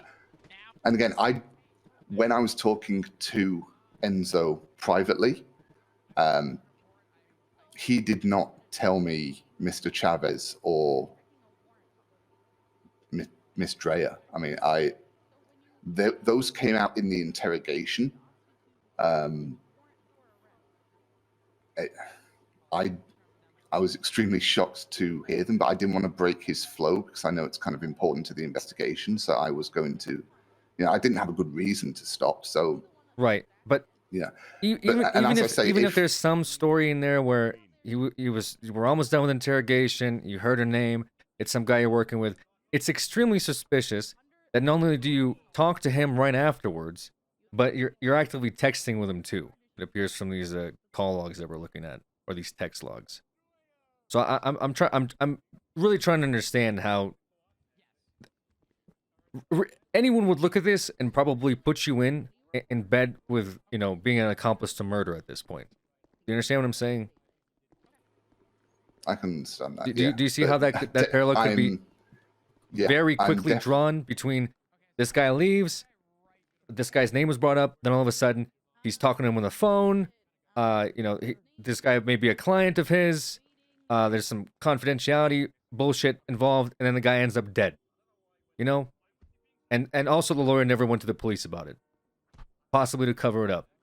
But you are telling me that that's not the case. It seems like you're still processing all this information, but that's what it looks like to us right now, to the police department.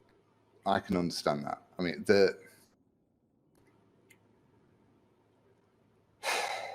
So do you want to start telling me and remembering all of the people that were involved? Or can you still not remember? You mean last night? Yes, last night.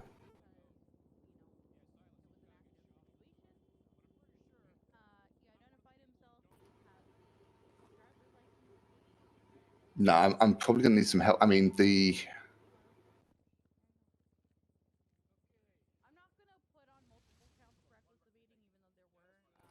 yeah, I'm trying to remember the order of events. And yeah, we finished the cell rep. I got the EMS call. Went to the morgue. I showed up first.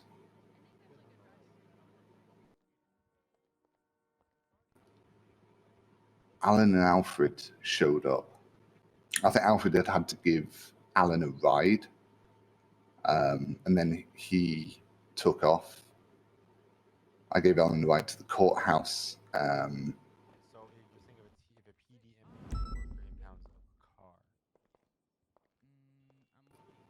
I guess I had another cell rep after that.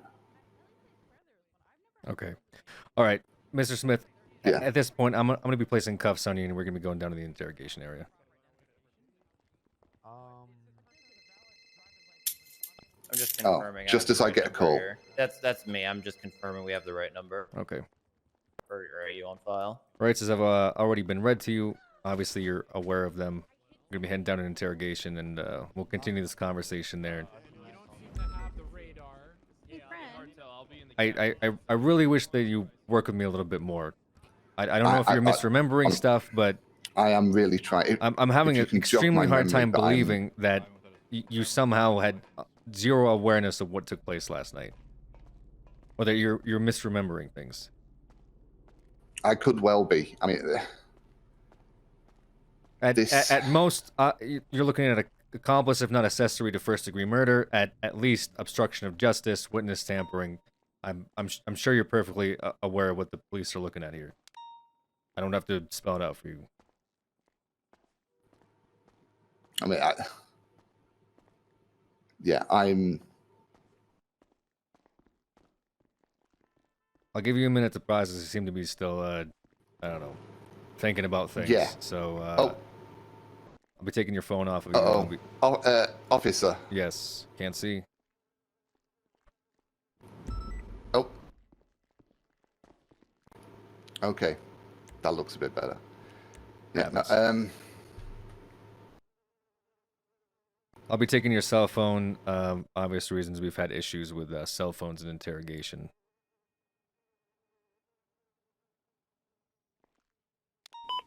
Some soft handcuffs so you'll be able to walk around. Okay, could you? Yes. Yeah, can you call Odessa for me? Odessa? Yes. Is she a lawyer? Yes. She's a clerk. Okay. What would you like me to tell her? I'd like her down here, please. You're looking I mean, for legal representation at this time? Okay. I will give a call to Odessa. Yeah, I mean, I'm not trying to stonewall, and honestly, the fact my client ended up in the morgue is shaking me.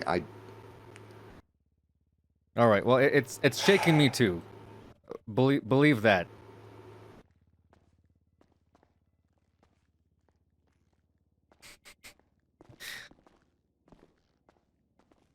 Lawyer wants a lawyer.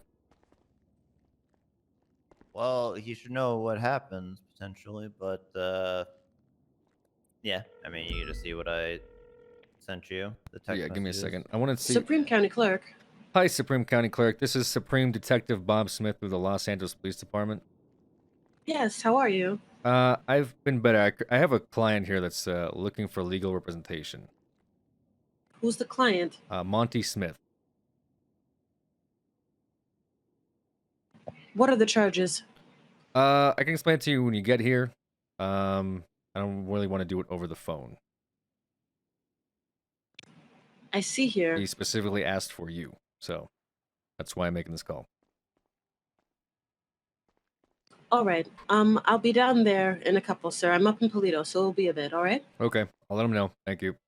Thank you.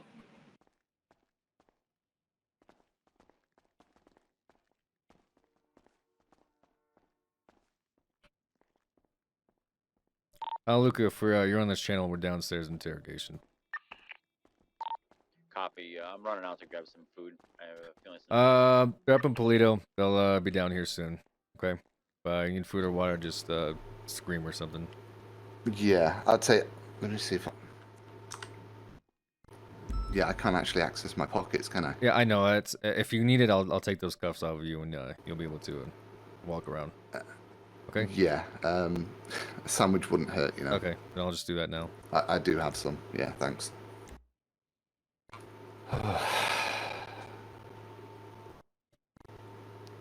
I mean, can you tell me who the other numbers were in my phone? Because that would probably help with my recollection. You know? I mean, you've already asked for I don't want to talk beyond your legal counsel being here.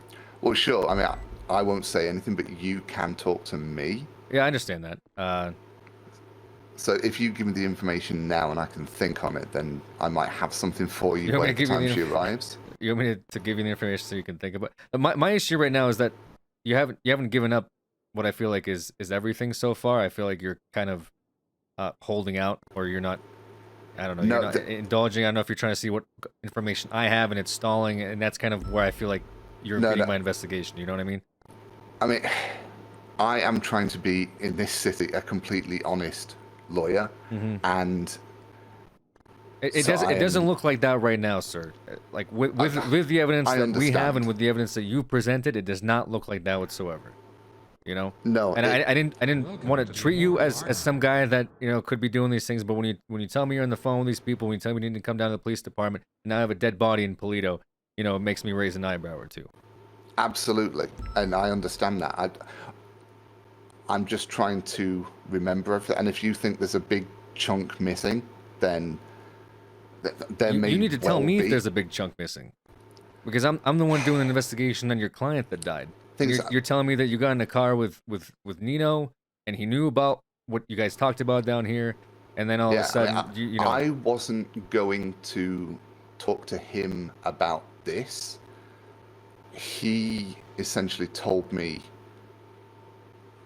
what this was about. Right, but do you see how? But do you see how you not telling the police afterwards makes it seem like as if you're the one that already told him, and that's why he knew, and then not telling the police about it, and the guy dying after makes you look like you gave Nino information. But I'm also that caused him to murder this guy. Yeah, but I'm also concerned that the information came from the police. I mean, you get that, right? That we killed this guy, or we told Nino Chavez about it. You're saying one of my detectives may have given Nino Chavez information. I'm saying that there is a possibility that the leak came from inside this building. So you were the only one that was on the phone with him. You were the only one that was texting him. You were the only one in the car with him. Okay, look at it from my perspective. Right, okay? and you don't think he had anything to do with the murder, having known that information. That's where we're getting to. Is Nino Chavez having access to that information is what caused that person to die last night? I don't think that's like circumstantial by any degree. The problem is I don't know. You were in the room, Smith. In fact, you were in the room the longest out of anyone and knew the most about the intimate details of what he told us yesterday. Sure, we had cops out there listening, and sure, we had people taking notes, and I was in the room too. But in terms of the type of information that he revealed that was sensitive, only you knew about it. And the reason that Nino Chavez is the highest suspect is due to the sensitive nature of the information. You heard him name drop him, you heard him put him in the penthouse, you heard him tying his name to these different circumstances. So Nino has more than enough motive to go after this guy. It's just the difference here is you seem to have been in contact with him throughout the duration, if not even after the fact. That's what makes the entire thing so suspicious. If not almost accessory. Should Nino have something to do with this murder right now? Should he come in and turn himself in? You would be looking at accessory. You'd be looking at accessory and you'd be looking at witness tampering. Absolutely by the fucking book. Yeah, I mean, at this, all I can do is assure you that that is not what happened. That's And just the- what you're telling me. But all the evidence we have is blocks pointing me the other way. that were The mentioned. blocks. Yeah, the blocks that were mentioned by Enzo. Okay. They were my primary concern, and The blocks. Not Nino Chavez.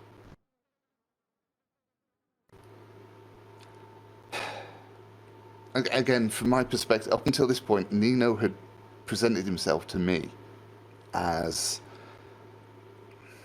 a fairly upright citizen who wanted to tackle corruption.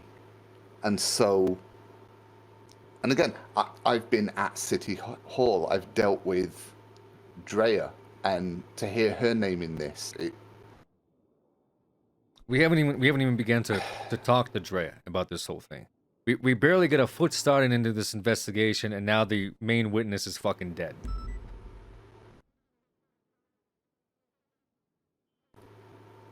I know. This isn't even really about the cocaine as much at this point. I hope you realize, you know. Did somebody off him for the cocaine, or because he knew too much about the penthouse incident? Because you heard the whole damn thing. I'm not gonna, you know, skimming you on the details. You were in the room. You heard just as much as I did about what this guy knew and what he saw, and how many people he placed inside that penthouse. One of them being Nino Chavez, a guy that you were in a car with last night, or sorry, on the phone, or whatever you said, and texting, and are possibly representing.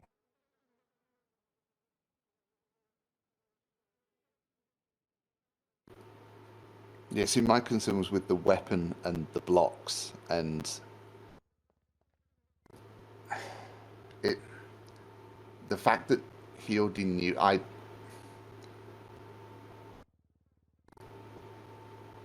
What did he know? What did Nino know when you were talking to him? You're saying he sounded like he knew. What did he tell you?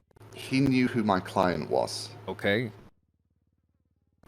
And he seemed to know that he had been talking to, talking to the police. Sure. I mean, honestly, there's a possibility or somewhat of a chance that one of the other lawyers that were coming down here maybe passed the buck along. That's a possibility, right? Yeah, and that we'll one, we'll have to see what they say. Either. However, you were the guy that was with Nino right before the death. You're seeing my point? Yeah, I mean, all I can say is that I said nothing. I heard, you told Nino nothing. Nothing about the investigation. Nothing about his whereabouts. Nothing about what was said inside of that room. I just wanted to get the fuck out of there. He gave me the keys to the car he was driving. I got in, drove it out round the corner, and immediately called Odessa for a pickup because I didn't want to be in that car. You know, I had no idea if it was his, if it was, you know, something he. At this point, I just wanted to be out of the whole fucking situation. You know. Well, now you're right back in the situation. Yeah, and in fact, you're almost smack dab in the fucking middle of it.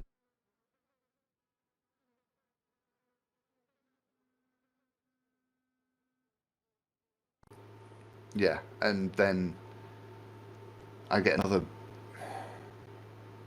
I got the call for the cell rep like a minute before Tsunami, so I raced back in, and I was dealing with that for about an hour, and the next thing I get the call that Enzo's dead. I mean, you're asking why I didn't say anything. It was because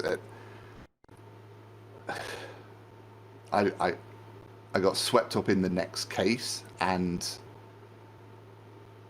I mean, I kind of forgot about him, and I feel fucking horrible for it.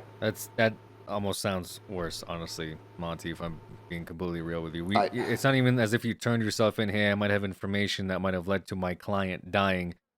You tell me you forgot about it, moved on to the next case. I had to fucking physically get a subpoena from the DOJ to bring you in here today. Because you didn't come in and forfeit any information to the police. It's very hard to say what I would have done had you not presented that, and it would be hard to say. Maybe you'd still be out there, you know, walking around if there wasn't somebody looking into this. You're right.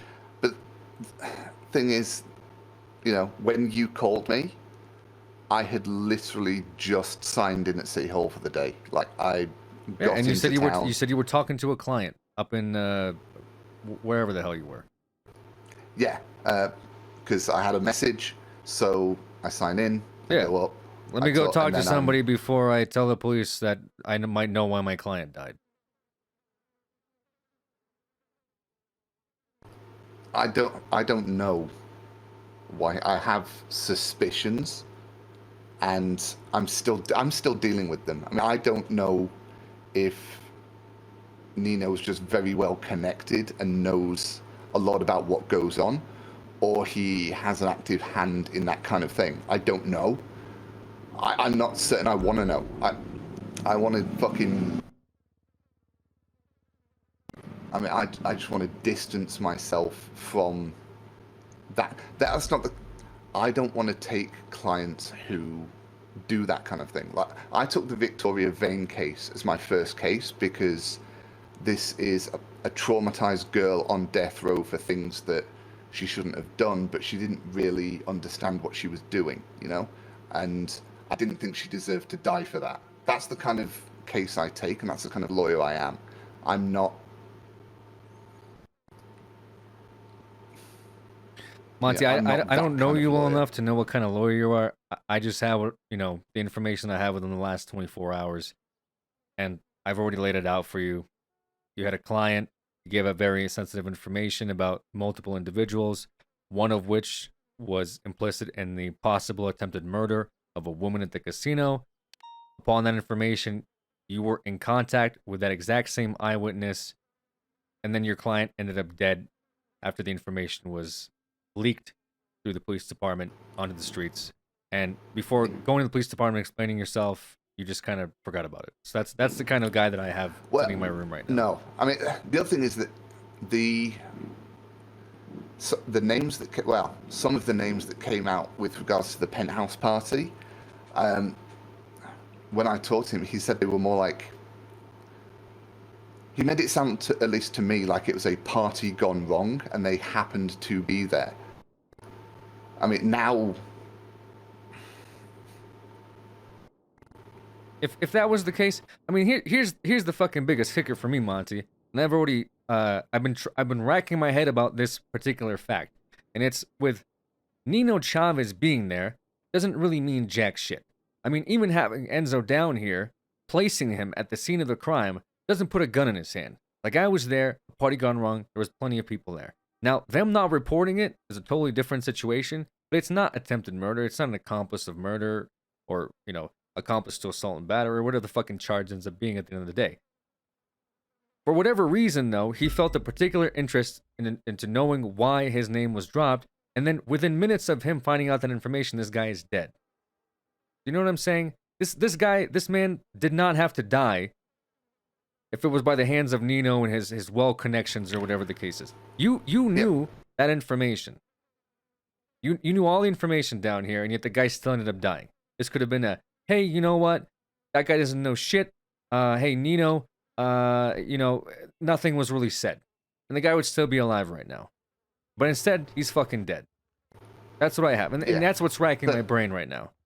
I think that's what's taking every ounce of me to not just, you know, get you that lawyer and, like, get you sent off, and then we figure it out in some big-ass court case where everyone's, and their mother is involved in it. That's the only reason that I think that you're not the guy that I'm going after, or you may not be as involved as others might make it seem like on paper, but you definitely know some shit that you need to talk about today. Otherwise, you'll be looking at those charges, and you'll be eating those charges just as much as the person that pulled the trigger. Believe me, I'm telling you everything I can think of. Right, give me a second. I gotta... Sure. The lawyers are walking down, just so you know. Okay. We'll get you your lawyers, and we'll continue the conversation.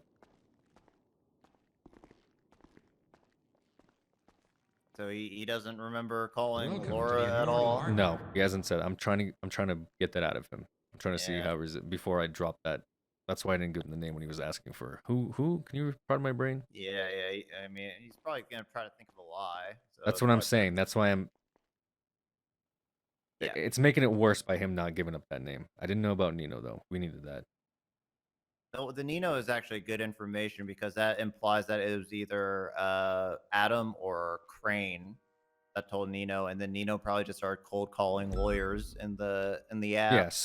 So this guy talked to Nino, and he's a representative, and there's possibly another lawyer that also called Nino. So we might have two lawyers. 2 out of 3. We might have 2 lawyers that immediately put this information out on the street.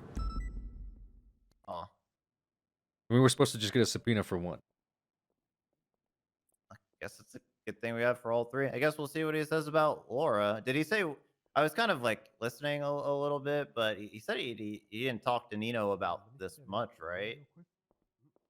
I'm trying to see what he talked to Nino about. Oh, he's about to. Do you guys have anything to tell the lawyers, or should I let them in? Yeah, we can let them in. Okay. Hello. Hey. Hello there. How are you?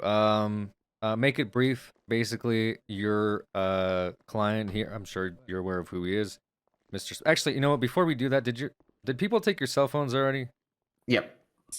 both of yours cell phones were taken. Okay. Yep, they are upstairs in the at That is the front correct. desk. Yep. Okay.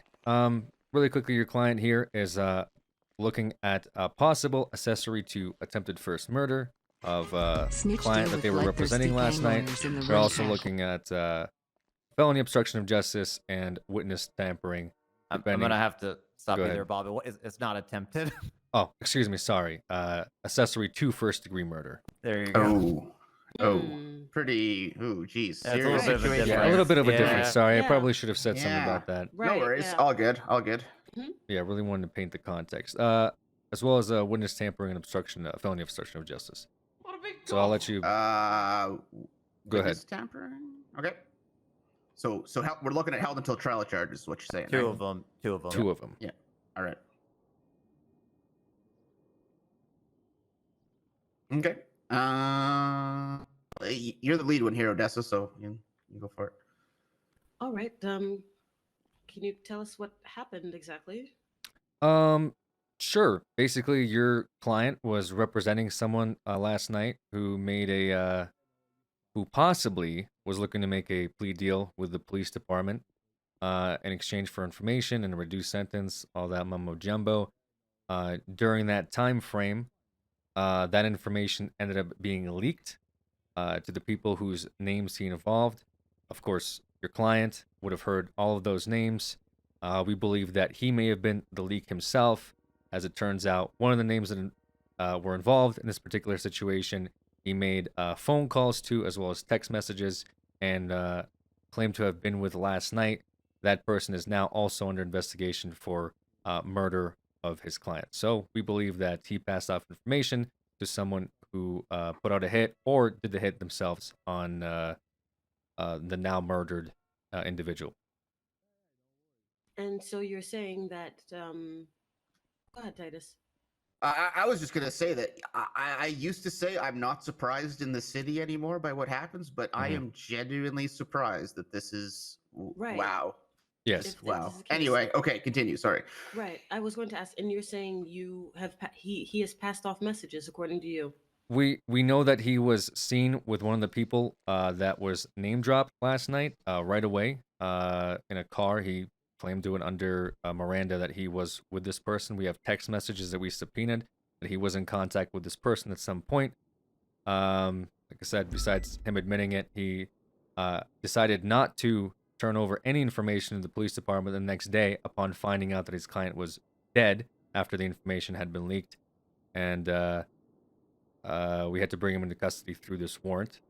And when I questioned him as to why he didn't do it, he simply said, I just forgot. I had other things going on. That's why I didn't come down and tell the police that I may have information on why my client died last night and who could have done it. I'm indoors. I took it off. All right. So Monty, do you have any questions? that's why I'm explaining Monty. the obstruction as well as the possible tampering Understood. and the accessory. Because I see. Titus, do you have any questions before we talk to the client? I guess other than so obviously you're are we just has the interrogation begun yet? Is that or we're just it here to has sit begun. in on it? Or? It has begun. It began upstairs, technically under Miranda, where we were just looking for basic information. Where he revealed to us that again he was with this individual last night, and revealed to us as to why he didn't come in today to give up any information upon finding out that his client had died. And here he's given us a few names of people he was on the phone with. Odessa, I believe he was on the phone with you last night as a form of alibi that you either dropped him off or tried to pick him up after he That is was down here. correct. As well as, again, the individual that we're currently looking at for murdering our I guess, victim. He asked for legal counsel, but he's been still asking me questions pertaining to this investigation. So it has begun. I don't have but a phone. The investigation has, the interrogation has begun, but I don't know what to tell you aside from what I've already told you just now. Sort of things we knew about upstairs before he came down here. All right. The only can we things sit he's down really with the said client? is that he's really not this type of lawyer, and he was just fearing for his safety or something. He as a result of the situation, that's why he didn't come to the police about it. I think that's about the only real things that he's testified to us here. I see. All right. Can we have some time with the client, please? Yep, absolutely. Thank you very much, Thank you. Sergeant.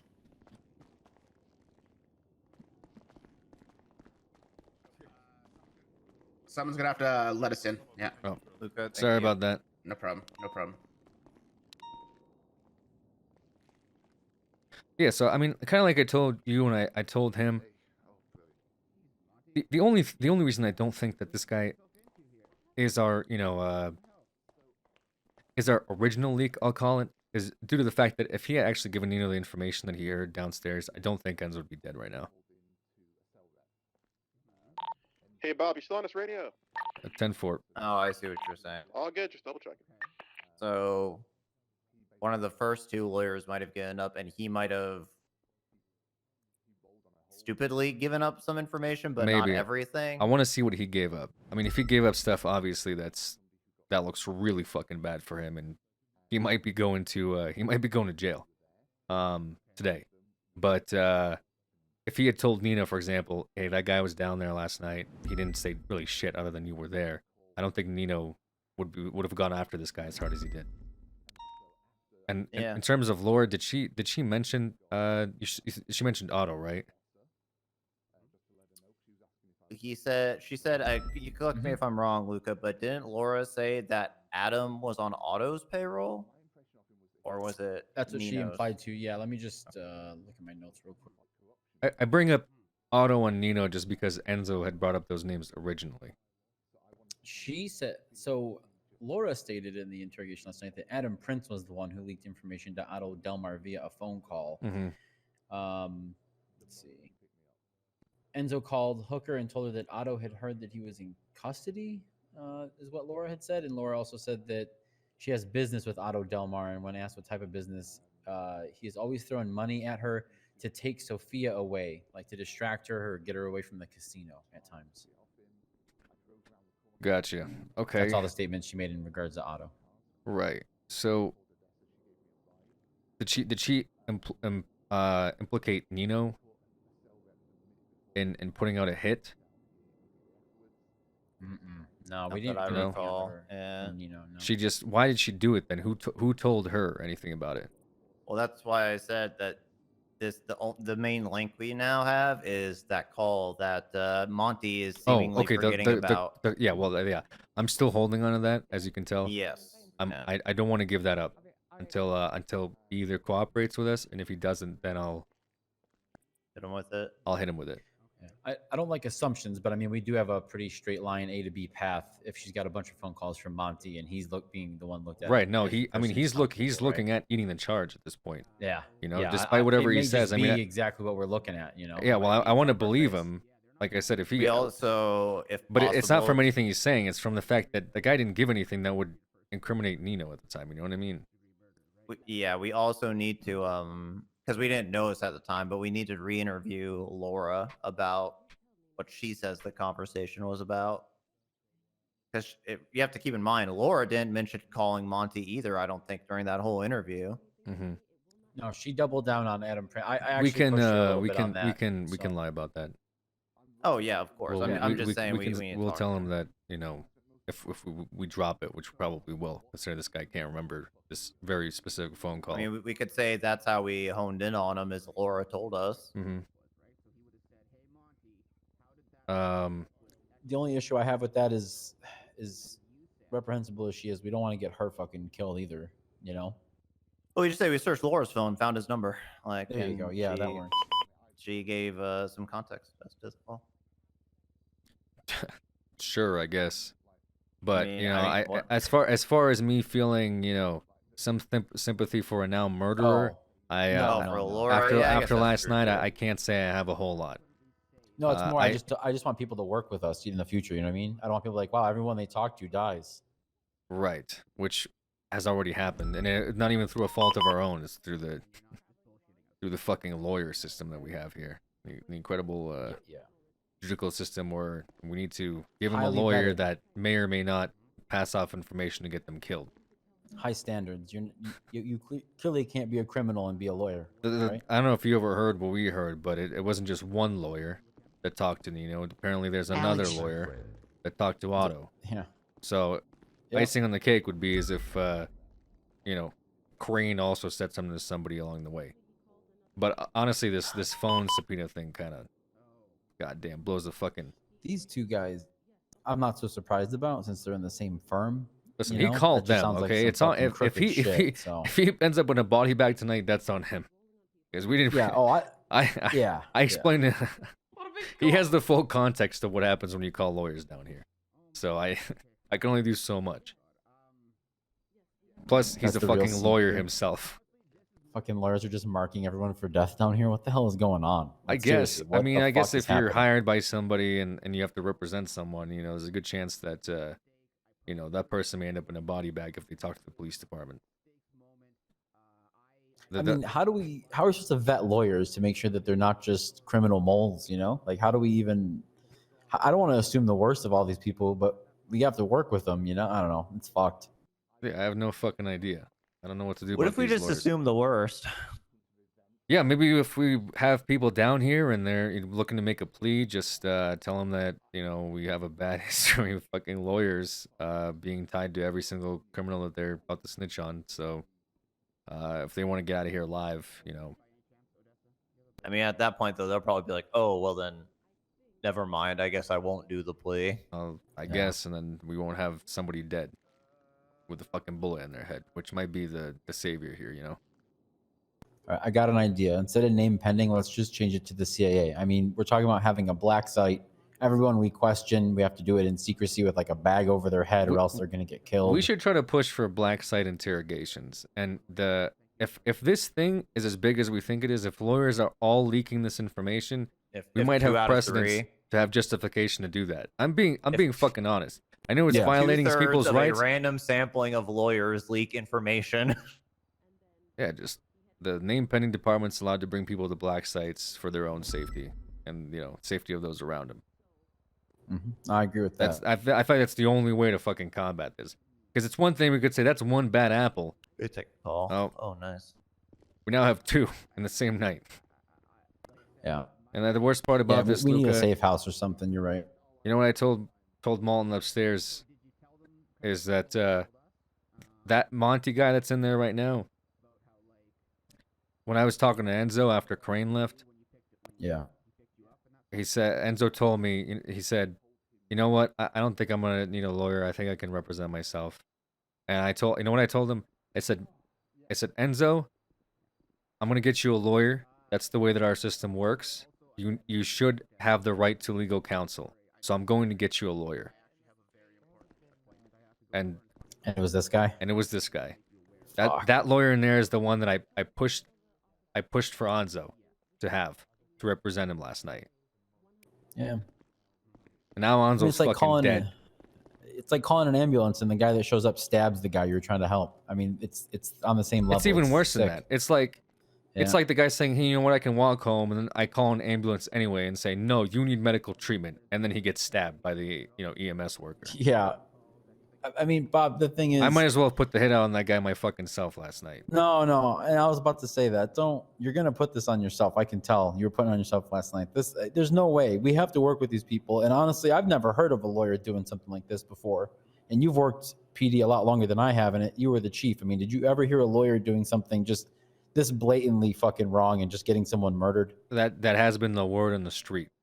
Oh, well, that has been a word on the street. Had I actually seen cases like this, Malton? Have you? Have you seen a lawyer ever being taken to court? Not really. For witness tampering? No, closest we got was maybe Braun a few years back when he was doing like that drunk. Oh, when Braun was fucking snorting cocaine and shit at Pillbox, yeah. No, I mean, I'm just saying, you shouldn't blame yourself like that. I mean, we got to work with these people. They have to have access to legal representation. It's just shit that these people come down here, take advantage of that situation. They need to be punished really harshly. I mean, this is the DOJ like, constantly tells us we've had fucking so many arguments over getting lawyers involved down here that it's a waste of breath to even bring up the topic. But then we have a situation where I go absolutely adamantly out of my way to get this guy a lawyer and he fucking ends up dead, and I have to sit there and and last night us having back and forth with judges about getting subpoenas, that That really set me off. Because I bet if they it was got my to those choice, I wouldn't subpoenas have had those fucking lawyers down here. Yeah. You know, if we didn't have that subpoena, we wouldn't have that guy in there talking to his lawyers. These motherfuckers would be out on the street, you know, after just telling everybody about all the exchanges that happened last night, and no one would give a shit. Our justice system is fucked up. You know, on top of it, not only did they murder a man, but they also twisted it around and got a person, now as dumb as she fucking is, to murder someone and ruin her life too. Like completely fuck her life. So they ruined 2 people's lives. They ended one and they ruined another one just by being fucking. I mean, what do they get money for this? What is that? Does Nino throw him a little cash for telling him what's going on down in the cell so he can whack people? Like, is that what we're thinking? I don't fucking know. The thing is, You know what I mean, right? This guy's like working for him. He like refuses to admit Yeah. he's like a client, even though sounds like Nino's trying to hire him to like put together some fucking group or some shit to tackle corruption, which is really fucking ironic, by the way. I might add you, given the context of this situation. Welcome. But doesn't recuse himself from the case, and then goes and fucking talks to him the minute he gets out of here. Well, he slipped up upstairs when he was talking to you too. He mentioned that when he got picked up off the beach by Nino, he thought it was going to be a personal conversation. Well, if he's only a client and you don't really know him, why do you have him personal conversations about, right? Right. That's true. Just just something that racked my mind. The only connection I found between him and Nino is they both attacked AJ Hunter in the last 10 days, but it was random. Jesus Christ. Okay. Hello. Hey, make sure you turn the recorder Yeah, on. that's my fault. Just want to let you guys know before we start, I got about 20 minutes, then I'll have to run for a little bit, all right? That's fine. Yeah.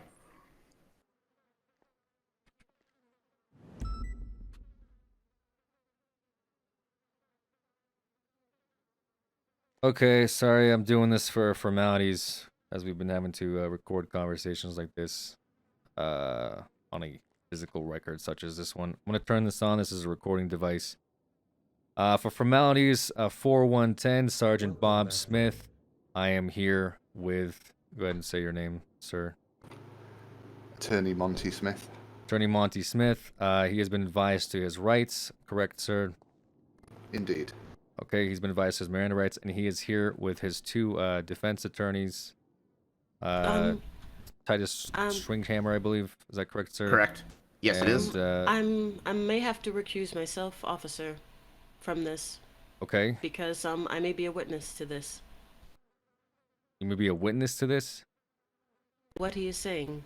She might have some potential information for you guys' investigation after we've spoken to Monty and found out the whole situation here. Mm-hmm. You'll give us information about a murder after we've talked to Monty? It's not about the murder itself, but the circumstances of his involvement. Well, I wouldn't say involvement, but his story. I see. To back up himself as an alibi of some sort? Correct, sir. Okay. Can we get an escort for Miss... I'm sorry, I totally spaced on your name already. Pearson. Miss Pearson, sir. and take her statement if she's looking to forward one to the police department. Well, Oh, I'll get. There's people. Okay. All right. Well, I mean, I'm about to talk about the confidentiality of the discussion here, so you may as well step out, ma'am. We'll have an officer escort you out of here. thank you, Titus, for coming with me. Hey, anytime, Odessa. You be safe out there. I'll try. Okay, hold on a second. Hey, can somebody escort this this person, please? If you want, you can handle it. If Gold I'm getting. I think Gold didn't take her statement for us. Jesus Christ. Okay. See if she wants to give one up. It sounds like she's a little hesitant. Hey, Bob. Come here. Come here. Do I have to leave? Yeah, you're gonna compromise yourself. We're gonna take her. We're gonna take her over to the other room over here. Oh, okay. You want me to take your statement, Bob, or no? Yes, or Gold was gonna do it. Somebody was gonna do it. I can do it. I'll be in the other interrogation room, right? Yeah, that's fine. I was gonna. Kyle, I'm trying to solve a murder. What? Look, I'm trying to help you here. Are you? Because you're gonna do the thing where you say some bullshit and then you leave for like. I can't hear you. 45 You're minutes. behind a door. What? You're not. Why aren't you applying pressure? What the fuck? All right, Bob, what's with the attitude? What makes you think you can talk to me like this? I don't understand. Between the hypocritical comments and shit like that, like, I don't know what the fuck, who the fuck you think you're talking to exactly. Like, I don't I'm know, curious. Kyle. I could just go talk to my chief of police and see apparently can just undermine your authority. So why do I have to talk to him? I mean, he in the first does. place? That's what he does. Right. Exactly. So That's what the you chief can't of even police does. fucking punish a cadet. So what? Why are you Because I in my didn't have face any right now? information and Malton was there. I'm not in your face. I'm standing in front of you. What Titus is on the clock, so make your point, Fred. That's good. That's all right. Look, get it. You're not applying pressure on that fucking pussy. Kyle, I've been down here for an hour with this guy. What are you talking about? You just came in. Set him on. You got to light a fire under his ass. I've been down here for 2 minutes. I haven't heard you scream once. What the fuck? Well, Okay, because I'm actually trying to solve a big case, Kyle. I'm not just trying to scream at Listen, people and then have them fuck off and never press charges. What do you mean? What do you mean? That's how you get shit what- done. Honestly, like Weren't you investigating something, Kyle, not too long ago? Yeah, the murder of Bassem Shaheen. It's cold as fuck. Right. What else could I'm you trying to make do, this not right? cold. I mean, Are you sure though? Yes. I don't know anything else. So let me do it my way, okay? Gotcha, Bob. Bob, I don't like the way you're talking to me. I just don't like the way that you handle these types of situations. Handle what? I don't like Handle what I don't like the exactly? way that you do your investigations. Where you just go in and you fucking scream at people. But all right, okay? what do you know about how I do I've investigations? seen how I'm you do your curious. investigations. I've Kyle, I fucking goddamn FTO'd All right, you. fuck you, Bob. How's that? Fuck you. Okay, All fuck right. me. Fuck me, Kyle. Yeah, fuck you. Bob. Okay, fair enough. juggling 3 different things. Yeah, what the? I don't understand what your fucking problem is. Because Like you were a fuck up as a chief, and now you're coming at me about some shit. You hypocritical oath. Dumb fuck. Couldn't accomplish shit, and then you're gonna come at me about shit. You're a fucking idiot. Thanks, Kyle. Literally an idiot. And again today, they're like, "Why didn't you come in today?" It's like, Okay. well, because I got into the city 5 minutes. How's it and going? I Sorry had about to- that. Oh, Okay. Alright, sounds good. yes, Yeah. ma'am. Bob, can I ask you one Oh, quick question? okay. Sorry, Titus. I know you're on the clock. It's all good. It's all good. Hey, is James Hayes conflicted in this situation? I don't know who that is. Who's that? He's another lawyer. Odessa's requesting him. Sure, I'll ask him if he wants another lawyer. So I have to meet my Bolingbrook. Wait, no, I Odessa sign wants in, him. I head up So I'm there just making and- sure that For what, that herself? specific lawyer. Yeah, for herself. How many lawyers are gonna want lawyers? Sorry. Yeah, that's fine. No, he's not conflicted. Okay, sounds good. Sorry, Odessa was requesting a lawyer, and I think we're running out. we're running low, and I'm about to be away for about an hour or so as well. So Okay. yeah, let's just whatever you have to Sure. say. Let's go Yeah, for it. We we'll did our do a formalities, kind of break introduce for lunch, ourselves. I guess. Fuck. Unfortunately, no lunch break since Titus is on the clock here. So last we talked, I don't know what discussion you sort of had with Titus here, but you were trying to recollect the different names that may have called you last night or who you were involved with last night. You mentioned Odessa being one of them. You also mentioned Nino Chavez. Yeah, and Okay. aside from that, I mean, the only other call I remember getting was the cell rep a minute before tsunami, which I had to come down, and that was 5 murder ones.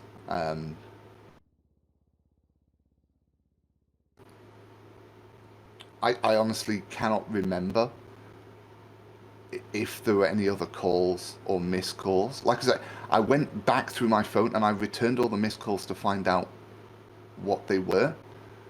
There may have been one for like a fucking business proposal or something, but yeah, I'd have to check my email to see if I can even. Like, I'm blank if there was one of them, but other than that, yeah. And the rest of that just kind of slips your mind. Rest of who would have contacted you last night just kind of slips your mind. Pre-tsunami? I mean, even Yes. post tsunami, honestly, because the guy died after the tsunami. So we could talk about that Yeah, too. I mean, Let's- aside from, like I said, Enzo called me. Enzo, okay.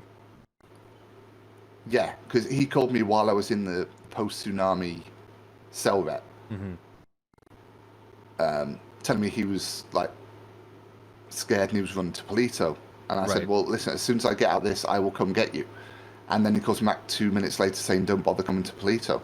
And I was like, oh, Here's my question, I guess, and I'm sure you can see the rationale in that, is that Nino Chavez actively knows about this guy. Now you're saying you never gave him the information, you just sort of preemptively knew about it. Then this guy calls you, says he's going to Polito, okay? Right after you talk to Nino Chavez, I assume, correct? Or before? Did Nino Chavez talk to you and then Enzo called you? Or was it the other way around? Yes, Nino was pre-tsunami. I don't think I spoke to him post-tsunami. I'm fairly certain I didn't speak to him because pre-tsunami said he wasn't even going to be around for the next couple of days and he was going. So I don't think I spoke to him post-tsunami. It was Enzo called, told me he was going to Polito. I said I'd pick him up. 2 minutes later, he calls me back saying, yeah, don't bother coming to Polito. And I just was like, oh, okay then. And I continue with this. I mean... Sure. I'm going to reveal to you this information. Hold on. Sure. Yeah. Enzo died in Polito. That's where he was killed. Yeah, the EMS... Well, actually, I don't know if there's the EMS or the mortician, but yeah. I asked where he was found, and he told me. So... The big question here is, you talk to Nino, Enzo calls you, says, don't come to Polito, I'm going to be in Polito, then he dies in Polito. Yeah. Almost suffice it to say that you knew where he was going to be before he died. And you were probably one of the last people that he called, too. Yeah, I know. Do you see where I'm going with this? Did you call back Nino after he called you and said I'm in Polito and say, hey, Nino, this guy's in Polito. Go get him. No, like I said, I did not talk to Nino at all, I think, post-tsunami. Did you talk to him about the conversation you had with him as soon as you left MRPD? Did you already tell Mr. Smith that? Sergeant Smith? Hold on, I'm starting to get confused now.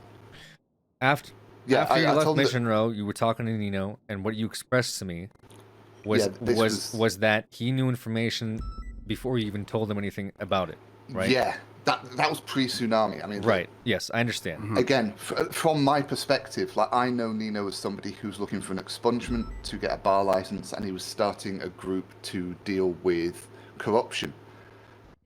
I had assumed he wanted to talk about that, and when he brought this up, I just kind of wanted to get the fuck out there and diss him. And like the car he gave me, I drove it for like 10 seconds and realized, holy shit, I don't even know the provenance of this car. So I got out and I ran to Hayes and had Odessa pick me up from there. Like,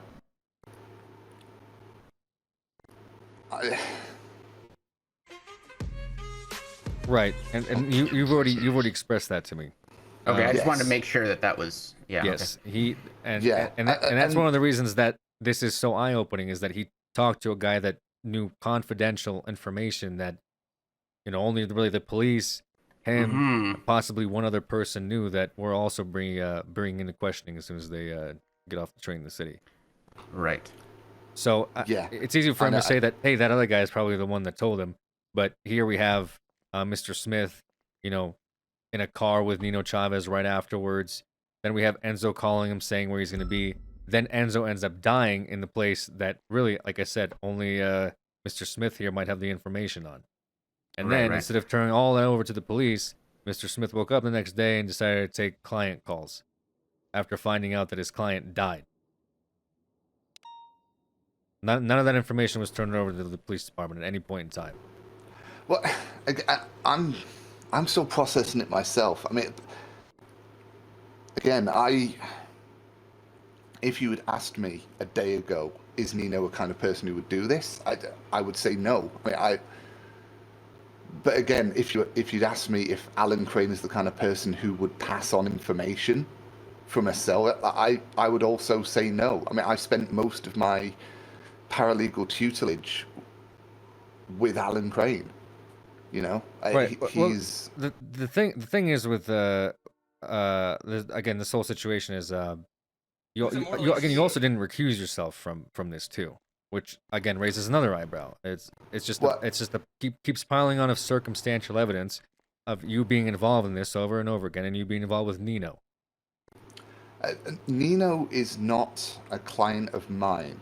I mean, Well, earlier you said something along the lines of, oh yeah, I talked to Nino, but he wanted to talk about personal stuff, as if implying that normally you guys talk about business stuff, and him wanting to Well, like I hire say, you he's for a- his panel of corruption, corruption investigation, which I find kind of ironic in Yes. this context. I would say would Oh, be yes. business. yeah, I mean, knowing what I know now, I'm right there with you. Yeah. Right. So you didn't bother again. You didn't bother recusing yourself. That's not that's to me. That's not something that I investigate as lawyers recusing themselves from shit. That's up to the DOJ.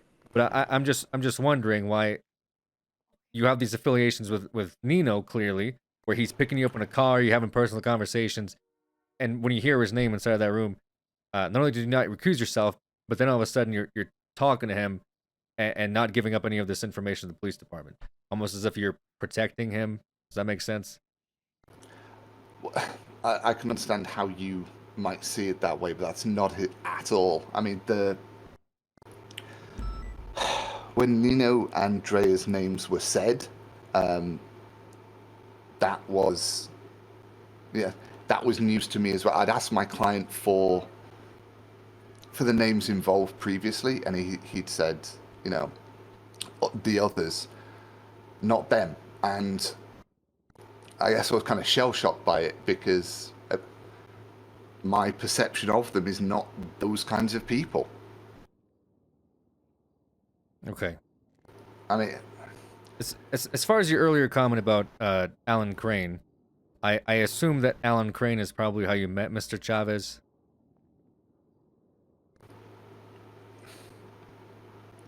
Kind of, yes. Listen, I'm trying to get you a rope out of this, okay? I really am. Just despite what you're listening to right now, I keep laying out all this information to you and seeing how you're tied into this, and you want me to believe that you're not. So I'm trying to work with you here.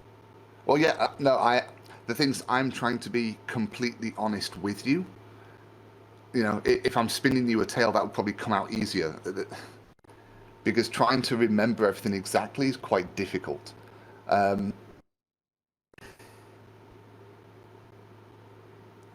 Because I think the first time I met Nino was at Clap. Titus, was that the inaugural meeting? So I attended that. If it's the meeting that you're referring to, I think I attended it late.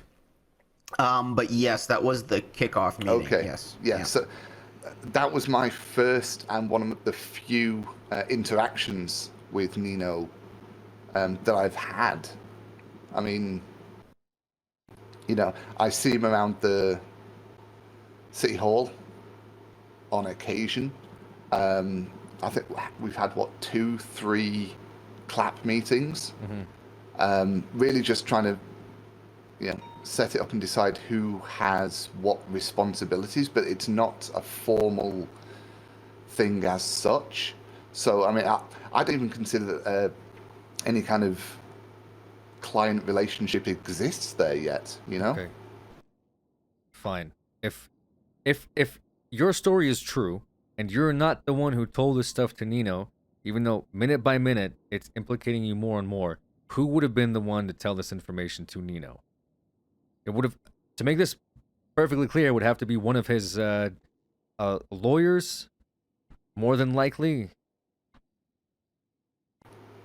Yeah. Without giving you a list, because like I said, there is another lawyer implicated in this, but I'm not going to reveal this information to you because I'm curious who you would implicate yourself.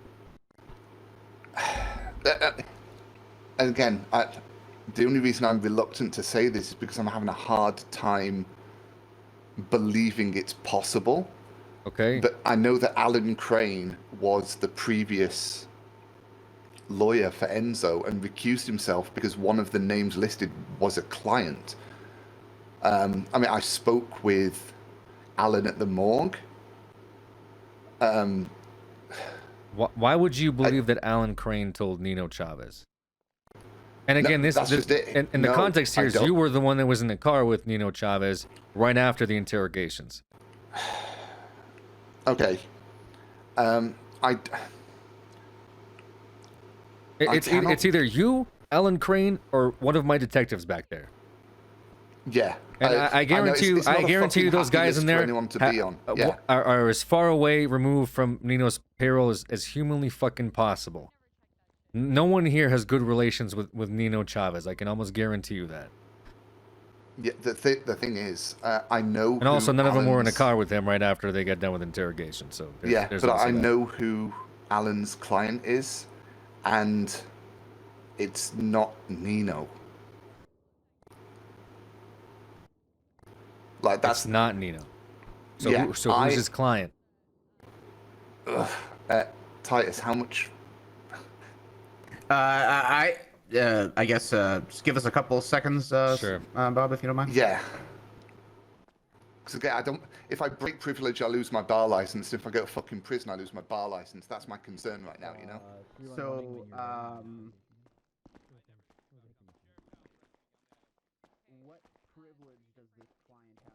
I may be getting the exact quote wrong, but he said, "Would I have expected Nino to do this kind of thing 24 hours ago? No. Would I have expected Alan Crane to release this kind of information 24 hours ago? No." Right. I think he's implying that he thinks that Nino Chavez is the murderer and then Alan Crane's the leak, which is kind of Right. just kind of what I implied in there. I also didn't tell him about the third lawyer because I wanted Yeah. to keep the scope to just either him or Alan. So he'll have to come up with some sort of reason why Alan Crane would be tied to this. Did he bring up Alan first, or did you? He brought up Alan first. Okay. He mentioned Alan Crane, and then I brought it back to Alan Crane. But right now I'm saying it's between him and Alan Crane as far as the leak goes. Yeah. Because it sounds like he may not know about the first lawyer. Right, which is good. Which is 'cause strange because that's his partner in the law firm. Well, maybe they didn't talk. Uh, So we're gonna go with. I'm gonna keep pressing him on that, and see if he says something about this other name. Okay. All right.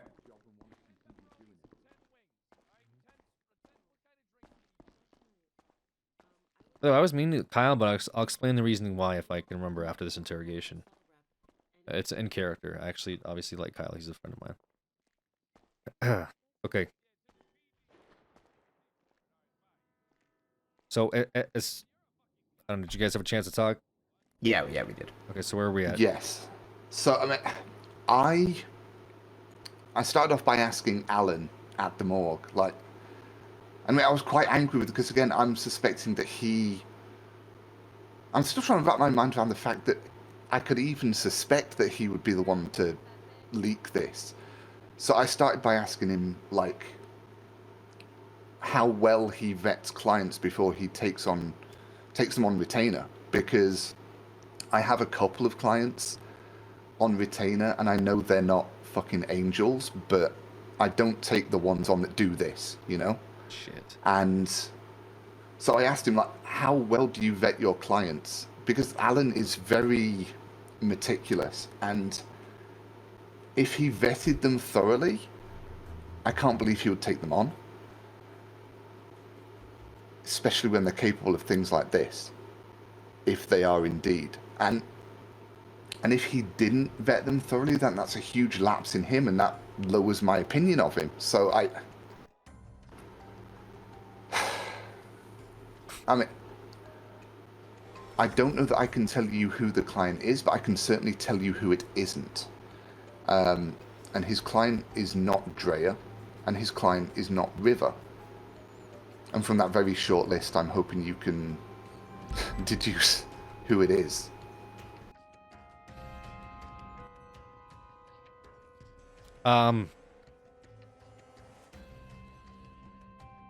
Well, it doesn't. It honestly doesn't really help me out all that much. Okay, there was one other female name mentioned. I am aware of that. There was another person in there mentioned as well. Was it blocked? Oh, okay, yeah. Hunter Sky? No. So he didn't confirm outright, but yeah, I believe his His client is Sophia.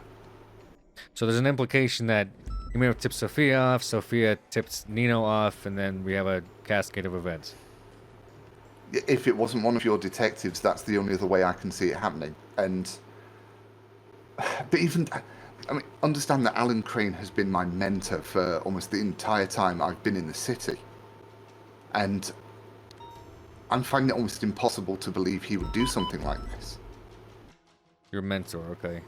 And he's not a legal representative of Nino Chavez? Not that I know of. Is he a legal representative of Otto Del Mar?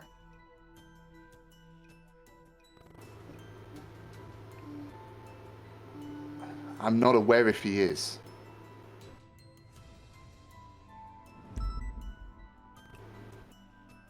I mean,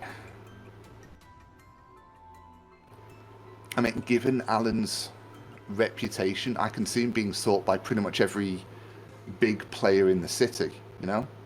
Sure. Okay. It's never been made known to me, so... So I guess it's up to me to do more detective work to somehow write you off as being an accomplice to this, which, as I've mentioned several times before, every single avenue that I've looked at points at you, even your own testimony. But having said that, I still have, I guess, one more thing that I want to pull you on, and you have not been honest with this specific thing, which is why I keep going so hard at you. Okay? What is your association with the Blocks? As far as I'm aware, none. I mean, Enzo's the first one that I've met.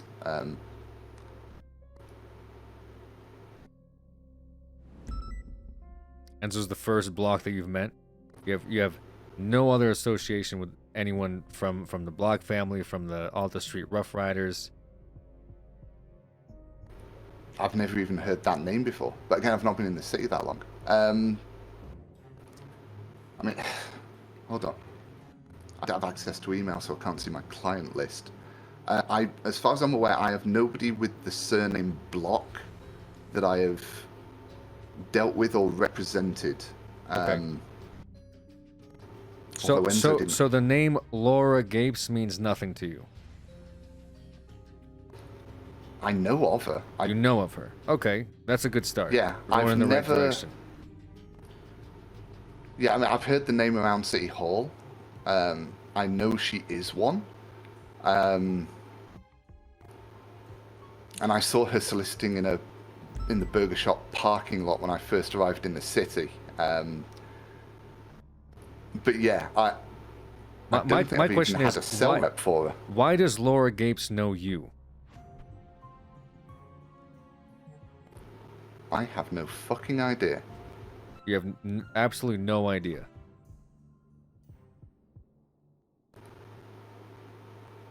No. Monty, I feel like you've been honest with me this entire time up until this point, where it almost feels like you're jerking my chain. You have no idea who Laura Gapes is. All I know is that she's a hooker, sometimes referred to as Hooker Block.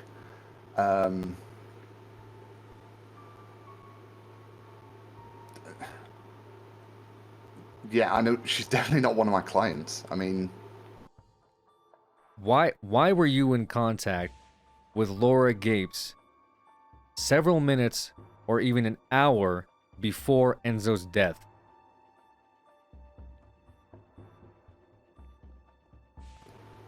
As far as I'm aware, I wasn't. As far as you're aware? Yeah. And wait, an hour bit so... Minutes before Enzo died, you were on the phone with Laura. Prior to that, she tried to call you twice while we were here in detention. Today? Last night before Enzo died.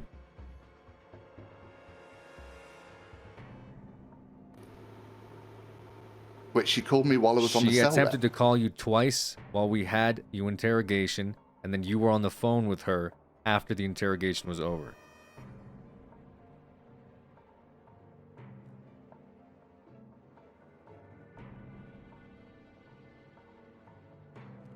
I've got absolutely no memory of that.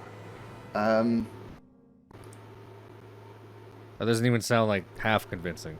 That sounded like a 10% convincing. Unless, was that the business proposal call? Well, if your business is murder, then yes, that would be the business proposal. No, the only other call I remember taking was somebody calling asking. Somebody called and asked about business proposals, and I told them I was in the cell rep, but they could text me their email and sort it out.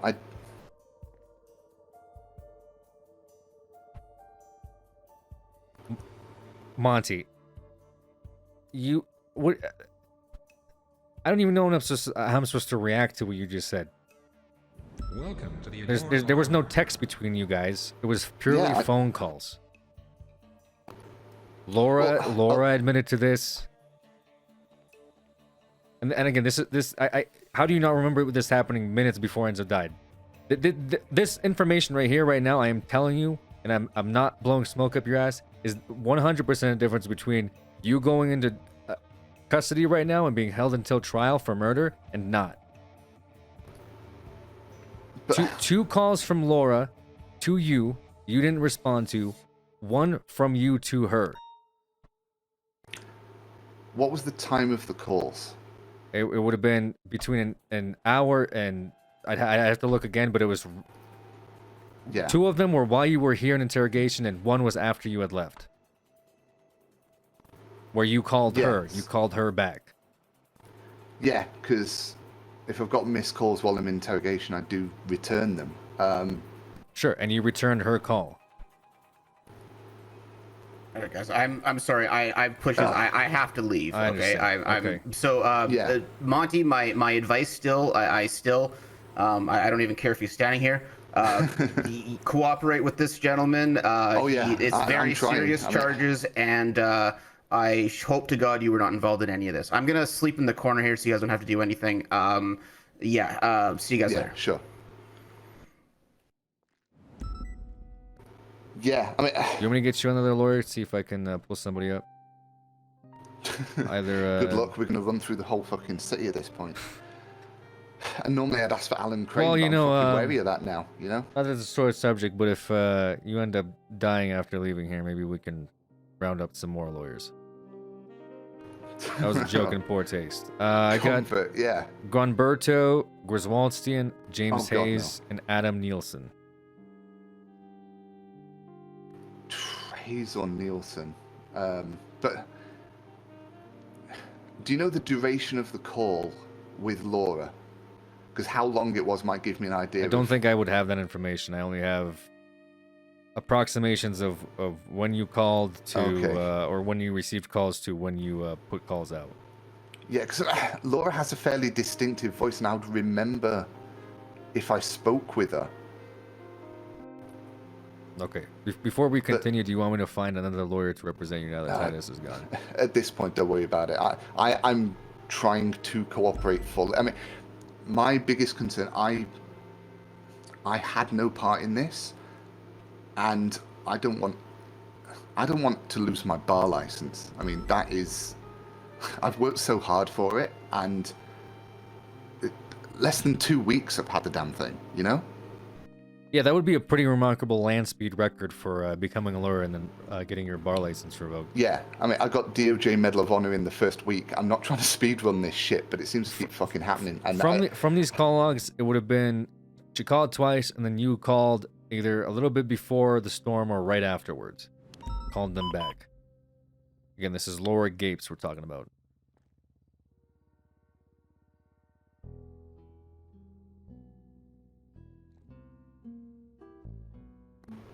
What's the time? Do you have the timestamp now, the Eastern or Pacific? No, it's before storm and a little after storm, whatever that is for you. I know it changes drastically for people. Okay, yeah. So like, what is that? 8 hours from now, somewhere in between, give or take, their backwards or forwards, in that time period.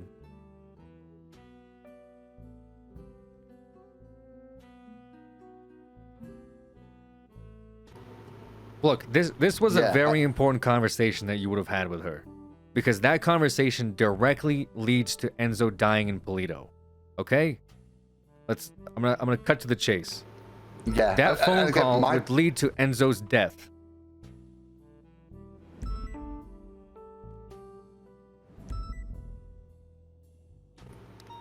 No, I mean, she's not saved in my phone as a contact. I know that fucking much. And with the way the phones work with the tsunami,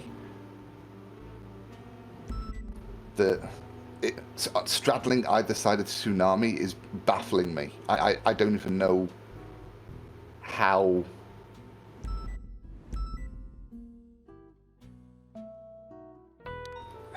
God, I need my email list. So all I can think is that she gave me a fucking fake name. God damn.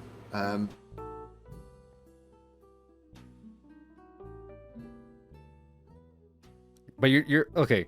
The point is, I mean, like, if you were in contact with her, that's a conversation that you would 100% remember, because it would imply that you gave her enough information to get Enzo killed. That's what I'm trying to say. Okay, that phone call with her right before the storm or right after is more than likely something that would have led to his death.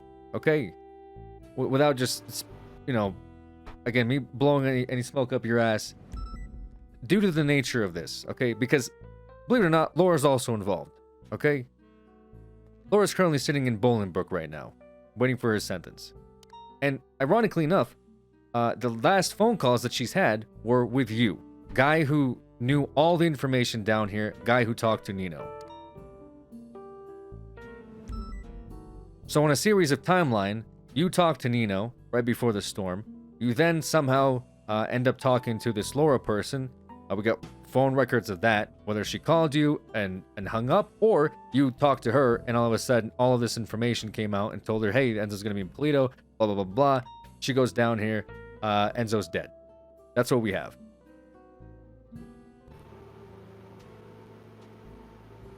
Yeah, I mean, I'm absolutely aware of how it looks. I just can't. I don't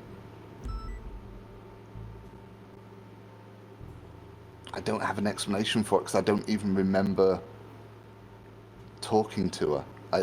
Well, you would have remembered this conversation because the implication is that you told her exactly what was talked about down here, an interrogation with Enzo, and then you probably told him the whereabouts or likely what kind of exchange of information took place. Maybe Nino said, hey, I need you to call up this number, talk to this person, I need you to take care of Enzo, or you guys had an already established relationship together with Laura and went from there.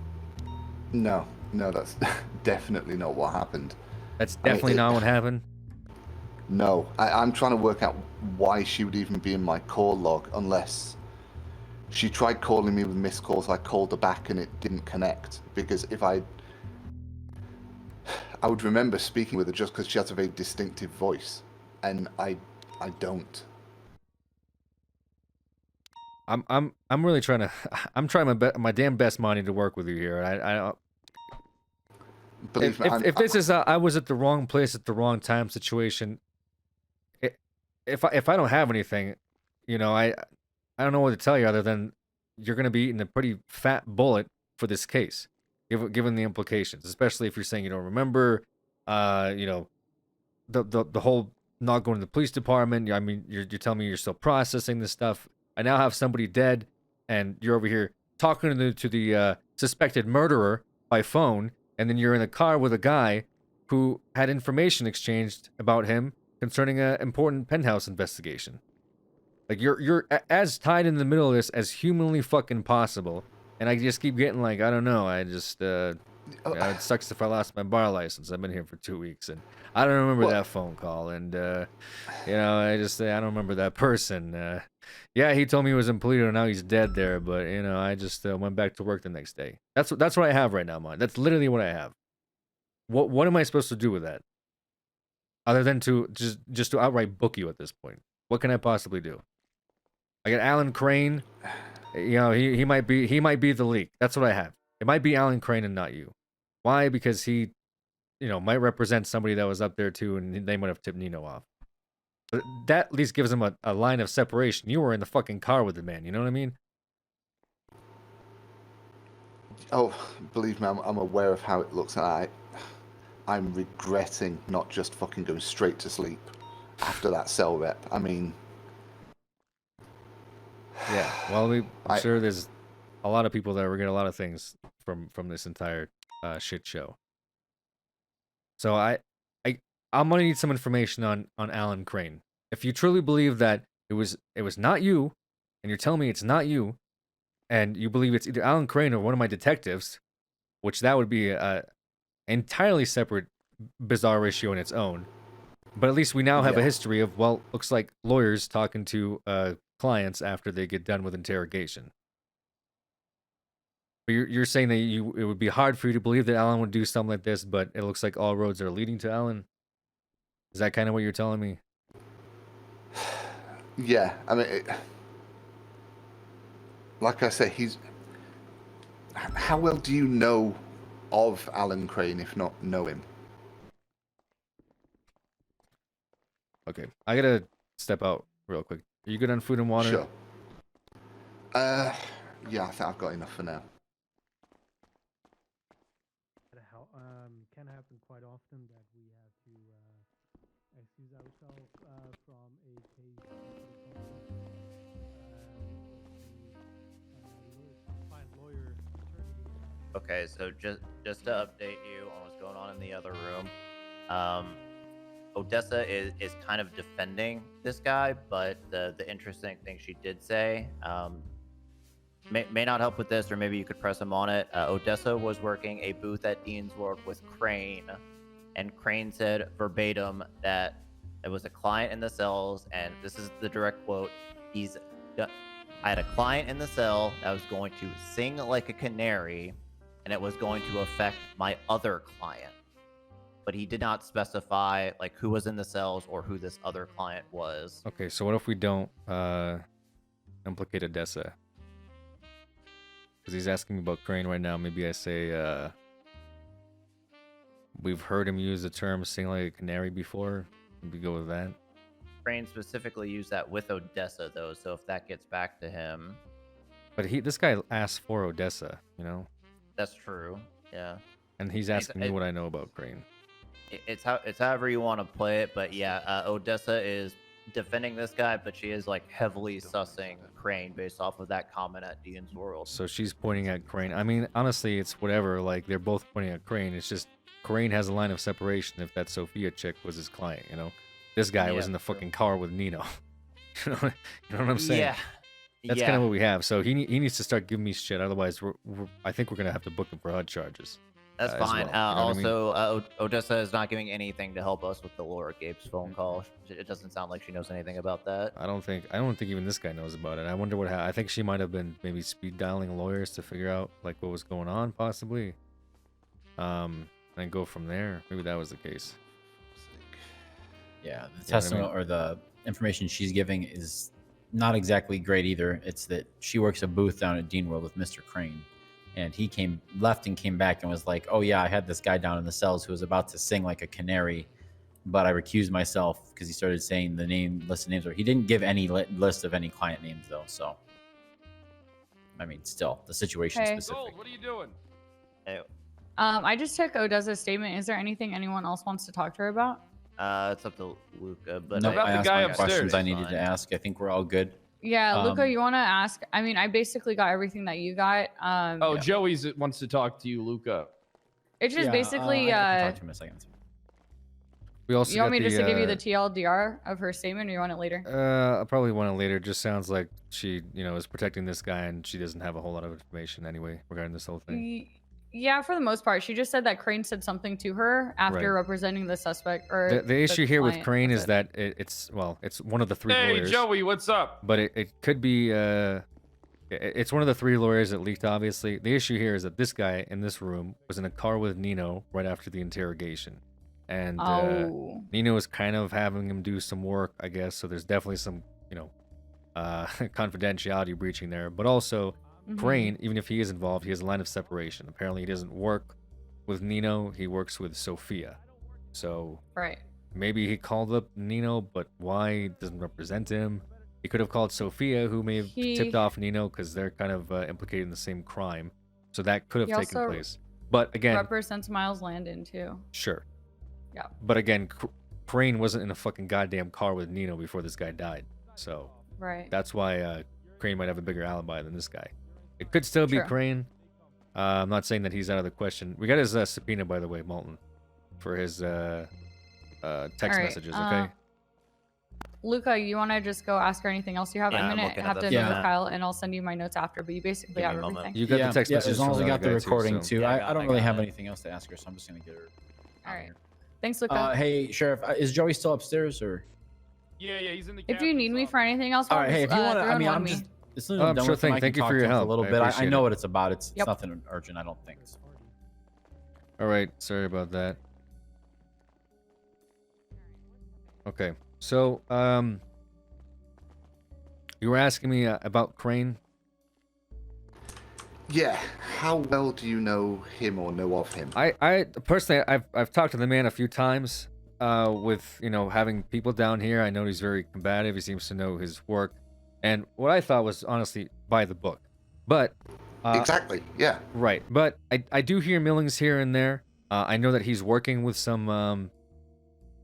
Well, I guess I don't know who he's working with. But if you're saying that he's working with Sophia possibly, then that's definitely something extremely eyebrow raising. Yeah, and you can see why I'm having difficulty like adapting to this information, because I would not have characterized him as that kind of lawyer at all. But I mean, if you're saying your department is fucking watertight, that's the only other explanation. The detectives I can working see. this case are watertight. They're almost handpicked by me, and I trust them with my life. There's not a single cop that was in that room that would have leaked this investigation. What about the chopper pilot? The chopper pilot, the captain of the Los Angeles Police Department. No, I actually trained him myself. Ironically enough. Okay, so he was my protege at some point. He's fallen off of that though. Yeah, so maybe you can kind of empathize with my position, because I mean, up until last night, I had the greatest respect for Alan, and I mean, there's a large chunk of me that still doesn't believe he's capable of this. But if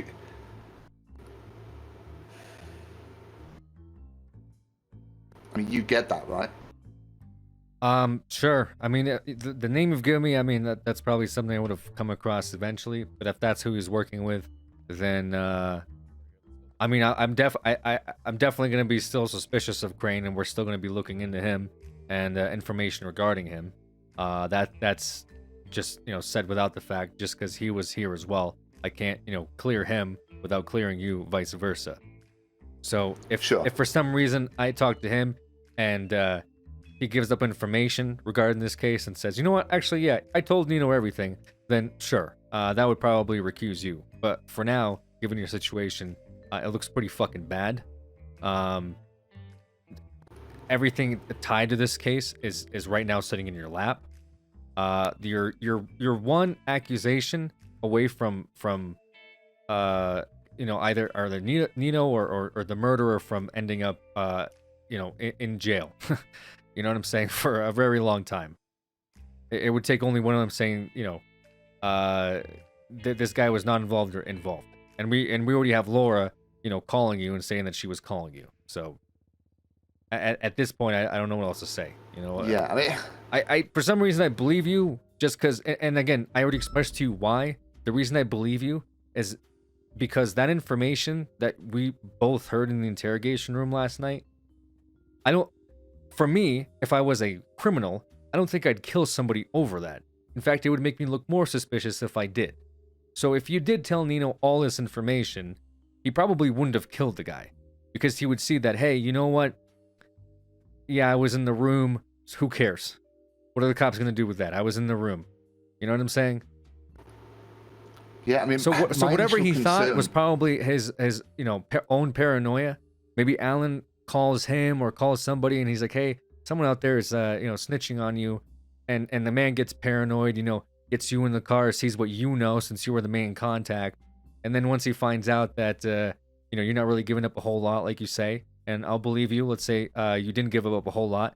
He goes out and starts calling up people, or has you call for him, because apparently the murderer either talked to you or tried to talk to you before they killed Enzo. So that's what we have now. Yeah, I mean, the primary concern I had during that cell rep was the firearm and the bodies attached to it. Yeah. Sure. And the fact he was rolling on blocks, I thought put him in a precarious position, which is why I kept asking, can we make sure that all this is sealed? Because I didn't want what happened to happen. For all I know, Laura was calling me to try and get me to a location so she could fucking off me too.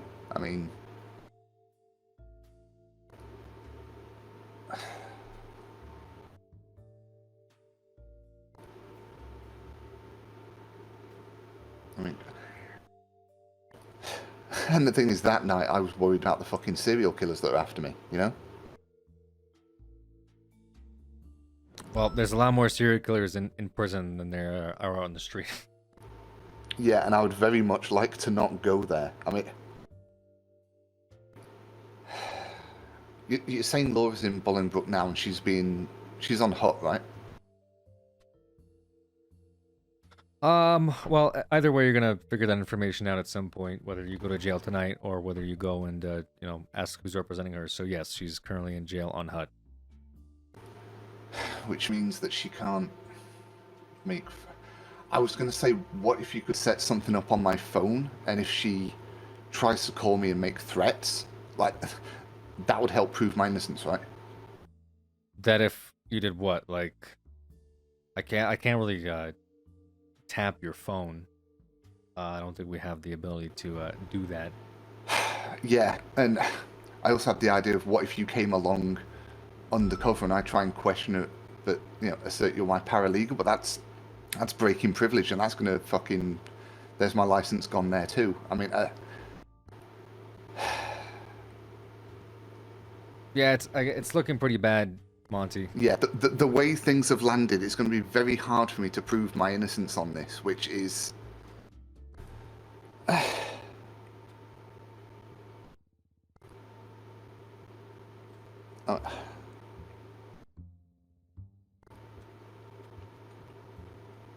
Yeah, all I can say is that I didn't speak to Laura, and I can only guess as to why she was calling me, possibly to try and find out what I was told, which I would have told her fucking nothing, or she was trying to either make threats to me or have me meet her somewhere so she could try and kill me. None of those are fucking fantastic options, and I know they're speculation, but it's the fucking best I've got. Honestly, your best bet... actually, I was going to say if she tries to kill you in prison, but even then, with the logic that we had for why she tried to kill Enzo, I don't think that would really even prove your innocence. Just to be quite frank with you, and I'm telling you this maybe for your own precaution or your own safety, but actually I don't even know if I should. So then, never mind. But it's for my own safety. Please do. Well, here's the thing that my gut is telling me that you're not implicit, and I might have the wrong guy here, but everything else on paper puts you basically as much behind the gun as Laura. You know what I'm saying? So either you did it, and you helped set this whole thing up, Jesus. and maybe Laura's gonna catch a bullet once you find out, or I tell you this, and maybe you can I don't know, leverage it or something like that.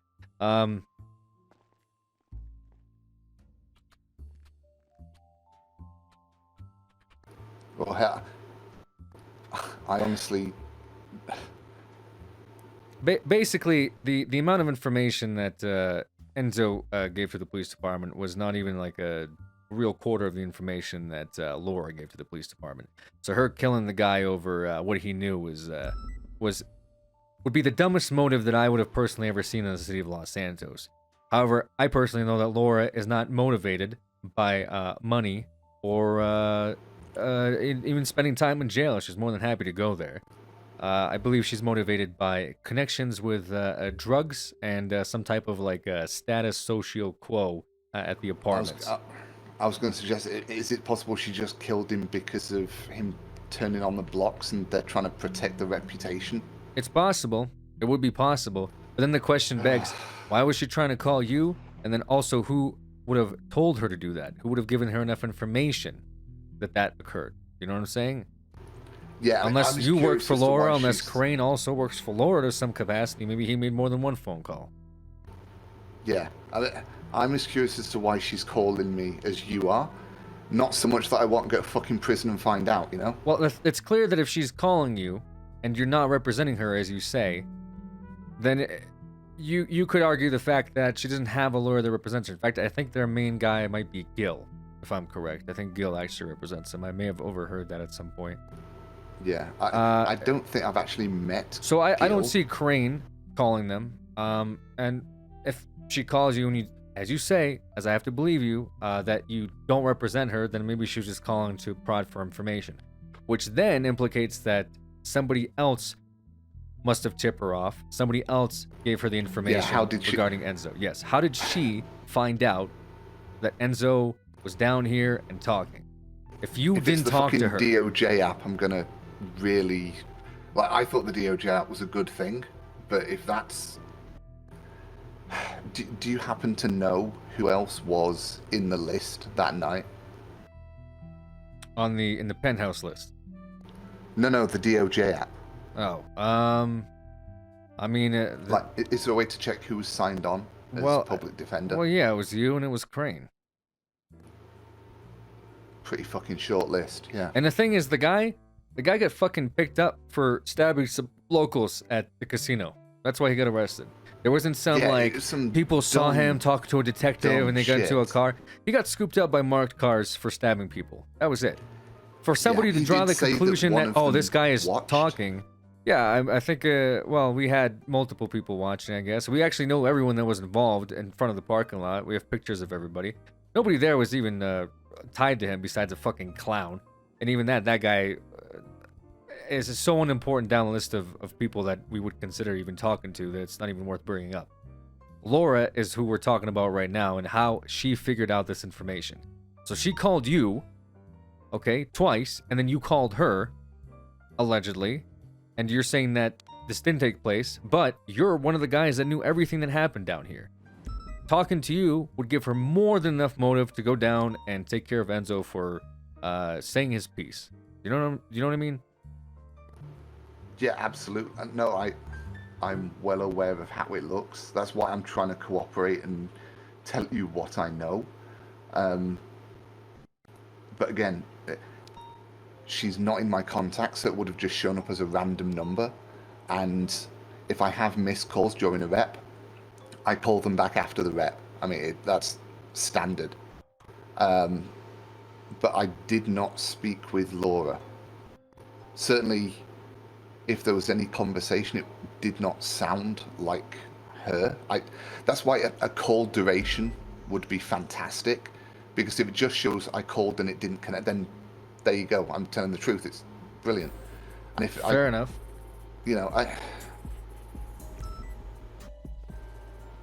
Yeah, I mean, I'm really not involved with this, and I've been fucking miserable about what happened to the guy since it happened, and I'm still fucking dealing. This is the first client of mine that ended up in the morgue, and I was one of his fucking emergency contacts, and I just met the man, you know. Okay. So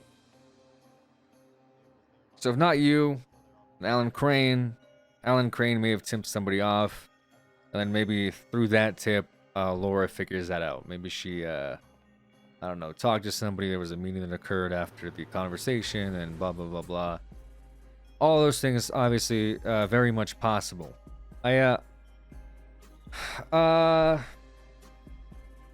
This might be a really far stretch. Truly, I mean, and you think it just could be Alan? Could it be another lawyer? Maybe Alan tells another lawyer, and then that information gets passed down. Possible. I mean, do you know the reason that Odessa wanted to talk to you? I didn't know she wanted to talk to me. I imagine she was trying to, solidify your alibi. Yeah, no, the reason that Odessa wanted to talk to you is because she's a witness, is that Alan told her at the market afterwards, and you have to get the exact details because she only mentioned it in this room, accused herself, and left. So I don't know what she has to tell you, but just the fact that Alan was talking about it to other people, even that baffles me. Because again, I always thought that he was a pristine lawyer and wouldn't be doing that kind of thing. You know, he taught me. What did Alan say?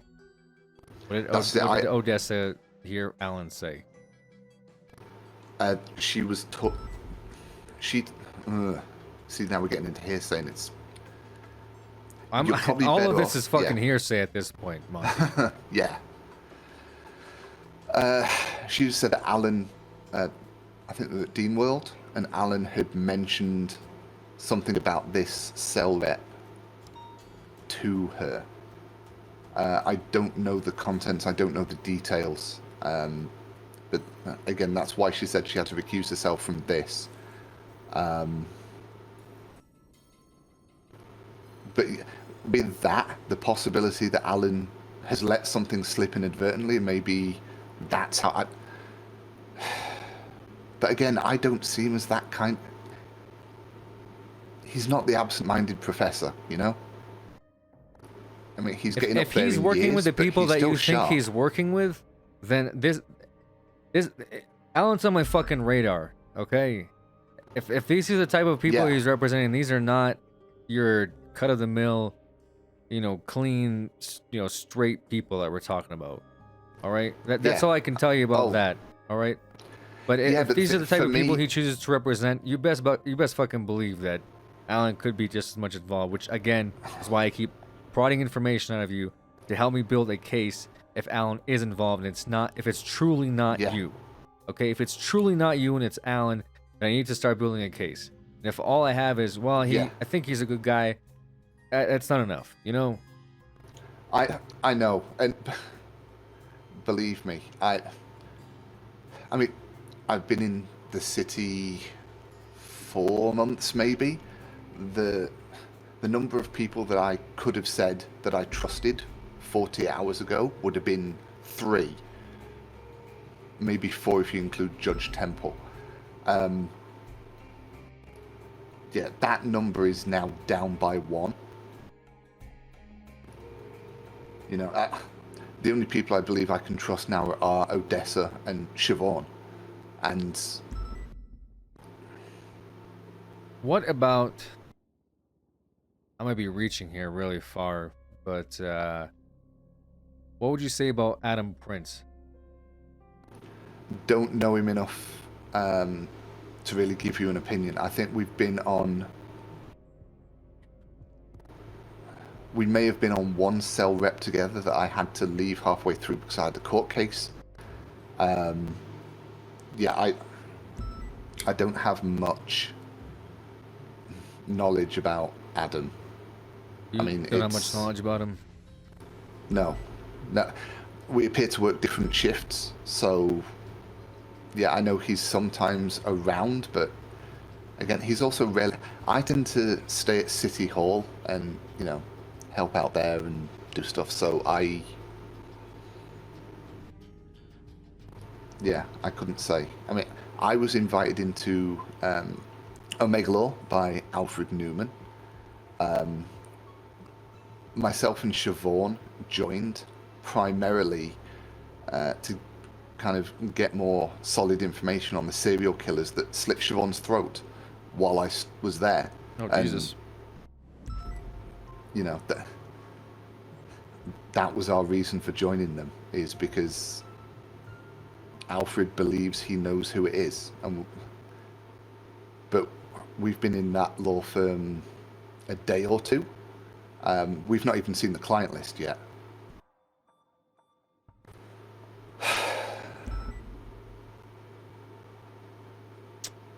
Okay. Yeah, I have a feeling that if there's any kind of tie between Omega Law and this, that myself and Siobhan will be fucking quitting very rapidly. Because that's not the kind of lawyers we are, you know? That's what you say, Monty. Give me a minute. Sure.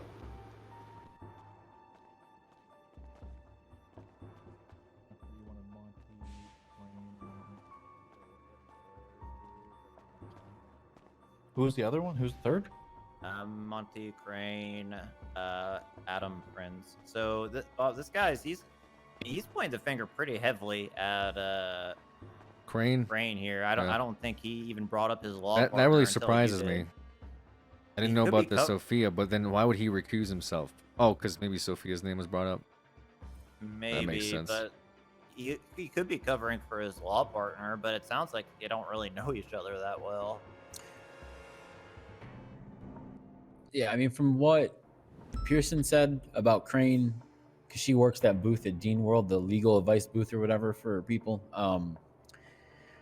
It sounds like the way she phrased it, he started to hear the names that were involved that Enzo was going to disclose. He immediately stopped, recused himself, and left, and then came back to the booth and said, "Hey, I had a guy told this, hey, I had a guy, didn't say names of any of the clients or anything, but I had a guy that was about to sing like a canary," is how he put it.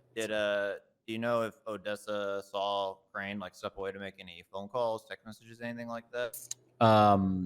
She said that they weren't there for very much longer by the time he got back. There wasn't really any mention of phone calls or contacts. He didn't. I mean, he had a lot of pay phones between here and the pier. Yeah. She didn't specifically mention that he was on his phone or that he was in contact with any individuals while she was in his presence. No. And she was pretty forthcoming about that. She wanted to try and get Mr. Smith here out of trouble and say, "Oh, he's not the kind of lawyer that would do that." Now that was just, an opinion statement, but yeah. Yeah. Either we have this guy in the worst fucking place humanly possible, which is smack dab in the middle of this entire bullshit, and he wasn't the one that forfeited information, which at this point, I'm gonna be honest, I think most people would find hard to believe. Or he truly didn't do it. Alan Crane or Adam Prince were the leaks, and then that information made its way to Nino, who then somehow informed Laura through some weird proxy. Well, I truly believe, based off of the text messages, that this what is this guy Monty is not the initial leak. Maybe he talked to Nino after and like confirmed his suspicions, or he felt pressured. But I don't think Monty is the initial one, just based off of that text message we saw.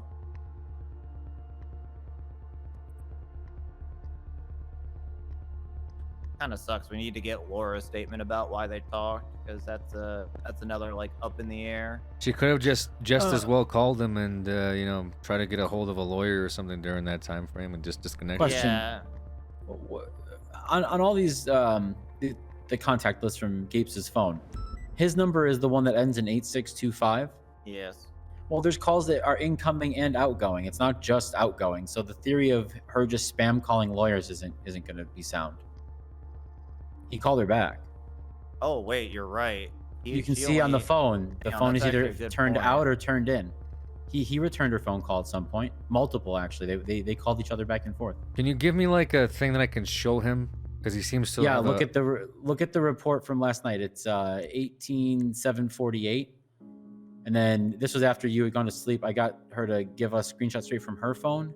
Look into the evidence at the very bottom. There's a couple of ones from her phone that have some names and then a number, and the 8625 number is his. Yeah, that's actually a really good point, Bob. So I said in a text message, maybe Laura Gapes was cold calling lawyers in the app, but Luca's right. The only lawyer she called was a good old Monty here. But she during specifically asked for Gil as her legal representative that time that we booked her, wanting no other lawyer. So why is she calling this guy?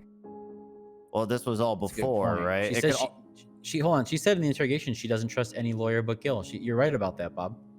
So why is she calling this fucking guy? I don't know. Which call log am I looking at? It's the Laura. both of them The one at the bottom. Look at the one as it appears for Laura Gabes, because that has all of her contacts in it. As it appears for Lori. There's 3 or screenshots. The ones that say contact list from Miss Gapes' phone. Not the screenshot of her call log, because that's from my phone with her SIM card in it, if that makes sense, and it won't have the names. Screenshot of contacts list. Yep. Very bottom of the evidence. Look at the number 2 one. Number 2, okay. Is 415641 is that him? That's him, right? So again, Monty is the only lawyer she called, a lawyer who, by her own admission, she doesn't trust. That could also be why she didn't ask for him, because if she was planning on cooperating once we, caught her at Polito, why would she want a dirty lawyer in there with her if she's cooperating? Hold on a second. I need to figure something out. Unless you guys know which phone turned which way means outgoing or incoming. I figured that out. Those 2 calls you see, that was Laura calling him twice, presumably in interrogation, and he just disconnected it right away. And then So yeah, if it's facing like right side, the phone, it's coming in. Left is going out. Which way is facing right side of these symbols? Let's say the back of the phone. If it's facing the, pointing right ways. Okay, that means it's going out. It's going in. Oh, I see. So basically, Bob, the 2 calls from the 8625 from 3 hours ago, that was Laura calling him. I see. Right before she got a call from Scruffy. No, right before the Scruffy call, that's him calling her back. So from the bottom. So yeah, to the Scruffy top, calls her. Well, I should say he calls her, then Scruffy calls her because it's 2 hours ago, descending. Mm-hmm. Yeah, and over a period of multiple hours, they actually exchange phone calls because both of these shots from her phone have that number in them.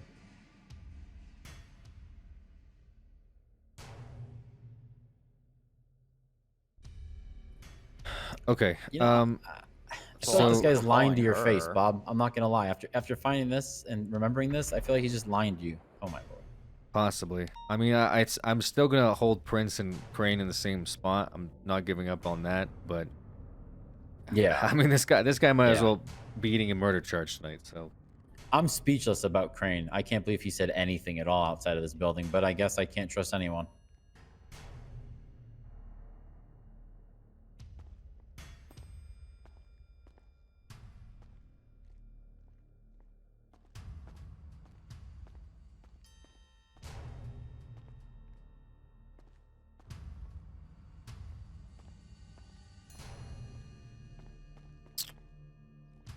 okay.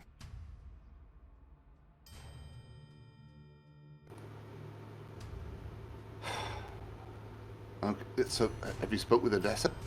No, but you took a statement from her, and I believe she's heading off. Gotcha.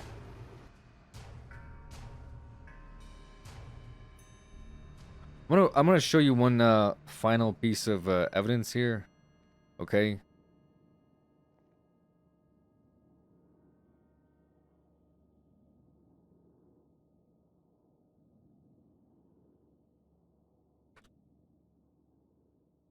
Or go ahead and take a look at that log for me.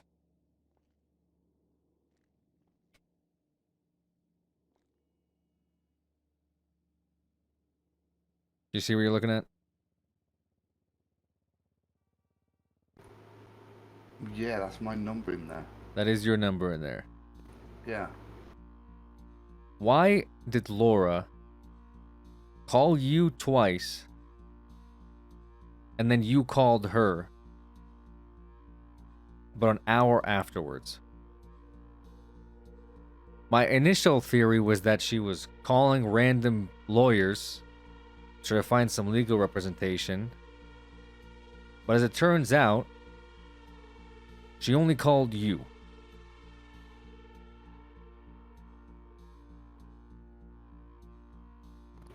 I don't know. You don't know. I mean, I'm trying to help as much as possible. I do not know. Her representative is Gil. She's made it very clear to me when I had her interrogation. Yeah. I mean, the only thing I'd say is that I know Gil doesn't operate the hours that I do. Like, he Doesn't may have matter. been at a clap meeting. She wanted to have no representation unless it's Gil, as he's the only lawyer that she trusts. These are her words. Yeah. I don't have an answer for you. The best explanation I've come up with is that she was calling to either, inquire, cajole, or threaten me. I mean, Why? Why would she call you to threaten you before she killed Anzo? because I'm the one who took the cell rep. I mean, I was his lawyer, you know. How would she know that? I was the one who advised How would him she to know take the that deal. you're his lawyer? I don't know. But, I mean, as you said, it was a pretty short list. And if she didn't call Alan, I don't know. You wanna know what I think? Sure. I think you're right. I think that Crane possibly did say something. I think there's a good argument in there, especially if you heard Sophia's name, Nino's involvement, this whole thing you guys are doing with the corruption lawyers thing. I think he's probably someone that we should look into. But I gotta be honest with you, Monty. I think you might have said some stuff too that you probably shouldn't have.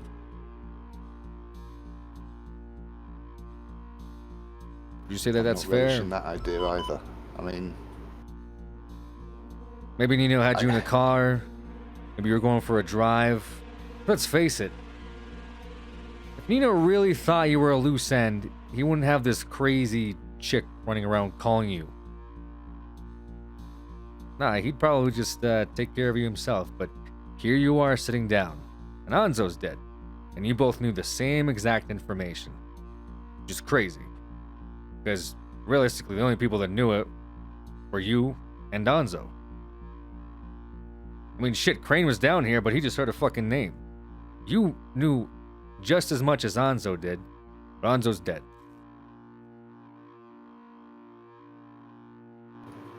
yeah, and I have no good explanation for that either, unless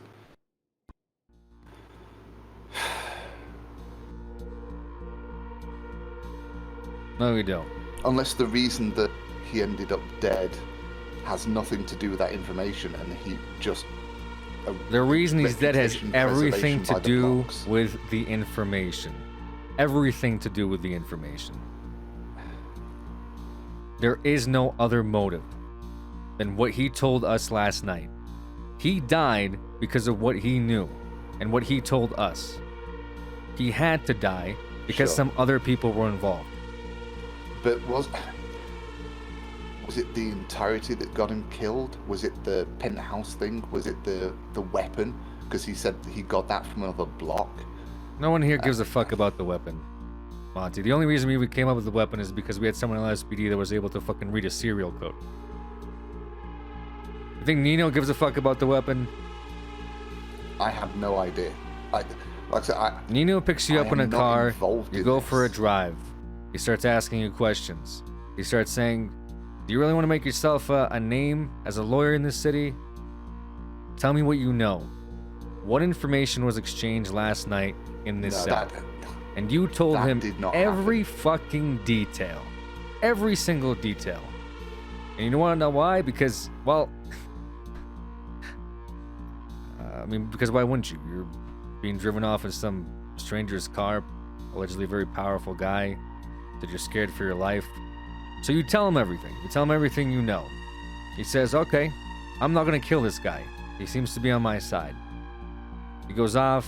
Somehow the word gets to Laura. Laura has to make a decision, and she made hers last night. You wake up this morning and decide to forget the whole thing. Traumatized or shocked or just fearing for your life because you saw the results of what having a conversation with Nino looks like. So now here we are. No.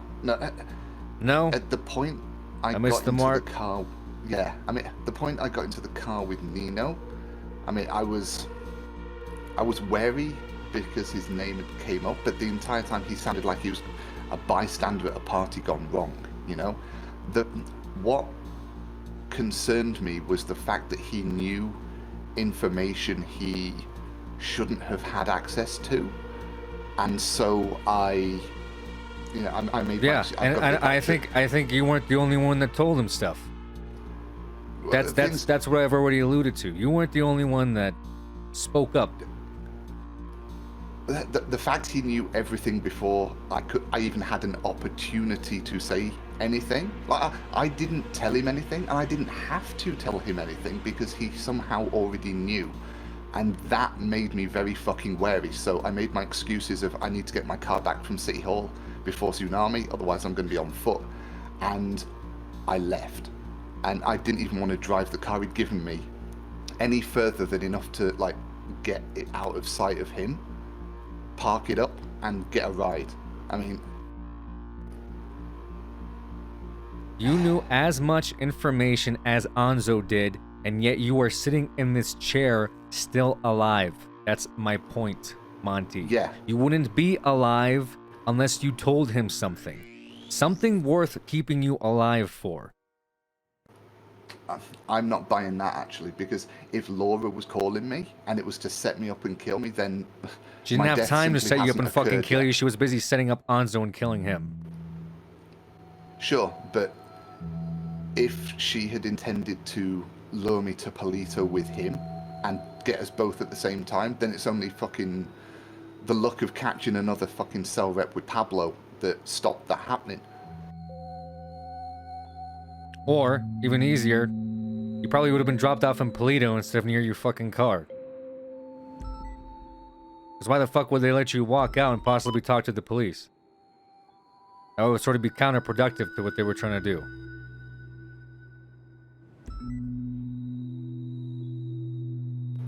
Yeah, well, again, I don't know who's doing what. I know that I want absolutely no fucking part of that life in this city, which is why I'm cooperating. Like, That's the last piece I can't put together. Is Anzo and you were both in the same room, except only one of you is in the morgue right now. Yeah, well, I'm fairly fucking certain just it's a matter of time now, you know?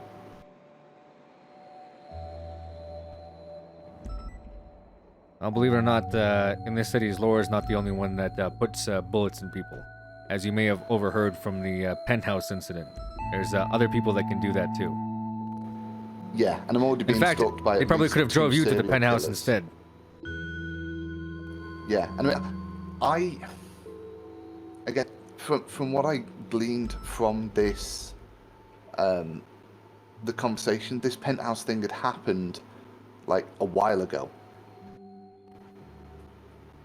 Like, that wasn't something that happened last night, right? This is something that happened 4 days ago, if you want to count it as a while ago. Okay, yeah. Yeah, and the first I heard of it was in that room. And it's... Again, the way it was described to me initially was it was Jimmy Youngman having a meeting / throwing a party, and the other names were ancillary characters. Like if I just got thrown into the middle of some fucking massive conspiracy, like I want no goddamn part of it. Okay. I'm gonna walk out one more time, and I'm gonna have a conversation with my fellow officers, and we're gonna get DOC informed. If I come back in here, and you don't give me more than what you've been giving me so far, you'll be heading down to Bolingbrook, okay?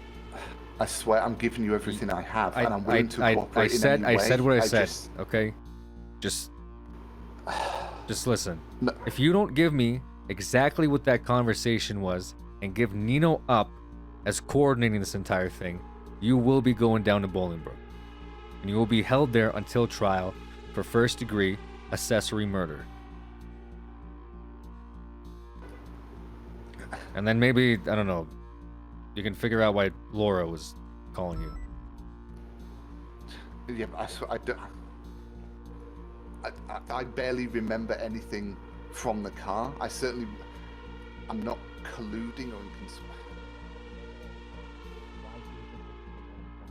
Now it makes sense. She's advocating Adam Prince as a red herring.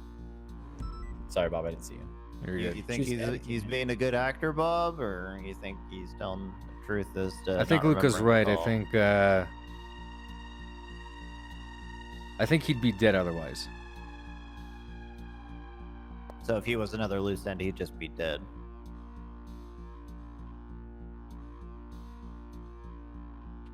I was just telling Malton an insane theory. Go ahead, sorry. I was gonna say the only concern I have about sending him in is if he could collude with Laura before we can re-interview her. But chances are they're gonna get word to her on the inside anyway, right? Yeah, potentially. I mean, Laura, while she is dumb, she's not that dumb. If she wants to cover for this guy, she can cover for him by just lying. She'll know that. It's going to be her choice of whether she tells the truth to us or not, or gives us anything to work with, you know?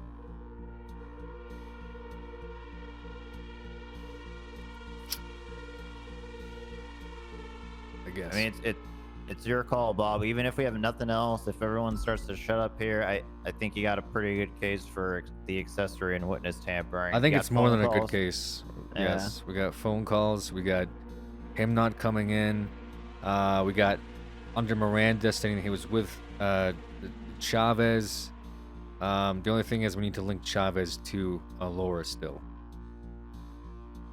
Yeah, he didn't really lie to you, but he definitely contradicted himself with the evidence we have, I would say, in his statements here under Miranda. To be blunt, Bob, I don't even think you need Chavez for murder. I think you need Chavez for witness tampering for that case. But if we're just strictly talking about the first-degree murder, you have the motive of just he's snitching, and like Laura said, he's not high enough on the block totem pole to be doing that. You know, Monty here told Laura that, hey, you got a guy who's snitching. Laura's like, he shouldn't be doing that, and killed him. But, you know, if you go with that motive, you can't really push witness tampering. Thing is, Sophia has more than enough motive if she's involved, right? She was in the penthouse. If Crane tells her, hey, there's coke or whatever, not coke, but somebody's implicating you in this penthouse situation, it's a block, she's selling coke to them, according to Laura, right? Now, if we're taking her down, which I thought was the goal, I guess, you know, that's one way of doing it, but maybe she didn't plan on having her connection break off so soon, so she panicked, right? Mm-hmm.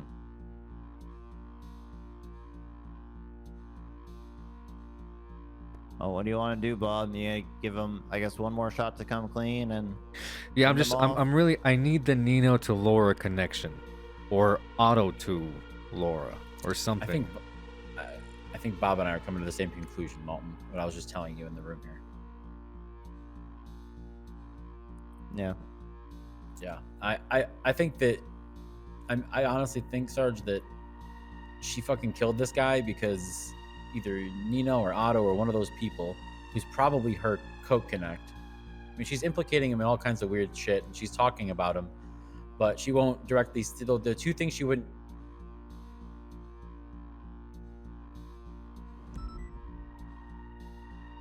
Say again, Luca.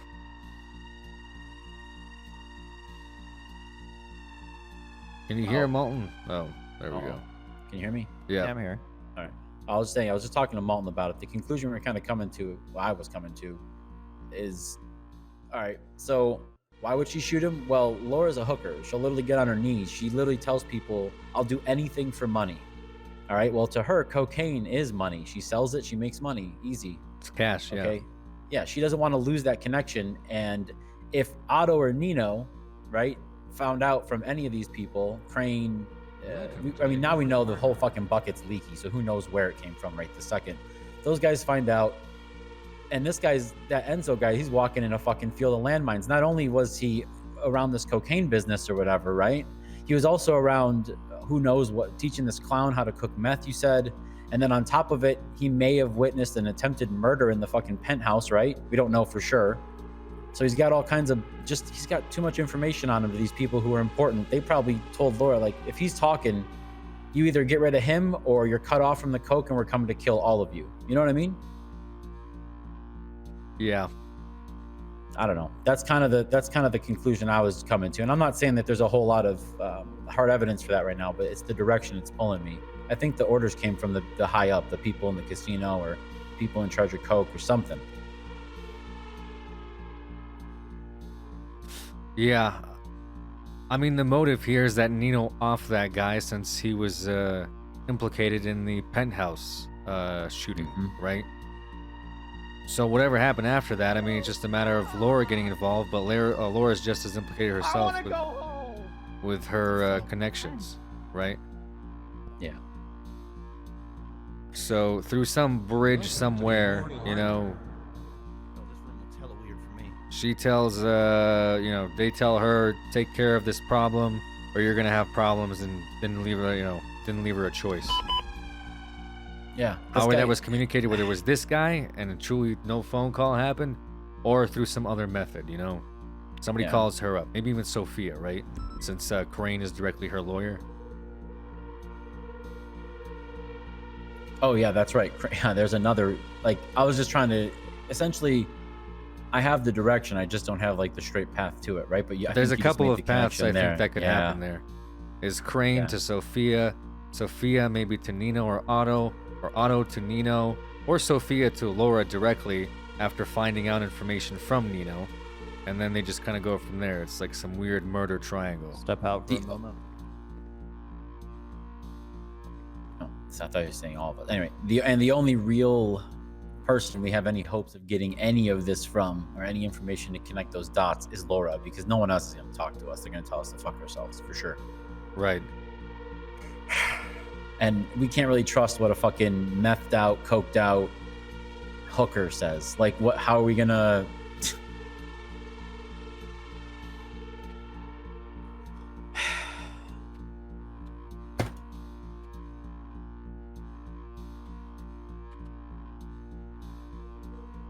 I'll be honest though, you can rest good tonight, Bob, knowing that this guy wrapped himself in the fucking tentacles that he was never had a chance to get out of.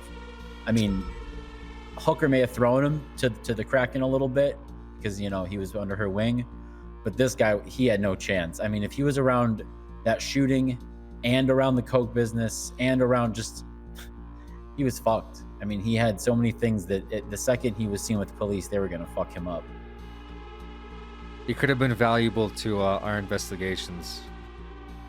Yeah, big time, of course. And he got fucked by some shitty lawyers. I think that's what's gonna keep me awake, not him getting involved in meth. Yeah. And taking a bullet in the head when he tried to, you know, give some information for the police to work with. But yeah. I don't know. Do you have a vest on, Luca? I don't. I'd have to go change real quick. Okay, because I'm gonna go in there and I'm gonna get ready to slap cuffs on him. I just want to have a backup, I guess. Oh yeah, I'll copy it. Hardcastle can come too, obviously. I got you.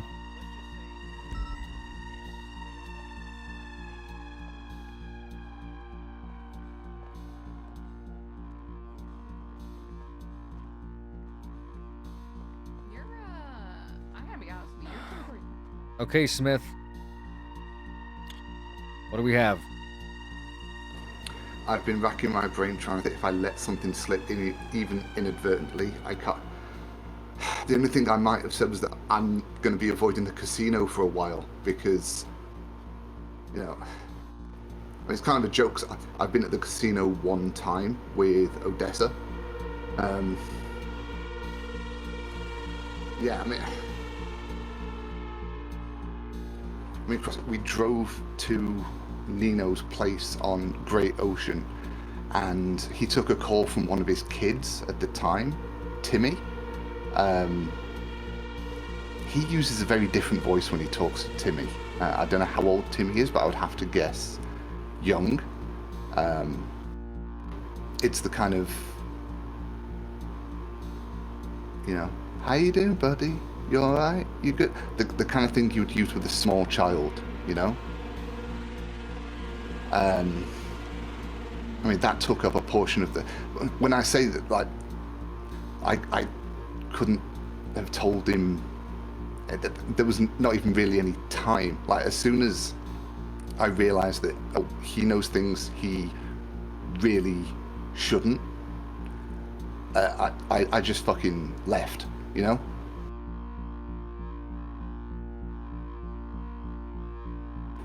And I mean, all of this is happening 5 minutes before tsunami, and I just want to get my car back from City Hall and get it home parked so I'm not on foot. And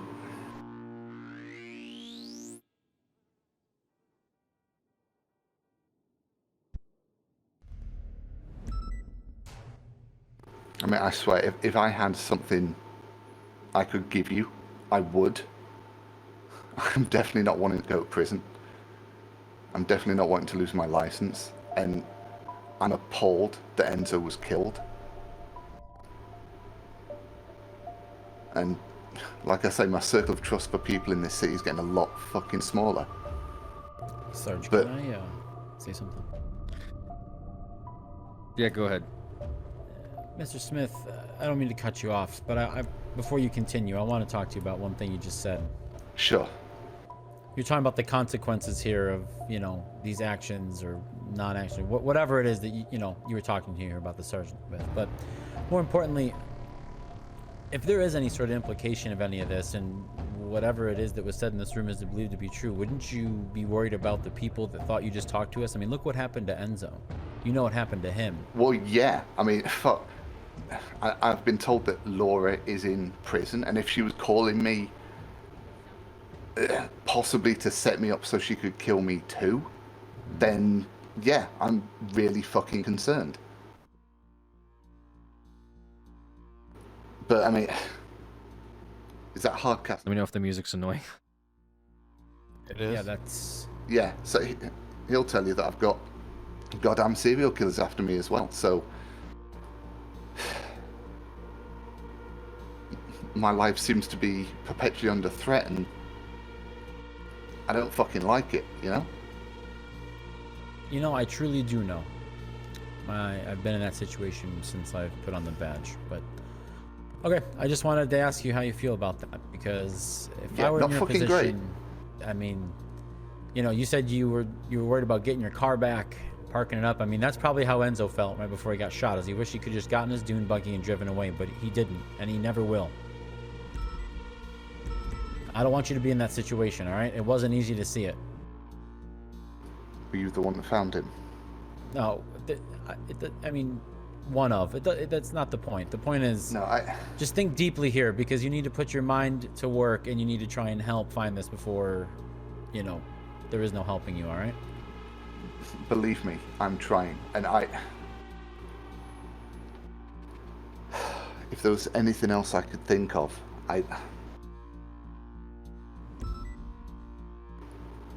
Again, I know it looks, but I've got no explanation for why, like, Laura called me. Art has just the only tipped reason $4.20. I have for why I called her is that she was a missed call in the cell rep, and I call back when I get out, you know?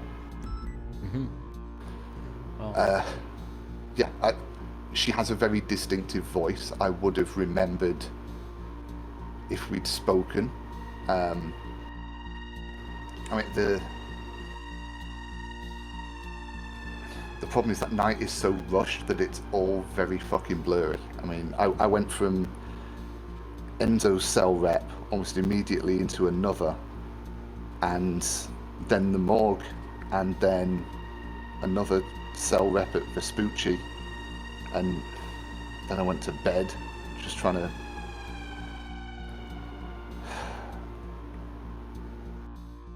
Look, you're a lawyer, sir, so I'm gonna let you answer this question. If you can't tell me anything about the phone calls, what do you think's gonna happen next?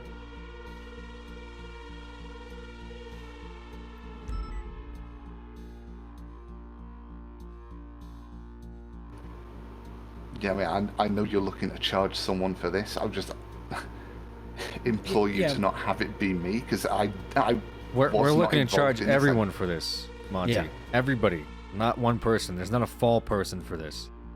Before we get to that step, though, what do you think we're gonna do? There's only one other person, right, that's involved in that, and we got to figure out what those phone calls were about, right? Yeah. And all I'm gonna say is, you say that you may not know her, but you are acquainted with who this person is, right? I would say I know of her. Okay. It's been mentioned a couple of times around City Hall. Yeah, one run-in in a burger shop parking lot when I was first in the city, which, yeah, basically convinced me to stay away from her with as much distance as possible. I mean, I found out, someone mentioned that her alias is Hooker Block, but I didn't even remember that until it was mentioned today. That's fine. Let me stop you there. With all of that said, Yeah. what you just said, your instincts about not wanting to even be around the person, do you really want to give them the opportunity to possibly speak on your behalf? Because that's what's going to happen, right? She has the chance now to maybe say whatever she wants those phone calls were about. So that's all I'm going to say is I would put my mind to deep power here and make sure that if there was anything you can remember about those phone calls, even if they were you pulling out the phone and ignoring it, any detail, you should come up with that, all right? Anyway, I'll let the sergeant get back to his business here, okay? I'm fairly certain that, see, this is why I hate there's no fucking call duration, because it would probably just show that it was 2 missed calls from her and a missed call from me to her, and that'd be it. Yeah. So like I said, I would have remembered. Well, that would be very unfortunate if that's all that occurred. Honestly, Monty, like I said, despite that evidence, I have no one else that I can put in your place right now. You're the guy, and as I mentioned before, you still being alive is also very concerning. Good for you, obviously, but concerning to us. Yeah, but if I turn up dead, is that going to prove my innocence? If you what? If I turn up dead, does that prove my innocence? Because No, either it way, doesn't. that kind of sucks. No, you know, it doesn't. That's the most tragic thing about this. I think if you had come to us earlier, we could have worked something. But instead, at this moment in time, you are under arrest for accessory to first-degree murder, and you'll also have a looming felony of obstruction of justice charge hanging over that as well. Now, as far as if the DA wants to press witness tampering, that's going to have to be a conversation that we have with them. Just know that that is a charge that could be an accessory to the already accessory charge that you have. Okay? I swear I am not involved in any of this. Are we placing cuffs on you?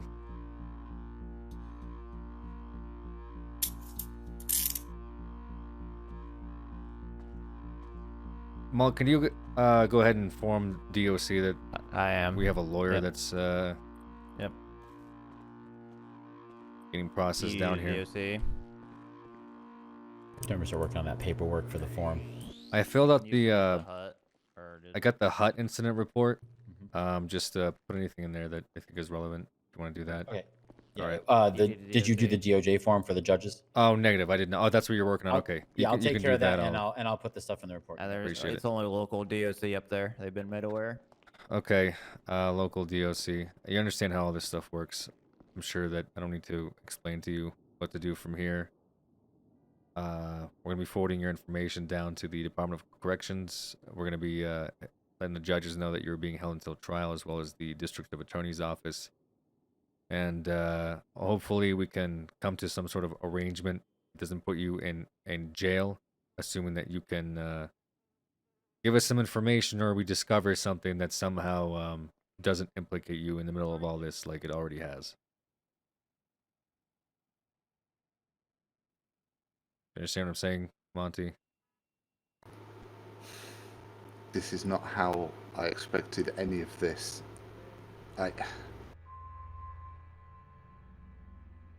Well, neither did I. Something happened here, and people have to respond for it.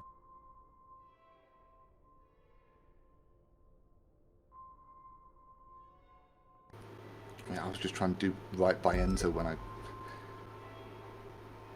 got in that deal, and POC from PD.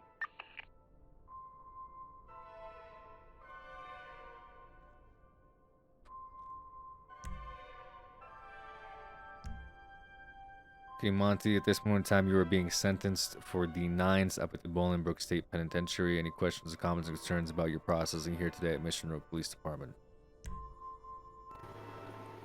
can you inform Odessa? Yes, we can inform Miss Odessa.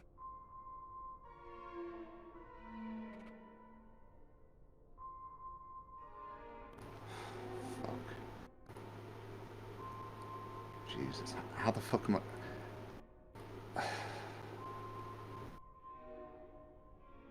Monty, try to keep a low profile in there. That's the only advice I can give you.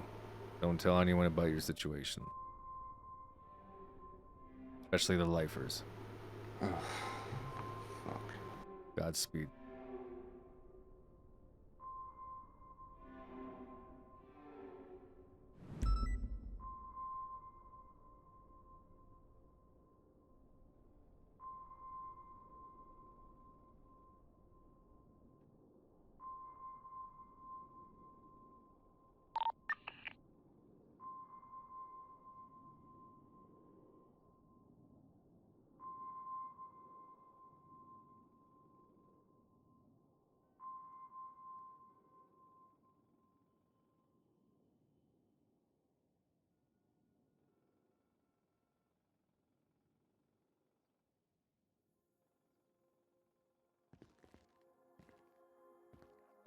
That's pretty good.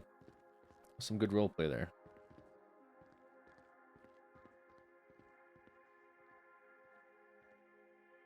Unfortunately, bad news.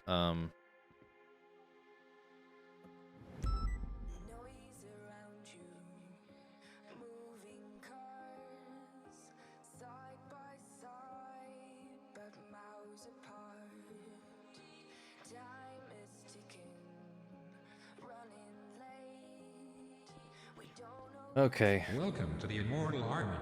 Bad news is I think D&D is canceled again. Well, either very unlucky or very guilty. I mean, could be both, honestly. True. Did you take a look at those call logs? The call logs only went back 12 hours, 2 unidentified numbers. Might go up to the prison payphone to see if we can identify them. Yeah. But yeah, we in the time frame it's just 2 calls. I think the call logs may not go back more than 12 hours, which would put us shit out of luck for the other 2. Yeah, we probably are, but I mean, I don't know. If it's not him, I mean, Crane should be questionable as well. Yeah, the one we didn't think it was. I mean, even if it's not him, which I mean, if it's not, that only leaves one other. he's still fucked up by not coming to the police. I mean, he's still got in a car, broke attorney-client privilege, you know. Whether or not he said anything is a different story, but him not coming, I mean, might as well make him as you know, as guilty as Laura, to be honest. But we'll let the DOJ argue that one. We still have to connect more things here as we're discovering information, but I think we have more than enough PC for at least felony obstruction, and then if it's If it's felony obstruction, it's also accessory by proxy, correct? Yeah. PD DOC.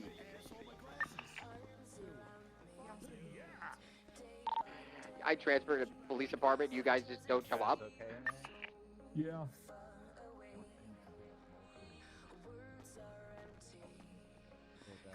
Is it murder big? I mean, it's Attempted. big. It's attempted. Isn't it? yeah. Attempted? Well, you guys got to start somewhere. Yeah, good job. Yeah. Yeah, it's a big one. Well, it's not as big as murder, but it could have been.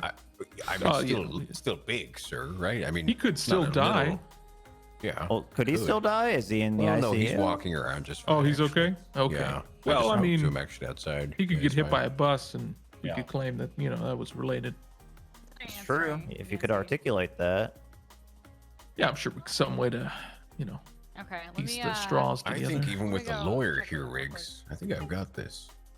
You got this? Okay.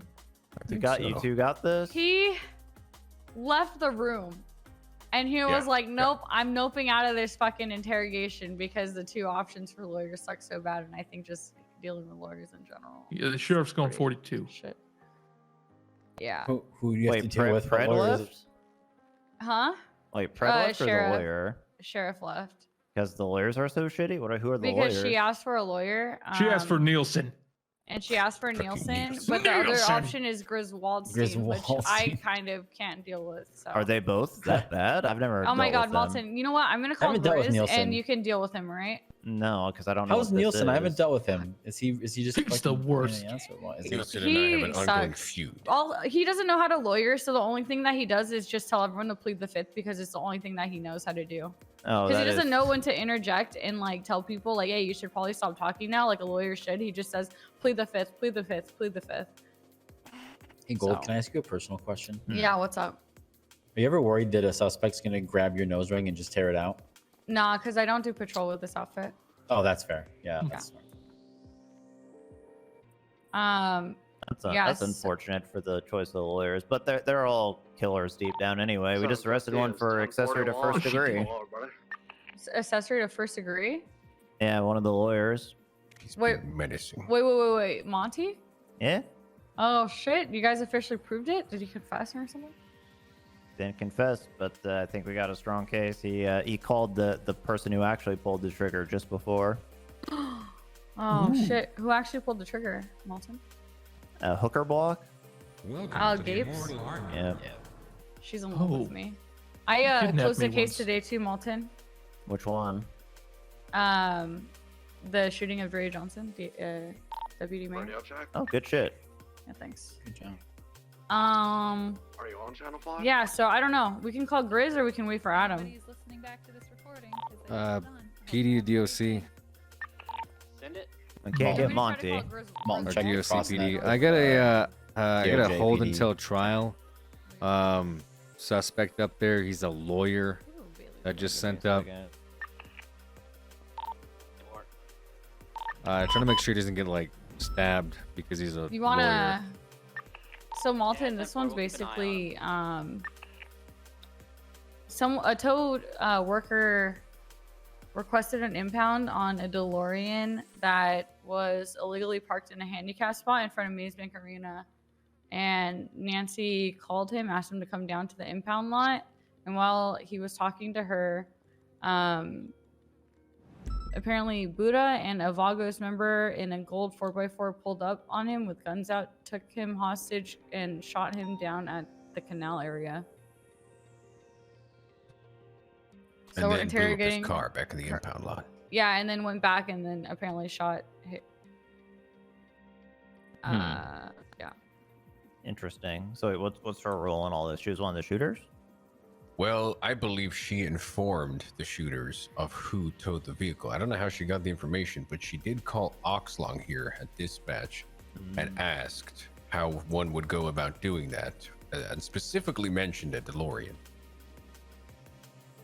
So Short we form, have, she's a criminal mastermind. behind Also, all I'm of pretty this. sure the victim would be able to state that she was there, right? Can we just bring him here and have him say that to make sure?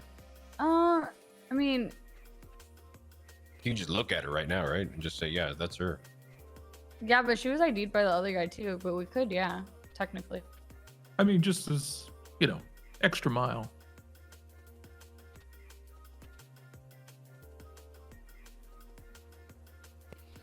Yeah, so that's what was going on here. So we're just waiting because she specifically wants Adam, and she's okay with waiting, and she doesn't want to talk with Briz. So. All right. Nielsen is here now. We saw him earlier. Oh, is he dealing with other thing in the other? He might be. So yeah, he passed us in the hall.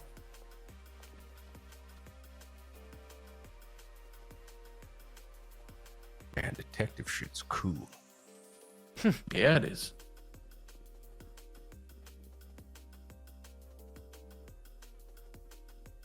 Hey, Luca, I'm typing up the report for the hut. You're filling out the other thing, the judge's bullshit, right? Yeah, it's already submitted. We'll have to talk to the DA's office about what just happened here, so they're on the same page. All right, sounds good. Yeah, for sure. Do you want me to see if I can get a hold of one of them? Yes, that would be Would good. they be in the app? I think Adam so. is I think they representing list someone in the themselves. cells. Also, I need to put my statement for last night as well, right? Yes, you do. Okay, Excuse me. I'll do that Sorry, as soon as I Mom. fill out Yep. this first HUD. There's a judge around, but I don't see any DA members around, so. Impressive.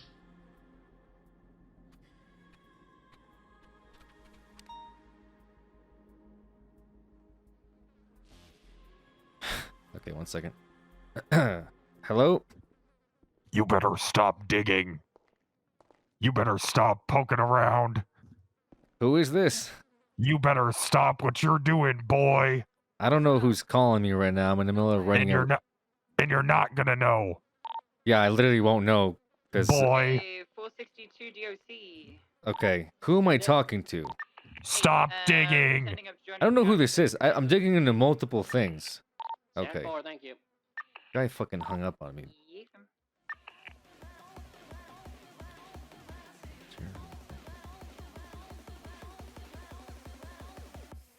This guy's a fucking pentagamer, dude.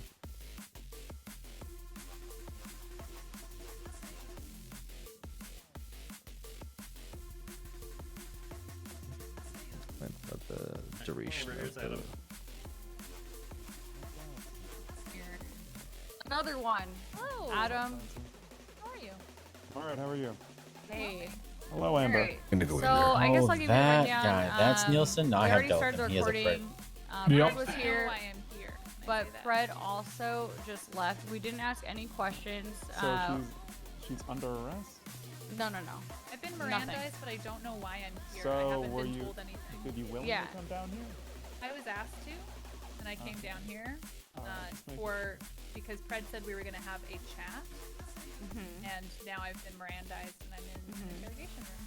Yep. And we haven't gotten to the reasoning why. No questions have been asked or anything. Just like the normal protocol, introducing ourselves and Miranda and offering counsel. All right. So now that we're all on the same page, and everyone knows that we didn't do anything illegal here, we are here asking Nancy questions pertaining to a shooting of a tow driver. The shooting of a tow driver? All right, well, could I speak with my client and get her side of the story a bit? Yep. Recording off, please. Are you Riggs? I am Riggs. Yep. Okay. Okay. No, you partner up a lot with Kaminsky, I've heard, so I just want to make sure I'm not confusing the two of you. Yep. Nope. That is me, and yes, we are partners for life. Like those kind of partners? No. Yeah, those kind of we're- partners for life. Yeah. Well, yeah. You know. Heterosexual partners. partners for life. Okay. Okay. Oh. To the day we die. We're saving for a house together in Mirror Park. It's going to be amazing. It's got a grill in the back and everything. So you're just gonna be two heterosexual males, partners for life, living together? Divorcees. Yeah. Yeah. Together. out in Mirror Park. Divorcees. Okay. Are This you guys economy and our alimonies, we can't. Just make child support. Are you Yeah, going to common law after a couple years? Save taxes? You know, we haven't actually talked about that. I mean, that might be. I mean, it just comes down to efficiency, Riggs. You Yeah, know, really, fiscally, it comes down- it makes a lot of sense. Yeah, it just really. makes sense. It just makes sense. And so I had his phone number, so I gave him his phone once I found out the spokespeople who actually called in the impound. All right. Should we be here for this? Absolutely not, but they should also be whispering. Okay. You guys should probably not be here for this because we're not Okay. questioning Yeah, them. I'm gonna leave. Yeah, we are not involved in this case, so I would get out. Help me. Quit dancing, Riggs. What am I dancing? Okay, I'm out. I'm writing this report. I don't really give a shit what's going on. Yeah, I said, well, we're not questioning them, so it really doesn't matter. I'm gonna redact the names because this is like some of the information that we got is still ongoing investigation, like actually, like not a meme edition. So I have to redact names because for this hut report specifically. Yeah.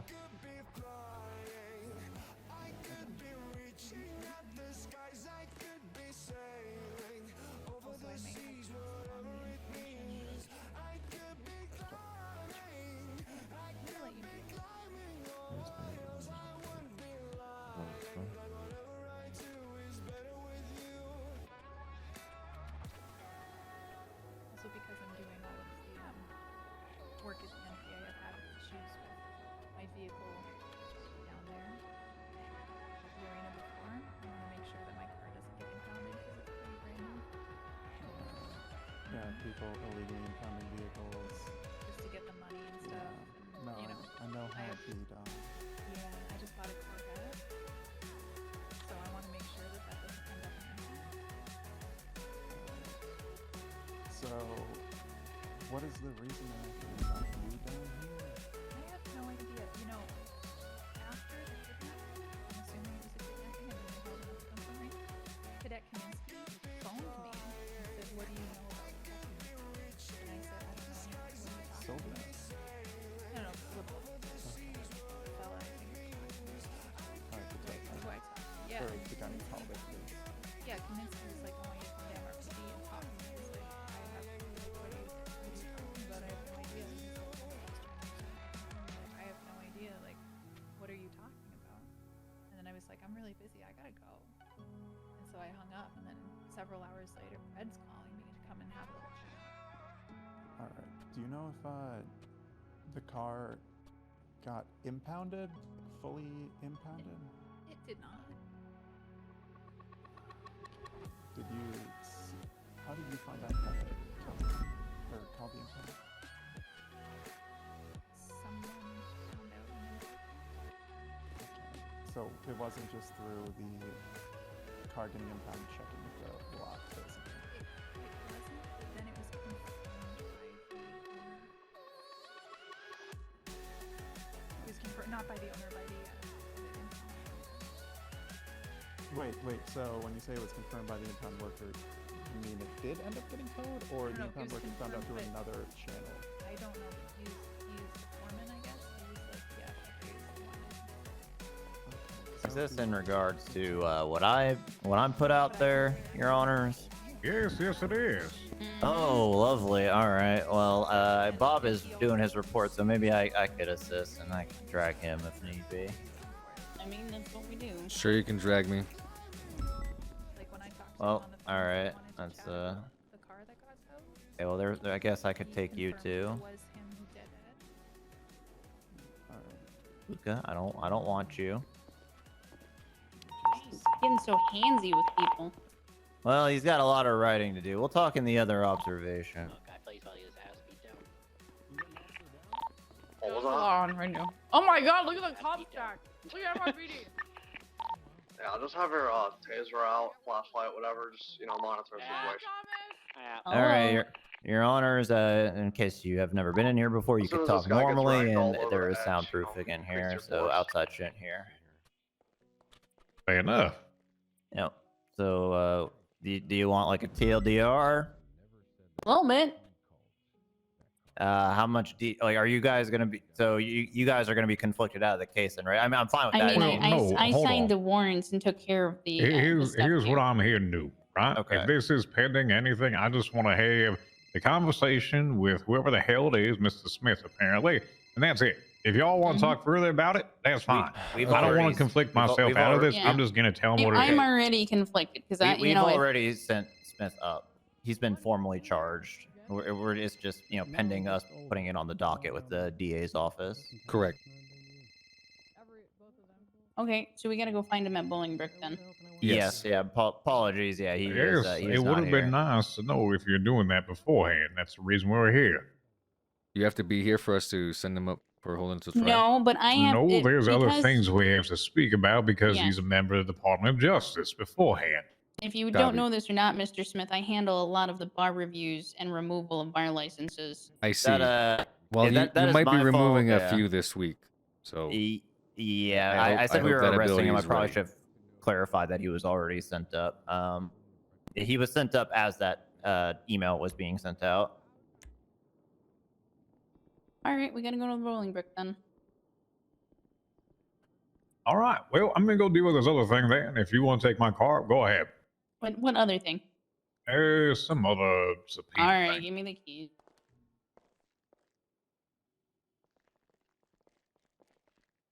How the hell do I get out of here?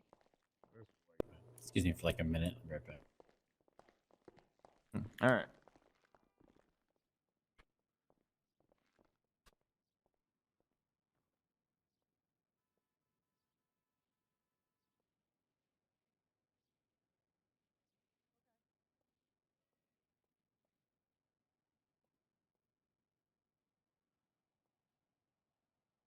I'm trying to word this PC to accessory. I mean, if he's guilty of felony, you'd imagine that he'd also be guilty of accessory.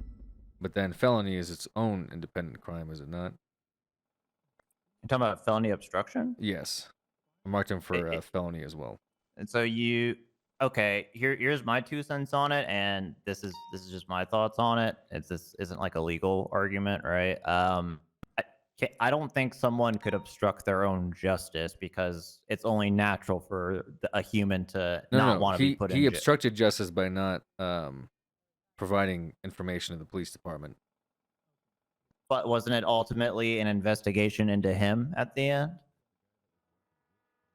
No. He obstructed Anzo's justice. He obstructed us. Enzo's. Yes, he obstructed Okay, us that makes from sense, yes. discovering all of this information. He went back to work the next day after finding out his client was murdered. After talking to this guy that was looking for him.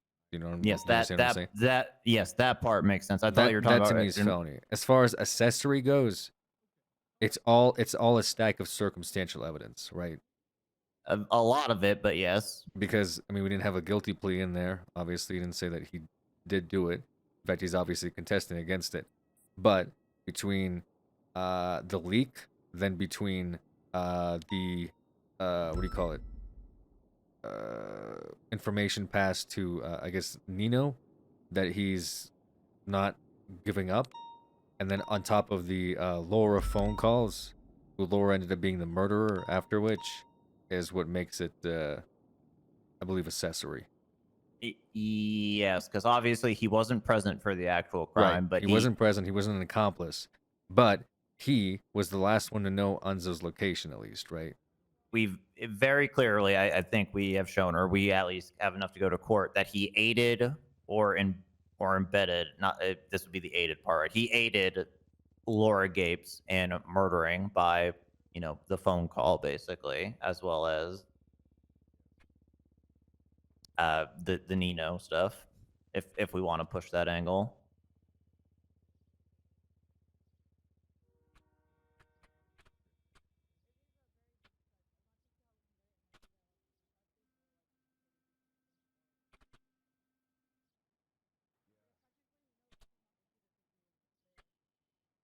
Yes, I think aiding and abetting is the correct terminology that I was looking for. Yes, yep, correct.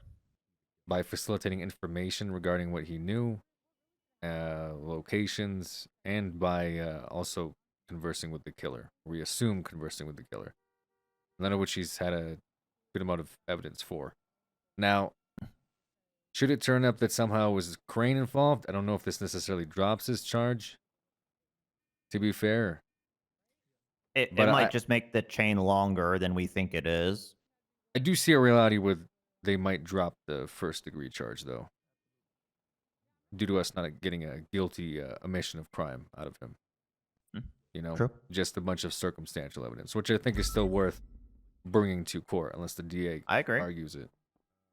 And look, if nothing else, if like, let's say in a hypothetical world, you know, he is guilty, you know, like in the court of public opinion, he's guilty, but not necessarily in the court of law. It still sends a strong message that, hey, if you have a law degree and you fuck around with your clients, we're gonna try to hit you with everything that we can. Hopefully discourage this sort of thing.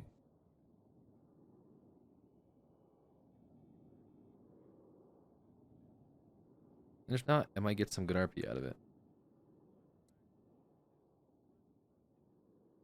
What was Enzo's last name? Calabrese. If you just search CALA, it'll pull it up in like a persons involved section. Perfect. Thank you.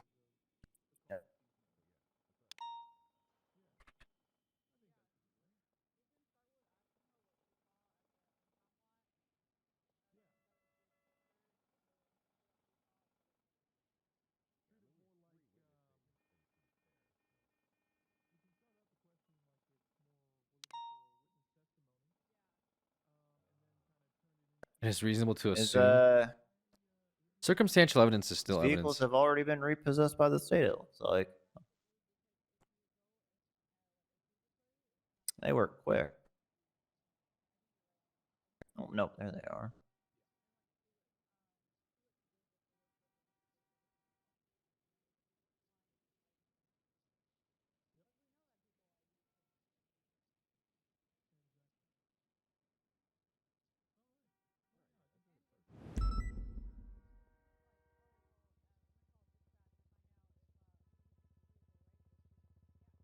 Right, information to Mr. Smith. Due to him being the last person. Obviously knew how to contact. Person to talk to Laura. Murder.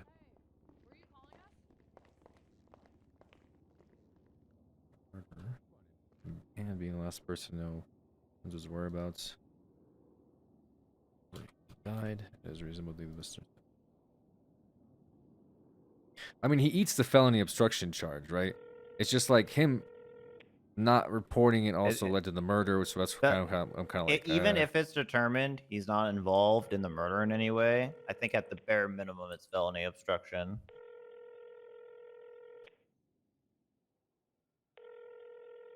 As you said, yeah, he's not. His client was murdered. I mean, it's a bar review too.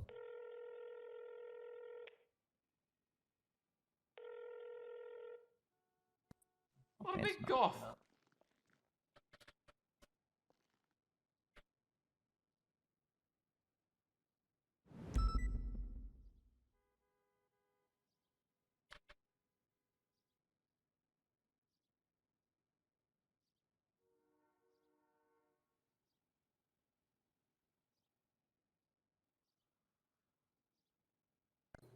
Oh yeah, Malton. Remember the theory I was given about Otto, or like the order to kill this guy coming from kind of on high.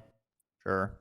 And I was saying they probably called and threatened her and said, if you don't take care of it, well, remember she said she did this to protect the ones she loves. Well, who would come after the rest of them? You know what I mean? The rest of her quote unquote family. Yeah, I mean, it could be that, or it could also just be like a perceived threat. I guess we won't really know until we maybe talk to her more. Maybe she'll open up a bit once we confront her about knowing that number.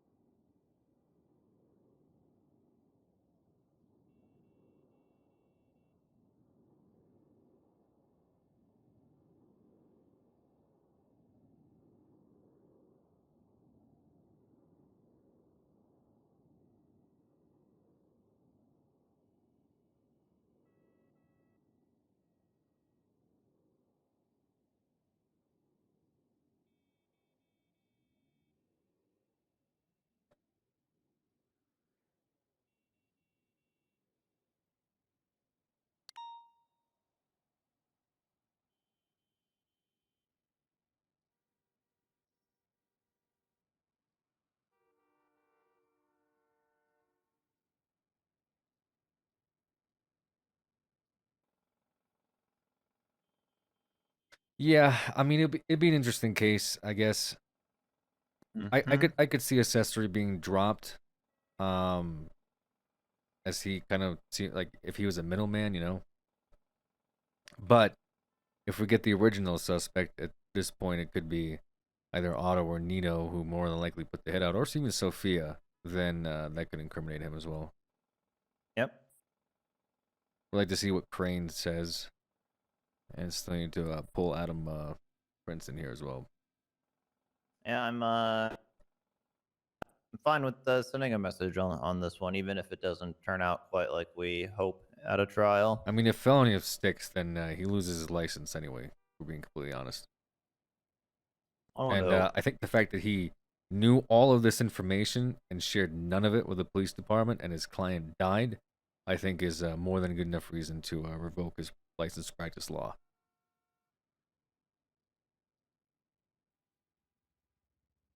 Also, he got in the fucking car with a guy whose name was leaked and had like an intimate conversation with him.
Fucking EMP, man.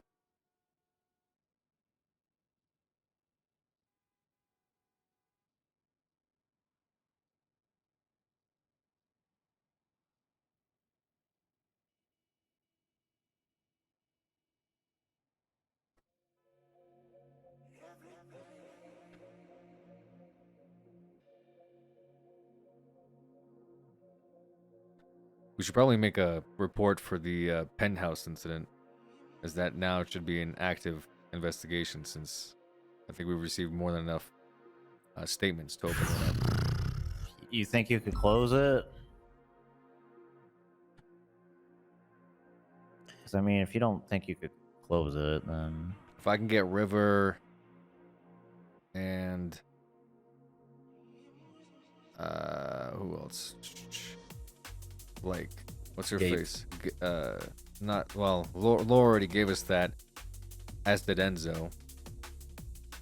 But Enzo was the witness. Maybe if I had... What's her... Drea? And then Tessa's statement. Drea. Stating that all those did happen. All those things did happen.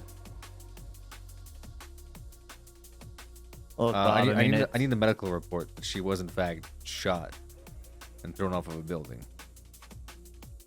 I mean, look, Bob, if you wanna get it on the record, it's your closure rate. Yeah, thanks, Mom. It just, the deeper I go into this, you know, and you know, I'm discovering more. Possible attempted murder, corruption inside of the DOJ, just following drugs. Oh, who could have guessed? Corruption within the DOJ. Remember last time we tried to push that narrative, Molten? We got a Camaro out of it. We did. What do we get out of this one, though, Bob? I don't know, maybe a few lawyers that lose their bar, and then as a result, we can maybe pitch that black site. Think it's enough to wash your hands? I don't know about that. Wow. No, I basically should put myself as accessory too. But then nobody would catch the rest of these scumbags. So can't do that. That's true, Bob. We need to close these cases. So if you could not charge yourself with accessory, that'd be great. I'll hold off on charging myself until I close this case then. Well, why don't you just wait till your day of retirement? That way we could add another to the closure list. You were technically physically present for all of it, so wouldn't you be an accomplice? Was I? I guess. I don't know, Bob. Did you delay in telling us to go up there intentionally? Yeah, Because I was afraid that he would be labeled a snitch for having us go up there. I thought that every bone in my body. Time for Laura. No, I was. Wait, hold on, Malton. Bob, at this time you have the right to remain silent. If you arrest me, motherfucker, you're gonna have to write this report yourself. No, I just want to Mirandize you before you start talking and answering his after questions. the report to do all that, Luca. Come on, let the man finish his report.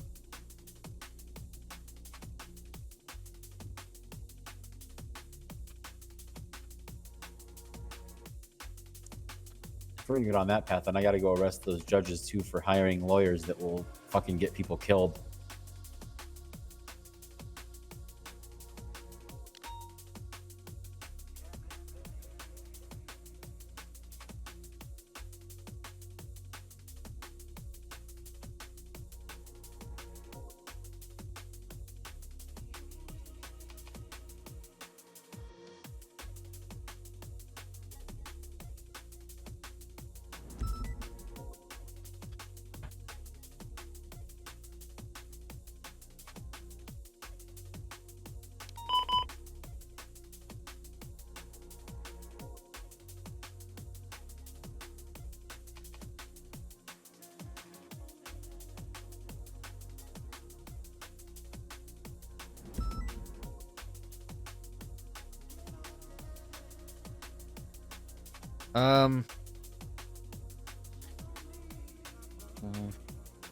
I mean, I'm wondering how much I want to disclose on this on Laura's original report. Honestly, it's kind of complicated, but Laura, the line, the straight line to her murder is much easier because she literally confessed. So her report could be a little more bare.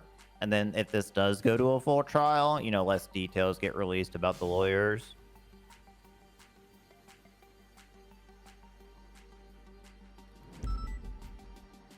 But I have a feeling that given that she confessed, that the DA is just going to plead her out. The docket's a mess anyway.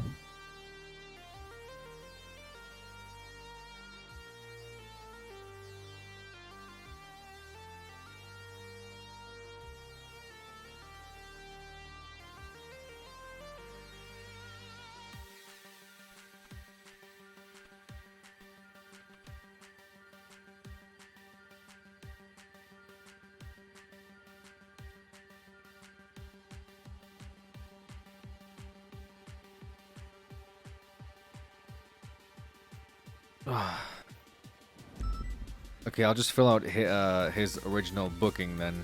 And that's what I was gonna do.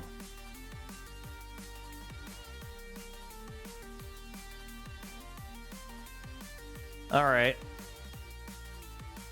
Well, it only took us 5.5 hours to crack one lawyer. Are you ready for another 11 hours of interrogation there, Luca and Bob? Yep. I mean, yeah, it's my job. You guys are paid by the hour, and you'll be fine.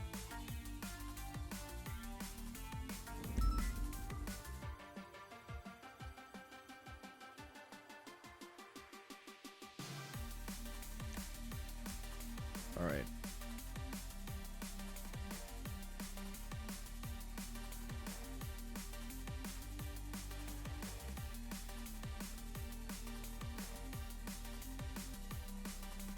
Well, I'm gonna go to a nice sit down. Go on my lunch break. You guys need anything before I go? No. Is any of the other lawyers around? Not that we're looking for. I could check when I come back in about an hour. You're good then. All right. Well, good luck, you two. You know how to reach me. I'll see you guys in an hour ish. Sounds good, sir. Sounds good. Good job. Let's see. Hey, Bob, on your report for Monty, I just updated my statement that was the reference report because I updated that report just a minute ago, the original Gabe's first degree murder report. Sure, that's fine. You want to question Crane? Yep. Got to question all of them, really. Prince too, huh? Yeah, even Prince, just because Laura name dropped Prince. Did anybody get a hold of Pearson and let her know, like Smith wanted? Oh no, I forgot to do that. I'll Actually. give her a call. Thanks.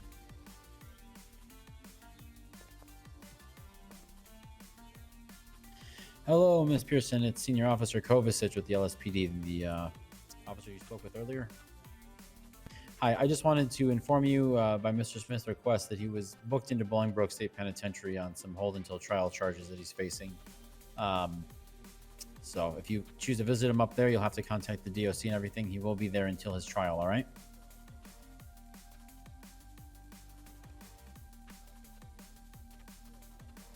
Yeah, once you're up there, you can contact them by 311. Okay. Yeah, that'll be something you'd have to arrange through them. Yeah, absolutely. Have a good one. All right. She sounded pissed off, but that's too bad.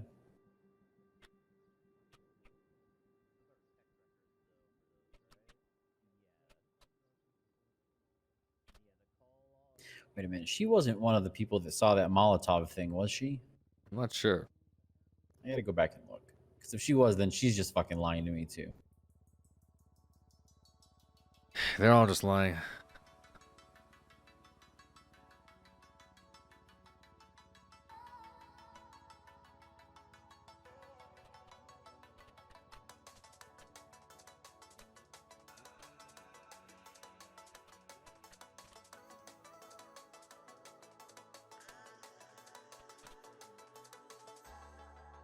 No, never mind. She wasn't involved in that with Adam Prince.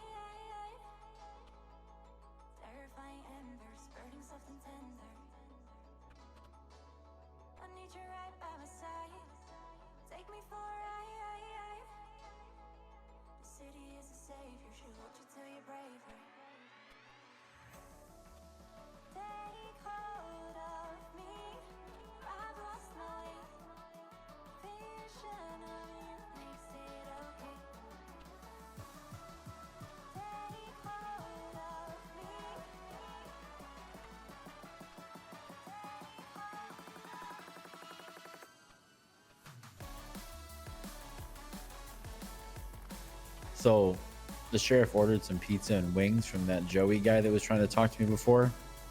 And I meant to just take, like, a portion of the order of wings. I'm pretty sure I took the whole fucking order with the sheriff. Like, all fucking 5 boxes of them. Holy shit. You want some wings, Bob? Yeah, I'll take some wings. There you go. I'm the sheriff. Nice. Yeah, the sheriff was pretty... No, thank you. Was pretty pissed off earlier. At what? Well, he just didn't like the way that I was talking to him while he was in here trying to provide his assistance with this investigation.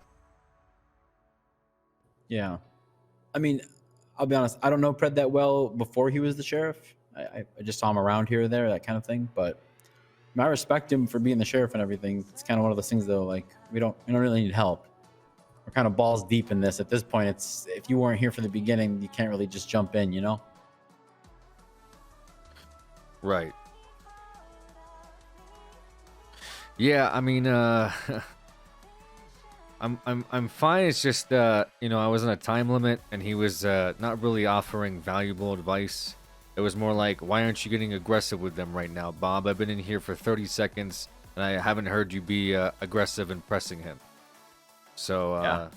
I was a little irritated. Said something about, you know, just let me do my own investigation so I can actually solve a case, and he didn't like that. But to be fair, to be honest, well, to put bluntly, is actually the word I was looking for. Fred is a lot of talk at the moment, and I'm trying to get him to set some boundaries or commit action. Earlier, he was at a traffic stop, and he had some cadets mouthing off, and then he decided not to issue them strike points or prosecute them in any way, fearing that Chief of Police Bass would overturn his decision. So, knowing that he's not going to strike LSPD cadets, I don't really exactly fear him yelling in my face about ongoing investigations and showing him respect. Yeah. Also, I've known him for a long time. He's an asshole.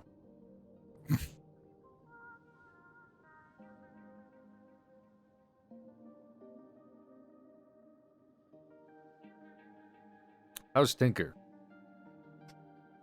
Pretty good. You know, you just got to keep him. He was really good in the interrogation. Did a great job with that. Kind of helped me. So I went in there. I softened Laura up. She's like, "Oh, Bob's the only one I trust." I was like, "Okay." I mean, I understand that. That's cool. I'm not on his level, but I'm not here to fuck you. And after a while, I softened her up, and that's when she opened up to me about Otto and all this shit. And then after we got all that, Tinker kind of came in right at the perfect time to hear most of that, and he went in there after me. He also has a rapport with her. And he didn't really, I wouldn't say he slammed her, but he definitely pushed her. And he pushed her beyond where she was comfortable with, which was good because she didn't just jump off. She rode that that train, and oh, fuck, somebody just got shot. She rode that train and kept talking, which was good. But he kind of just, like, what did they do that in volleyball? Set, spike, whatever. You know, he kind of spiked my set or whatever on that. So it worked out. As far as all the stuff that she gave us, how accurate or true is it? How much of it was an intentional mislead? I'd say 70-30 of it was true, if I had to guess. But yeah, it went well. I'd say he did good. I didn't really do much beyond interrogation with him, you know?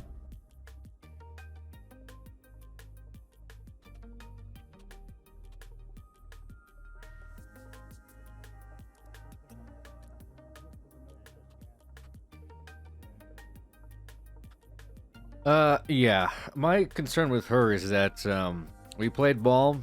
She even get to keep some of the drug money that she was going to use for her re-up, under the implication that she'd continue working with the police department. But seeing as how she took matters into her own hands, I have no real sympathy for her. And her whole story about motive and all of that nature kind of goes a little out the window. She's heavily influenced by power and apparently drugs.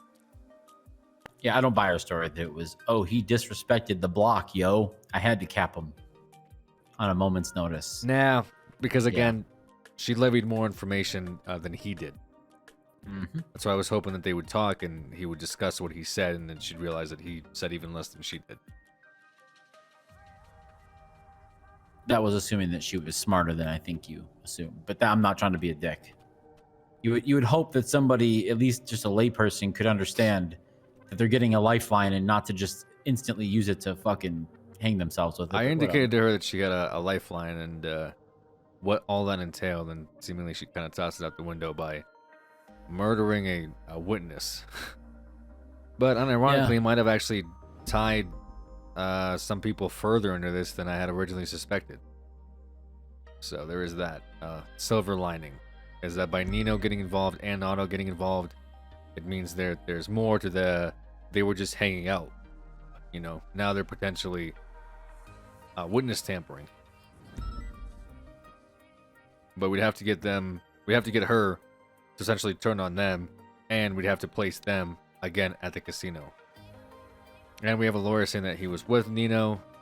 I mean, there's a lot of conjecture here, but I mean, I'm starting to draw, I guess, parallels of some sort. Yeah, I got an idea. We'll kill two birds with one stone on the next one. We'll get Laura in here or wherever we go to, talk to her next, right? Make sure the sheriff's along.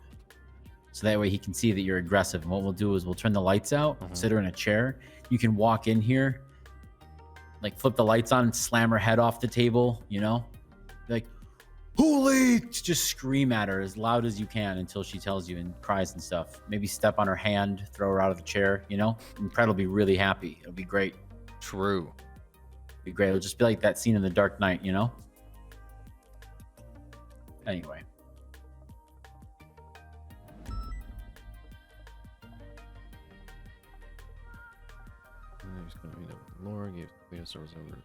No, all jokes aside, I really don't know what to say. It makes me feel like, is there anyone we can talk in front of anywhere? Like, what we literally have to go to? I mean, I feel like we're in the CIA. We have to go at the black site. Gotta conceal them. All right, what the hell's going on in this? Oh, thank interrogation God. room? Oh Jesus, here he is. All right, I got a name for you. All right, what's the name? Just take a wild guess who it might be. I genuinely don't know. Dean Watson. What? What about for what? They keep that for that crack purchase with chips. Huh? That account number came back to Dean Watson. What? Oh fuck! We need chips in here. I sent I've him had $56 for gas a money. bolo for him for the past week. That's probably the only fucking bolo up right now. Yes, it is. The only bolo 4 days ago. I'm gonna take a photo of this. I need this chips motherfucker in custody. Sergeant Smith, what's a bolo? It's something that Okay. we don't ever read. Okay, I've got a very important question. How the fuck did we get Chips as bank records? That's a good point. I think Malton was subpoenaing for them, I believe, because he was selling crack under his business name. Like, he just gave up, like, trying to sell it low-key and was just selling it through his business. So he subpoenaed his bank records. Huh. I cut the tail just so that, so I could be paraphrasing, but that's what that's the information that I read. I think, yeah, that's or heard him say, but you have to ask him. I think he'll be back here as soon as he's on lunch. Okay, well that's interesting. I need to. I'd be interested in looking at the rest of these transactions. Does Chips just put crack for everything that he purchases, or he might be buying cocaine too? He actually beat up one of the kids that were pushing the stuff in the casino. And, This is the Burger Shot account it's going through, though.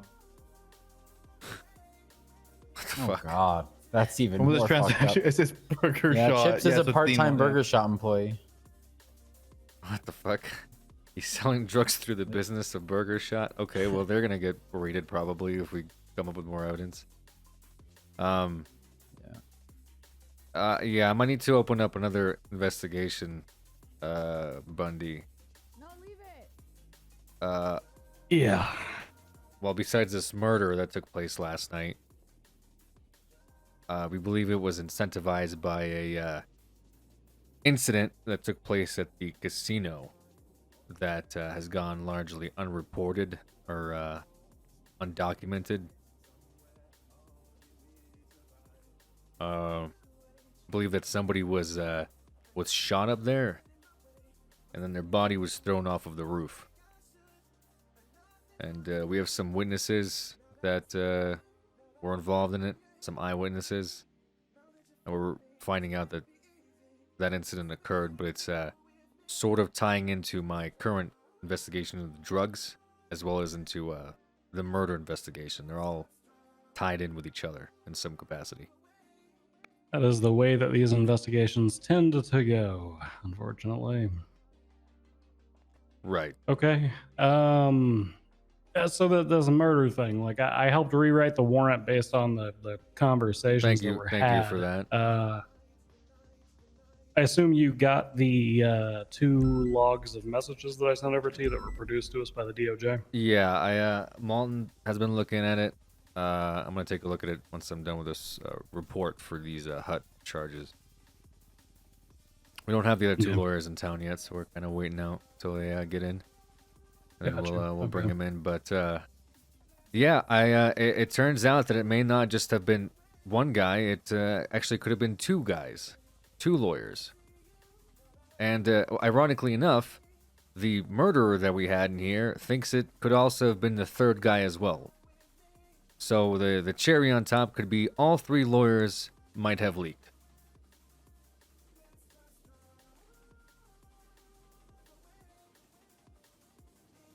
Jesus fucking Excuse me, Christ. real quick, Okay. I'll be back in a few minutes. Yeah, they all have motive too, I guess. Oh, sorry. Well, yeah, I mean, they're all representing people who were in one way or another involved in this, right? That's the reason we wanted to subpoena all of them. Yes. Well, hey, Thoreau. Sort of. Doing all right. How about yourself?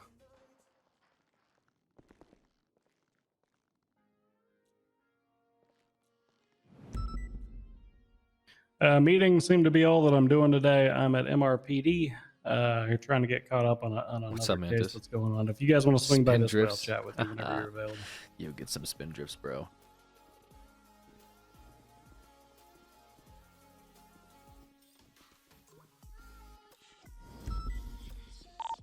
Hey, that 301. Apparently, there's a Yamari that has a. No, I can get caught up on this. Yeah, just head on down. We'll have a chat. All right. Bro, what the fuck is happening? Sorry, that was about the embezzlement charges I'm pushing against the mayor.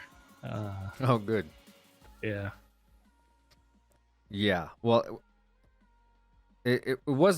well, they are associated. It turns out, like all of them are connected to the names. In fact, even the third guy that stayed the entire time actually should have recused himself because he's working for Nino Chavez, who was one of the names in the plea deal. This motherfucker, I mean, he's painting a picture of like a bad time, bad place sort of thing. Right. He gets out of here, okay? Here's a quick timeline of this. He gets picked up by Nino Chavez. Like immediately. Like outside the building? Yeah, like pretty much outside of Mission Road. Gets picked up in the car. Good God. He tells us that Nino already knew what happened and implies heavily that it could be Crane who leaked it to Nino. In some way, shape, form, or another. I think Crane's connection is this Sophia woman that I'm looking into. I think he represents her. Both Nino and Sophia were at the incident that the guy who died last night was giving us information about. So, good chance maybe Crane called her up, said, hey, there's a situation. Sophia is the girlfriend or the wife of Otto.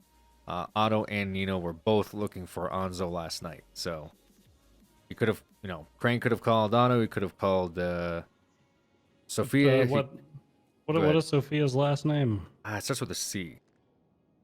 Oh, Cassiano? Yeah, I think, is that what it is? Okay. I have her The name one in my that's master the one document. that's tagged as possibly drug seller at casino. Yeah, I think Malt might have done that. But yes. Woman is clean as a whistle, but according to Laura, who was one of the blocks that we busted for cocaine, she's her supplier for coke. And a guy that died last night put her as shooting River Cheever, one of the blocks, or her son's ex-girlfriend at the casino.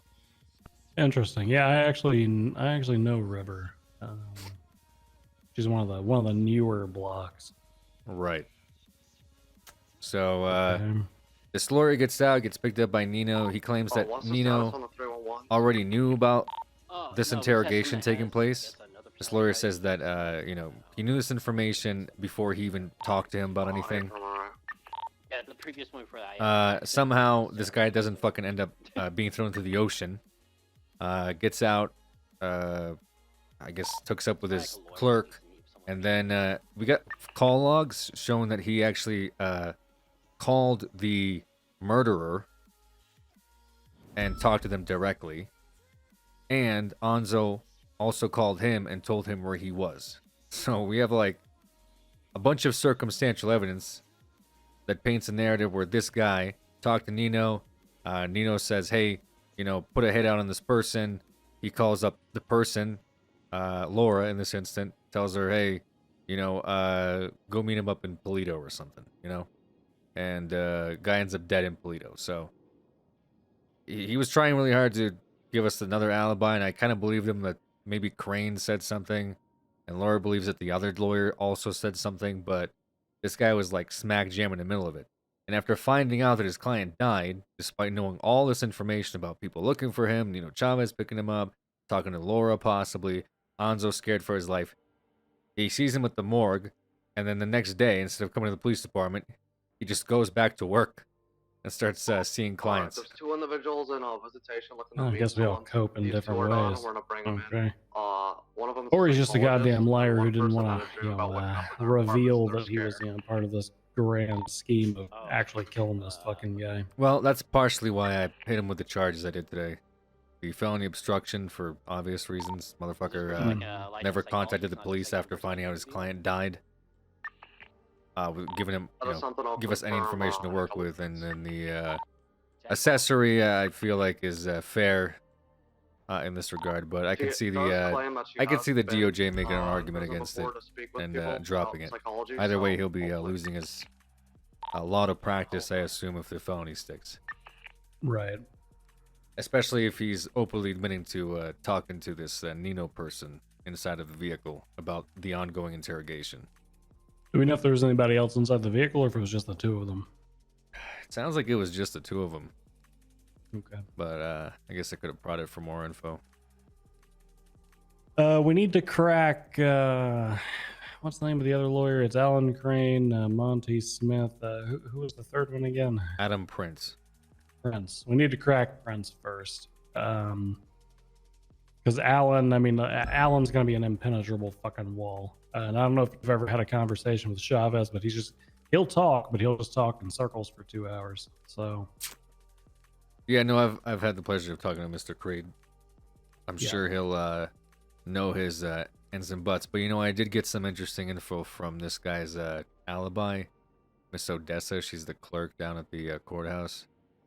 She claims that while she was working the pier down at Dean's World, she overheard a conversation of obviously hearsay, but she overheard Mr. Crane say something along the lines of talking to somebody in person, something like, yeah, I got a client I was representing about to sing like a canary about one of my other clients, was his verbiage, we'll call it.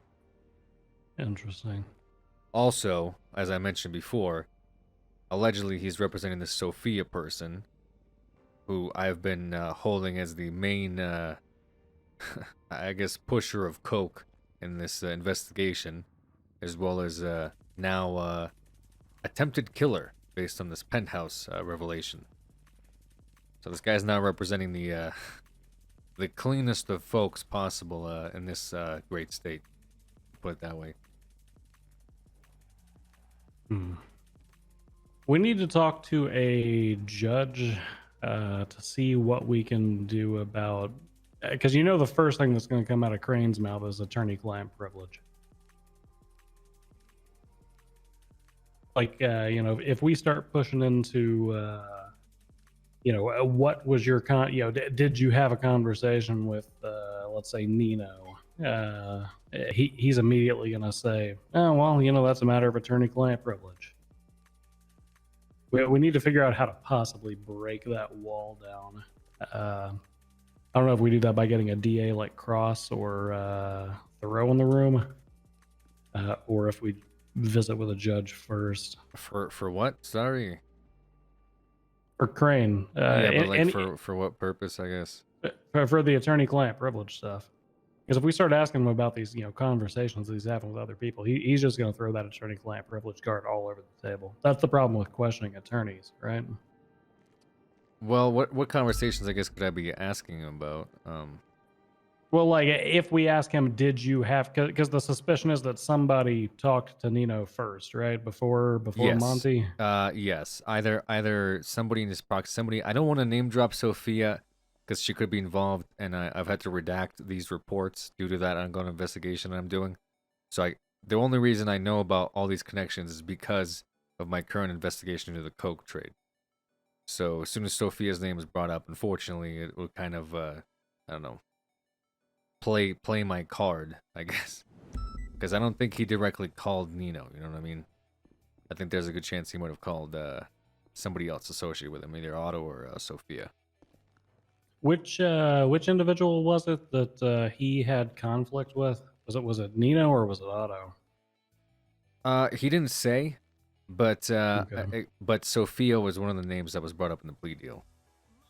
Got you. Okay. So that Do could... you have DA Thoreau wanting to Thoreau and posting his name shit? He's upstairs wanting to speak to you. Okay. Well, we gotta talk to the DA wanna bring about him these down, or hot charges. Yeah, we got to talk to them about that and the whole impeaching the mayor thing. That Oh, I'm looking that to do. too. Great. I'll give him something to do, I guess. Oh, they should already be pretty well informed of this. This Why should is be the- more of yeah. a results-oriented conversation. Why is the DOJ already like up our ass requesting like receipts from the phone records or something? I barely had fucking 6 hours to search one guy, and they're already like asking for results or something. Like what? What do you mean receipts from the phone? Well, what is Are Murphy? we supposed to provide receipts for those? I don't know. Murphy's asking for something along the lines of like. Jesus Christ. Okay, I'll take a look in a minute. Can the judges have findings from the phone records, etc., at an appropriate time so we conduct an internal review of Monty Smith? Oh, okay. That might be why they're asking for it. Okay. Yeah, Just- we did just send one of their lawyers in on a legal trial charge. True.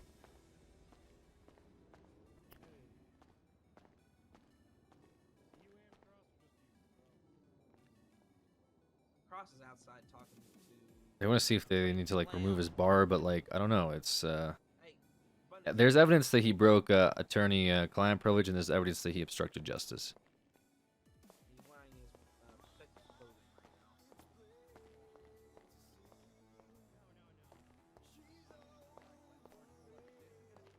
now. All right, now I got to figure out what the next step is. Absolutely. With what, boss? Just all of this. Like, what can I do to start grinding away? I feel like we got a big block of marble we're trying to get into a statue here, you know? Well, this is just all like pieces of it, you know. Like our mission and our main goal is still this cocaine trade, you know.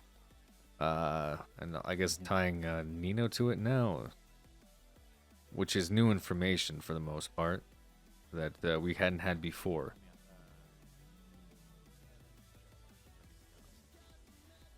I could try to hang around the casino a little bit tonight. Yeah. See if there's any activity, you know? Sure. See if Jimmy's maybe selling the drugs in front of that shitty apartment too. Somebody at Westwood on top of this. Yeah, all right. I'm going to get out there and do some of that. All right. I'll be on 7. I'll keep you notified.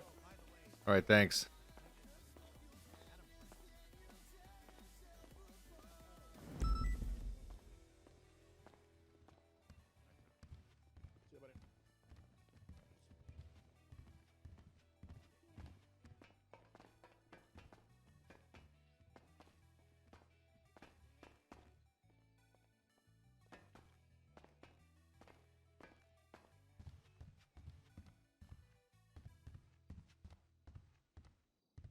Where the fuck did they go? Maybe briefing room? Bob is a badass mentoring these young detectives. I don't think I'm really mentoring them. They're pretty good on their own. In fact, I'm like kind of pawning off work on them. But for the most part, they're pretty good. I just want people that like can give and take role play. That's really it, you know. That's kind of the goal, is to facilitate cool role play. Oh, 90%. Well, actually, Bob was there too. 90% of our meeting today was about how birds aren't real. Oh, beautiful. Okay. So yeah, High Command has been made aware that that's going to be transpiring. I have my head for received a no second, sorry. objections. Yeah, you're good. I've received no objections from anybody. I mean, as long as we think the You're a charges back will chat. stick, I think we're good to pull the trigger on this thing. I mean, basically, the charges that I picked were literally because we can actually make those stick. Unless there's something that we don't know about, there's no way we're fucked up. I have questions. Okay, what questions do you have? Give me just a moment to pull it up.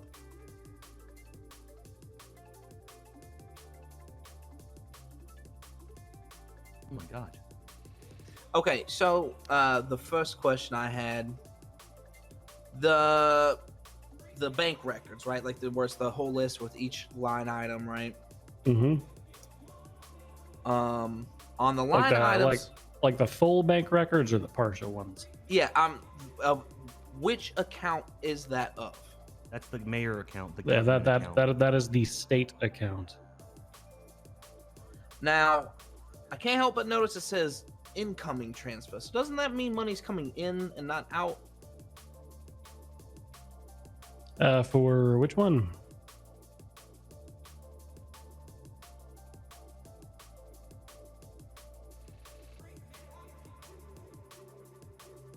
Yeah, the three that are in question that we have listed out in our notes as the people's A through C. So that says incoming, and that's the part I'm confused about.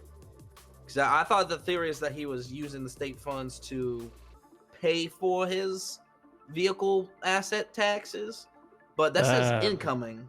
That was the theory, and that theory may be bust dependent on. Let me pull up the full log list here.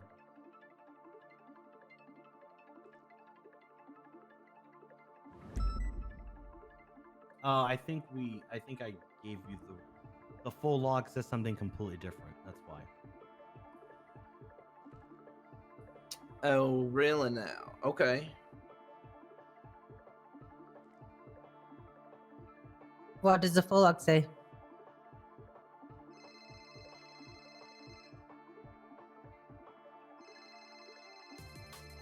Nope, the full log has these all listed as incoming. Yeah. MCD room gold. Holy shit.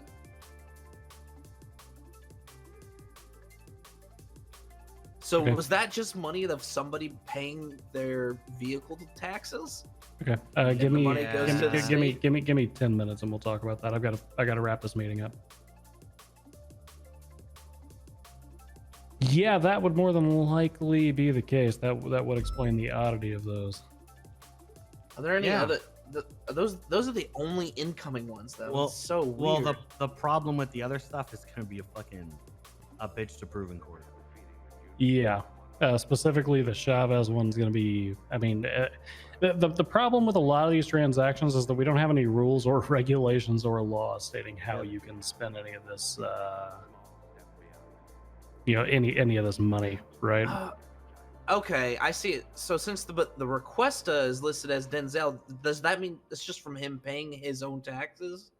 Is that how that's happening? The log might be confused because he he owns both accounts. Yeah. So, yeah, there's no way for us to prove that either. Fuck. Yeah, because it just gives us the requester. It doesn't give us the requester bank ID. So I'm gonna dig into the other stuff regardless, because you know which line I'm looking into. I'm still looking into that one. The $300,000 one. yeah, that's going to be a difficult one for us to pursue, all things considered.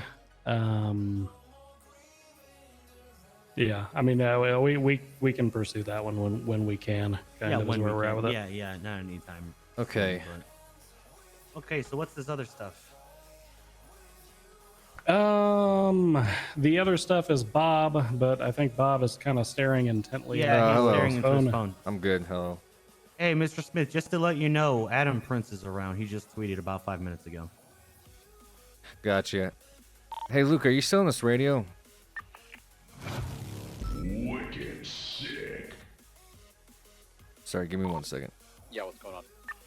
Hey, we got Prince around. Do you think you could just call him up, tell him that he's gonna well, I guess his warrant's already technically been served. If he could come down to the police department for questioning, that would be great. And if he does, bring him in for interrogation. Yeah, sure. Let me change back into myself and I'll go grab him. Yeah, sorry about that. Just get informed that he's around. No, you're all good. Sarge, whatever you need from me, you never have to apologize. Appreciate it. Okay, what's up, guys? How y'all doing? I don't believe we've met before. I'm David Thoreau. David Thoreau. Nice to meet you, David Thoreau. I'm Sergeant Bob Smith. Nice to meet you, Sergeant Smith. And you're representing the district attorney's office, I presume? Yeah, I'm ADA along with, I guess, Surge. He's like the last of the Mohicans at this point. I'm a special prosecutor for the PD now. But you're still I'm listed as... still, yes. Cool. Yeah, what do you want to talk about?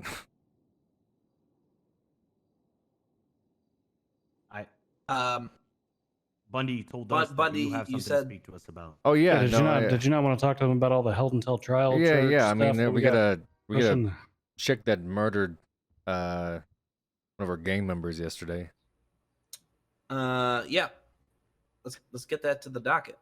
She's pretty clear and dry. I mean, we have call logs, we have pictures, we got motive, we had our interrogation, we got an officer that witnessed the shooting. I mean, all that's there. You know, that's How gonna many be- how many reports we talking here? Gosh, with her, I mean, there's only really one report. She was busted prior for an offense as part of an ongoing investigation. However, with this incident specifically, there should only be one incident report of a murder, if that makes sense. But everything leading up to that, there are multiple incident reports as per part of an investigation. You have a report number, sir? Give me 1 second. 18748 should be the right one. Yep, Laura 18748. Yep, Laura Gapes. First degree murder. We have possession charges. Witness tampering is in here. I believe, well, first degree and witness tampering. I guess I've been looking at that charge myself. It's sort of weird because I think one implies the other, or the other implies the one. But pretty much she killed an informant to shut him up, per se. He, said too